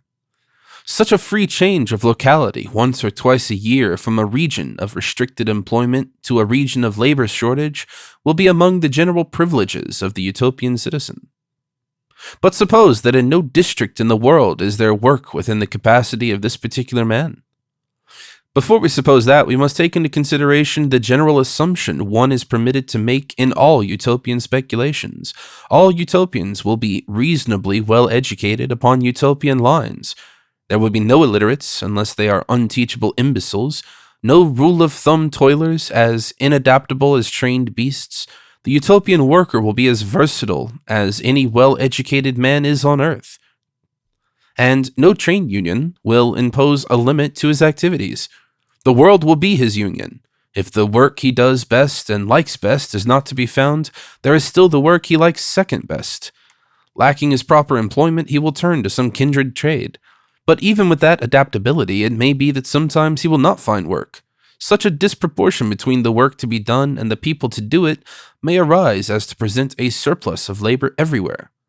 This disproportion may be due to two causes: to an increase of population without a corresponding increase of enterprises, or to a diminution of employment throughout the world due to the completion of great enterprises, to economies achieved, or to the operation of new and more efficient labor-saving appliances. Through either cause, a world state may find itself doing well except for an excess of citizens of mediocre and lower quality. But the first cause may be anticipated by wise marriage laws. The full discussion of these laws will come later, but here one may insist that Utopia will control the increase of its population. Without the determination and ability to limit that increase, as well as to stimulate it whenever it is necessary, no Utopia is possible. That was clearly demonstrated by Malthus for all time.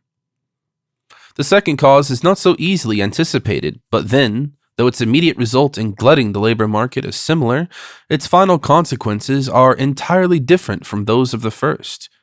The whole trend of a scientific mechanical civilization is continually to replace labor by machinery and to increase it in its effectiveness by organization.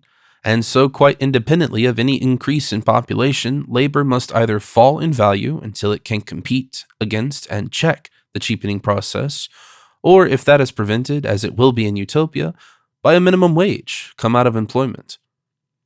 There is no apparent limit to this process, but a surplus of efficient labor at the minimum wage is exactly the condition that should stimulate new enterprises, and that, in a state saturated with science and prolific invention, will stimulate new enterprises, an increasing surplus of available labor without an absolute increase of population, an increasing surplus of labor due to increasing economy and not to proliferation, and which therefore does not press on and disarrange the food supply, is surely the ideal condition for a progressive civilization.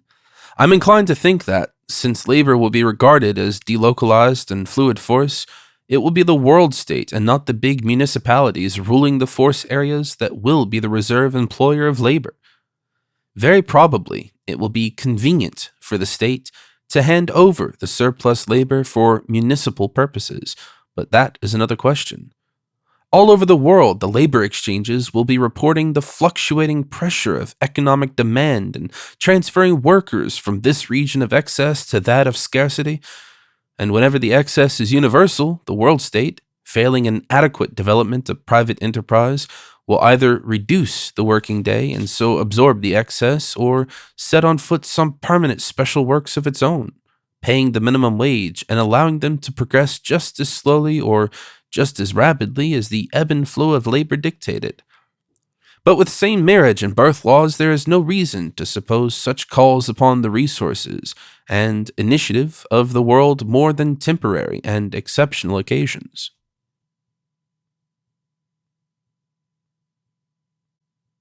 Chapter 5, Section 4.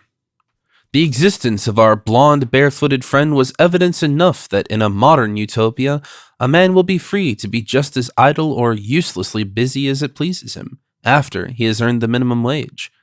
He must do that, of course, to pay for his keep, to pay his assurance tax against ill health or old age, and any charge or debt paternity may have brought upon him. The world state of the modern utopist is no state of moral compulsions. If, for example, under the restricted utopian scheme of inheritance, a man inherited sufficient money to release him from the need to toil, he would be free to go where he pleased and do what he liked. A certain proportion of men at ease is good for the world. Work as a moral obligation is the morality of slaves, and so long as no one is overworked, there is no need to worry because some few are underworked. Utopia does not exist as a solace for envy. From leisure and a good moral and intellectual atmosphere come experiments, come philosophy and the new departures. In any modern utopia, there must be many leisurely people. We are all too obsessed in the real world by the strenuous ideal, by the idea that the vehement, incessant fool is the only righteous man. Nothing done in a hurry, nothing done under strain, is really well done. A state where all are working hard, where none go to and fro, easily and freely, loses touch with the purpose of freedom. But inherited independence will be the rarest and least permanent of utopian facts. For the most part, that wider freedom will have to be earned, and the inducements to men and women to raise their personal value far above the minimum wage will be very great indeed. Thereby will come privacies, more space in which to live, liberty to go everywhere and do no end of things, the power and freedom to initiate interesting enterprises and assist and cooperate with interesting people, and indeed all the best things of life. The modern utopia will give a universal security indeed and exercise the minimum of compulsions to toil, but it will offer some acutely desirable prizes. The aim of all these devices, the minimum wage, the standard of life, provision for all the feeble and unemployed and so forth, is not to rob life of incentives, but to change their nature, to make life not less energetic, but less panic-stricken and violent and base, to shift the incidence of the struggle for existence from our lower to our higher emotions, so to anticipate and neutralize the motives of the cowardly and bestial, that the ambitious and energetic imagination, which is man's finest quality, may become the incentive and determining factor in survival.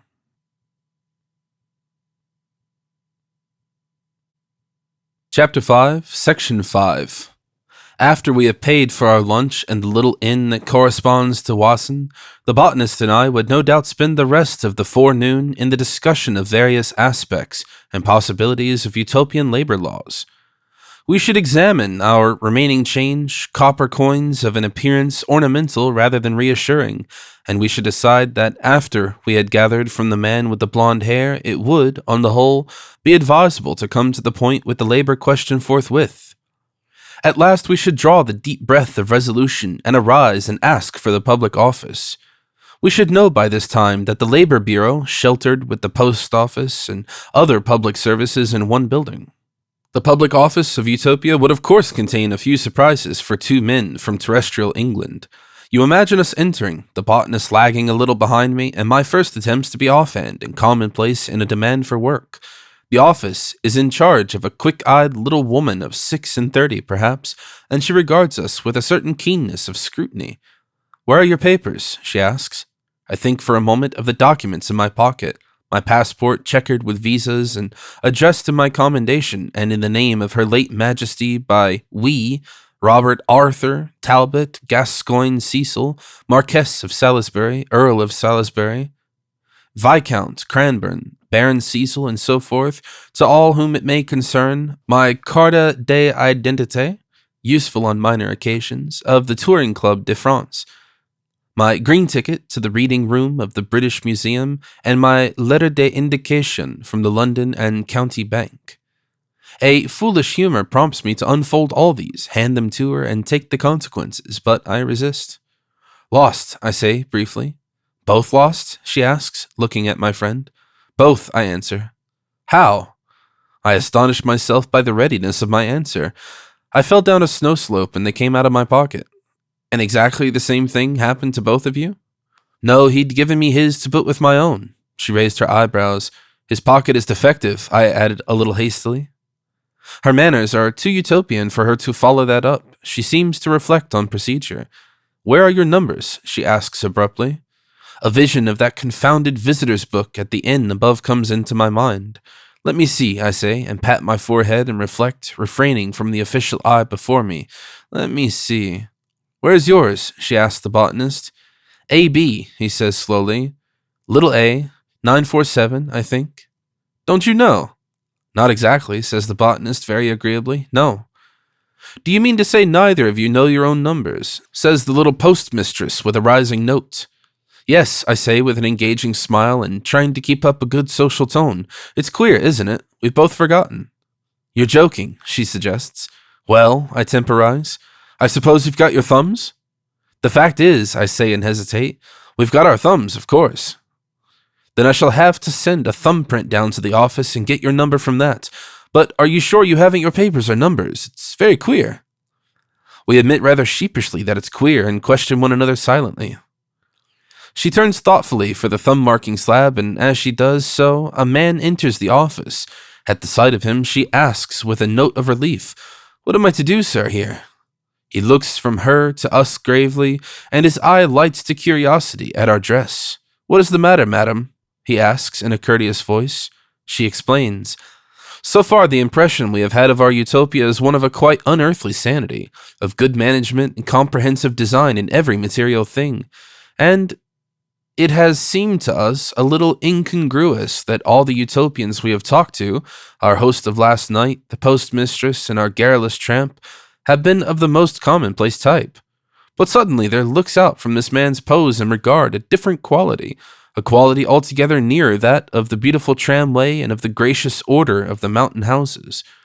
He's a well-built man of perhaps 35, with the easy movement that comes with perfect physical condition. His face is clean-shaven and shows the firm mouth of a disciplined man, and his gray eyes are clear and steady.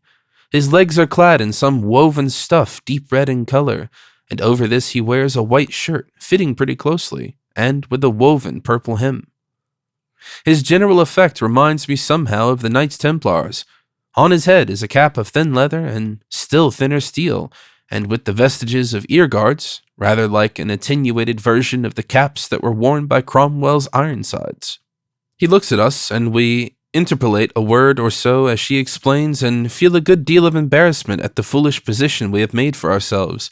I determine to cut my way out of this entanglement before it complicates itself further. The fact is, I say. Yes, he says, with a faint smile.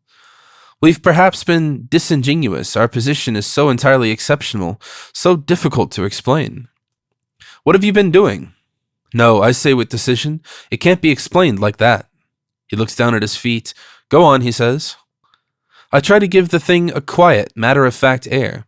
You see, I say, in the tone of one who adopts for really lucid explanations, we come from another world. Consequently, whatever thumb mark registration or numbering you have in this planet doesn't apply to us, and we don't know our numbers because we haven't got any. We are really, explorers, strangers. But what world do you mean? It's a different planet, a long way away, practically at an infinite distance. He looks up in my face with the patient expression of a man who listens to nonsense. I know it sounds impossible, I say, but here's the simple fact. We appear in your world. We appeared suddenly upon the neck of Lucindro, the Passo Lucindro, yesterday afternoon, and I defy you to discover the faintest trace of it before that time. Down we marched into the San Goddard Road, and here we are. That's our fact. And as for papers, where in your world have you seen papers like this? I produce my pocketbook, extract my passport, and present it to him. His expression is changed. He takes the document and examines it, turns it over, looks at me, and smiles that faint smile of his again. Have some more, I say, and proffer the card of the TCF. I follow up that blow with my green British Museum ticket, as tattered as a flag in a knight's chapel. You'll get found out, he says, with my documents in his hand. You've got your thumbs. You'll be measured. They'll refer to the central registers, and there you'll be. That's just it, I say. We shan't be. He reflects. It's a queer sort of joke for you two men to play, he decides, handing me back my documents. It's no joke at all, I say, replacing them in my pocketbook. The postmistress intervenes. What would you advise me to do? No money, he asks. No. He makes some suggestions. Frankly, he says, I think you have escaped from some island. How you got so far as here, I can't imagine, or what you think you'll do, but anyhow, there's the stuff for your thumbs. He points to the thumb marking apparatus and turns to attend to his own business. Presently, we emerge from the office in a state between discomfiture and amusement, each with a tramway ticket for Lucerne in his hand and with sufficient money to pay our expenses until the morrow.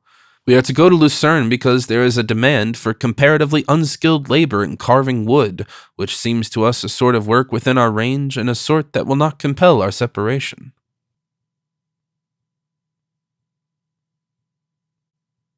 Chapter 5, Section 6. The old utopias are sessile organizations.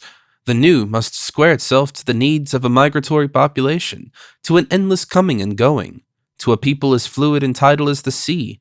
It does not enter into the scheme of earthly statesmanship, but indeed all local establishments, all definitions of place, are even now melting under our eyes. Presently, all the world will be awash with anonymous stranger men. Now the simple laws of custom, the homely methods of identification that served in the little communities of the past when everyone knew everyone, fail in the face of this liquefaction. If the modern utopia is indeed to be a world of responsible citizens, it must have devised some scheme by which every person in the world can be promptly and certainly recognized, and by which anyone missing can be traced and found. This is by no means an impossible demand. The total population of the world is, on the most generous estimate, not more than 1.5 billion, and the effectual indexing of this number of people, the record of their movement hither and thither, the entry of various material facts such as marriage, parentage, criminal convictions, and the like, the entry of the newborn and the elimination of the dead, colossal task though it would be, is still not so great as to be immeasurably beyond comparison with the work of the post offices in the world of today, or the cataloging of such libraries as that of the British Museum, or such collections as that of the insects in Cromwell Road. Such an index could be housed quite comfortably on one side of Northumberland Avenue, for example. It is only a reasonable tribute to the distinctive lucidity of the French mind to suppose the central index housed in a vast series of buildings at or near Paris.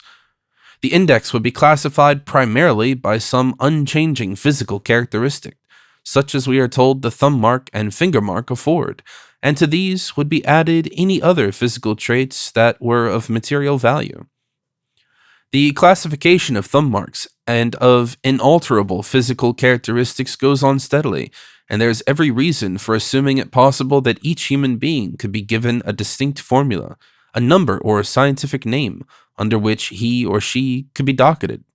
Footnote: it is quite possible that the actual thumb mark may play only a small part in the work of identification, but it is an obvious convenience to our thread of story to assume that it is one sufficient feature.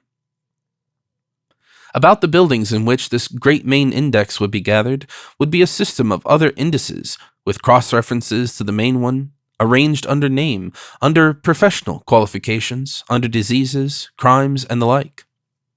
These index cards might conceivably be transparent and so contrived as to give photographic copy promptly whenever it was needed, and they could have an attachment into which would slip a ticket bearing the name of the locality in which the individual was last reported.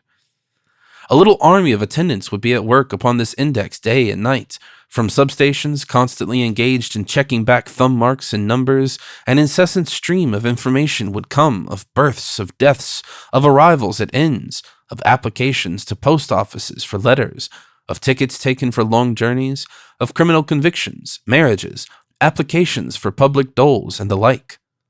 A filter of offices would sort the stream, and all day and all night forever a swarm of clerks would go to and fro correcting the central register and photographing copies of its entries for transmission to the subordinate local stations in response to their inquiries. So the inventory of the state would watch its every man, and the wide world would write its history as the fabric of its destiny flowed on. At last, when the citizen died, would come the last entry of all, his age and the cause of his death, and the date and place of his cremation, and his card would be taken out and passed on to the universal pedigree, to a place of greater quiet, to the ever-growing galleries of the records of the dead. Such a record is inevitable, if a modern utopia is to be achieved. Yet at this, too, our blonde-haired friend would no doubt rebel.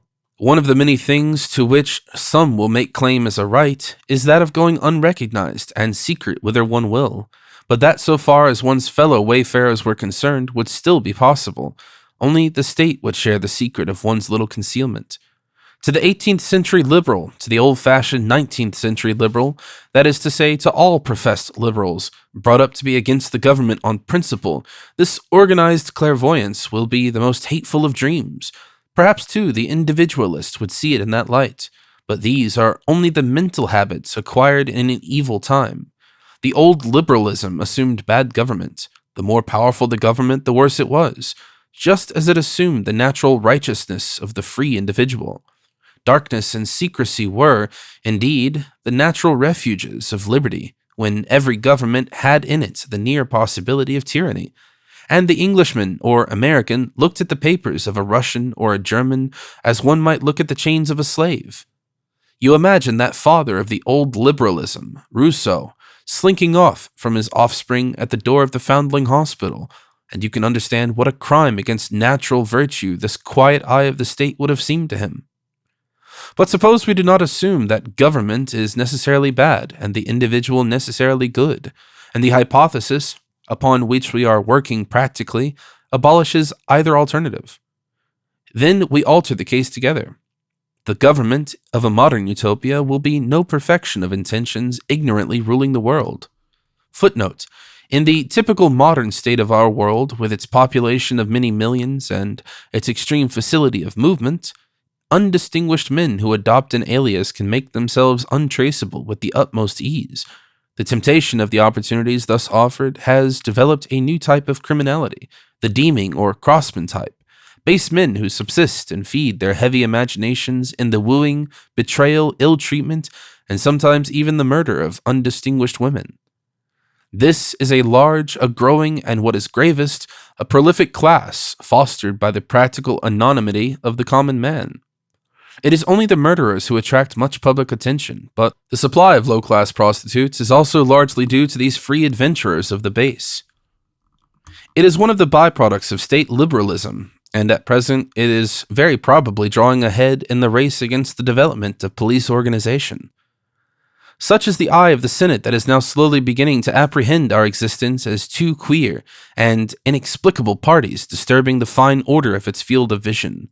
The eye that will presently be focusing itself upon us with a growing astonishment and interrogation. Who in the name of Galton and Bertolin, one fancies Utopia exclaiming, are you? I perceive I shall cut a queer figure in that focus. I shall affect a certain spurious ease of carriage, no doubt. The fact is, I shall begin.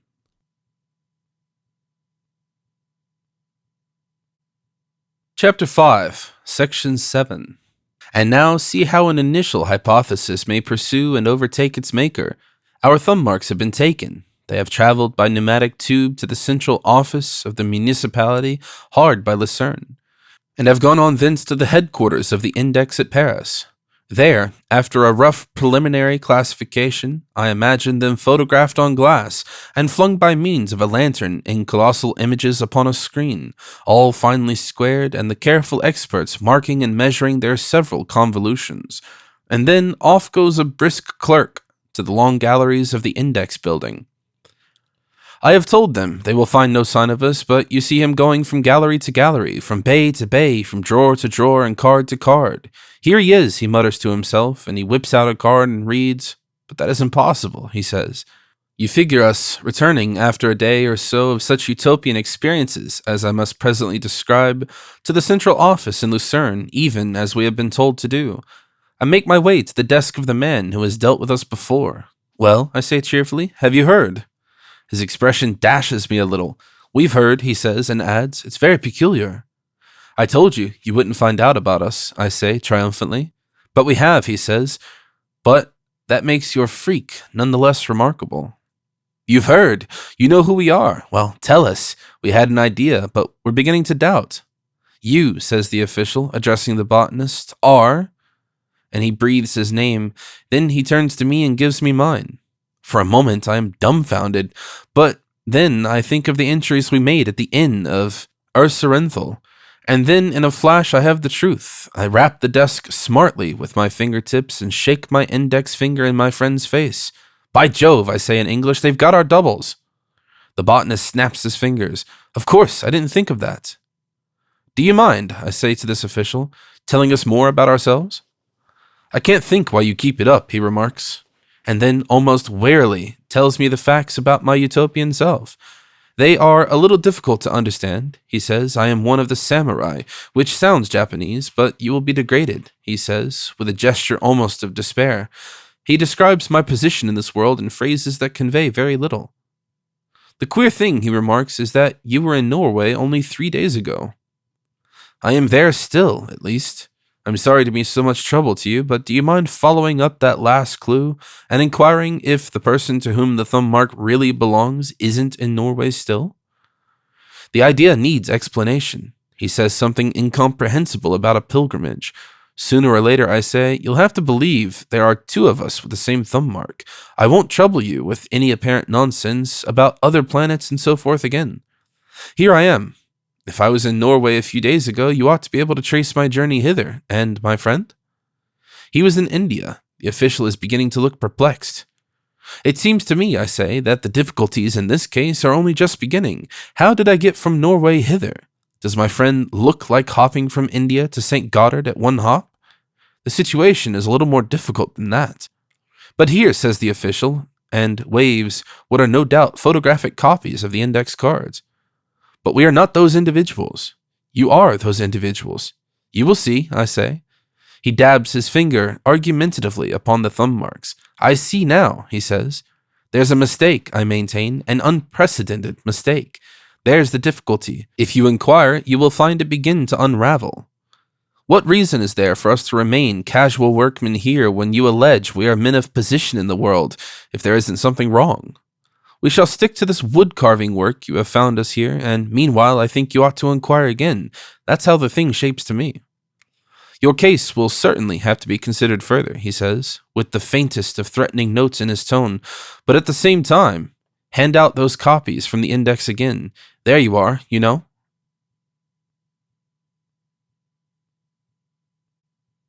Chapter 5, Section 8. When my botanist and I have talked over and exhausted every possibility of our immediate position, we should turn, I think, to more general questions. I should tell him the thing that was becoming more and more apparent in my own mind. Here, I should say, is a world, obviously, on the face of it well organized. Compared with our world, it is like a well-oiled engine beside a scrap heap. It has even got this confounded visual organ swiveling about in a most alert and lively fashion. But that's by the way. You have only to look at all these houses below. We should be sitting on a seat on the Gooch and looking down on the Lucerne of Utopia, a Lucerne that would, I insist, quite arbitrarily, still keep the Wasserturm and the Kapellbrücke. You have only to mark the beauty, the simple cleanliness and balance of this world. You have only to see the free carriage, the unaffected graciousness of even the common people, to understand how fine and complete the arrangements of this world must be. How are they made so? We of the 20th century are not going to accept the Swedish, faintly nasty slops of Rousseauanism that so gratified our great-great-grandparents in the 18th. We know that order and justice do not come by nature. If only the policeman would go away. These things mean intention, will, carried to a scale that our poor, vacillating, hot and cold earth has never known. What I am really seeing more and more clearly is the will beneath this visible utopia. Convenient houses, admirable engineering that is no offense amidst natural beauties, beautiful bodies, and a universally gracious carriage. These are only the outward and visible signs of an inward and spiritual grace. Such an order means discipline. It means triumph over the petty egotisms and vanities that keep men on our earth apart. It means devotion and a nobler hope.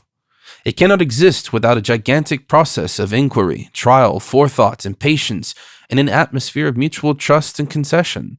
Such a world as this utopia is not made by the chance, occasional cooperations of self-indulgent men, by autocratic rulers, or by the bawling wisdom of the democratic leader, and an unrestricted competition for gain, or an enlightened selfishness that too fails us.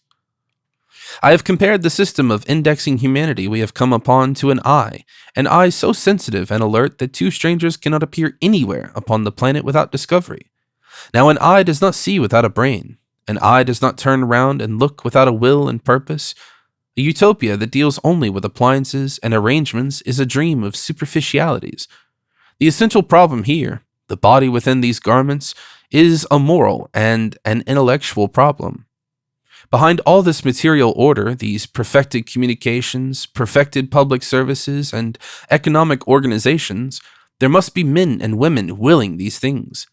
There must be a considerable number and a succession of these men and women of will. No single person, no transitory group of people could order and sustain this vast complexity. They must have a collective, if not a common width of aim, and that involves a spoken or written literature. A living literature to sustain the harmony of their general activity. In some way, they must have put the more immediate objects of desire into a secondary place, and that means renunciation. They must be effectual in action and persistent in will, and that means discipline. But in the modern world in which progress advances without limits, it will be evident whatever common creed or formula they must have be of the simplest sort. That whatever organization they have must be as mobile and flexible as a thing alive. All this follows inevitably from the general proposition of our utopian dream. When we made those, we bound ourselves helplessly to come to this. The botanist would nod in abstracted assent. I should cease to talk. I should direct my mind to the confused mass of memories 3 days in Utopia will have given us. Besides the personalities with whom we have actually come into contact, our various hosts, our foremen and work fellows, the blond man, the public officials, and so on, there will be a great multitude of other impressions. There will be many bright snapshots of little children, for example, of girls and women and men seen in shops and offices and streets, on quays, at windows and by the wayside, people riding hither and thither and walking to and fro. A very human crowd, it has seemed to me, but among them, were there any who might be thought of as having a wider interest than the others, who seemed in any way detached from the rest by a purpose that passed beyond the scene? Then suddenly I recall that clean-shaven man who talked with us for a little while in the public office at Wasson, the man who reminded me of my boyish conception of a Knight Templar, and with him come momentary impressions of other lithe and serious-looking people dressed after the same manner. Words and phrases we have read in such scraps of utopian reading as have come our way, the expressions that fell from the loose mouth of the man with the blonde hair.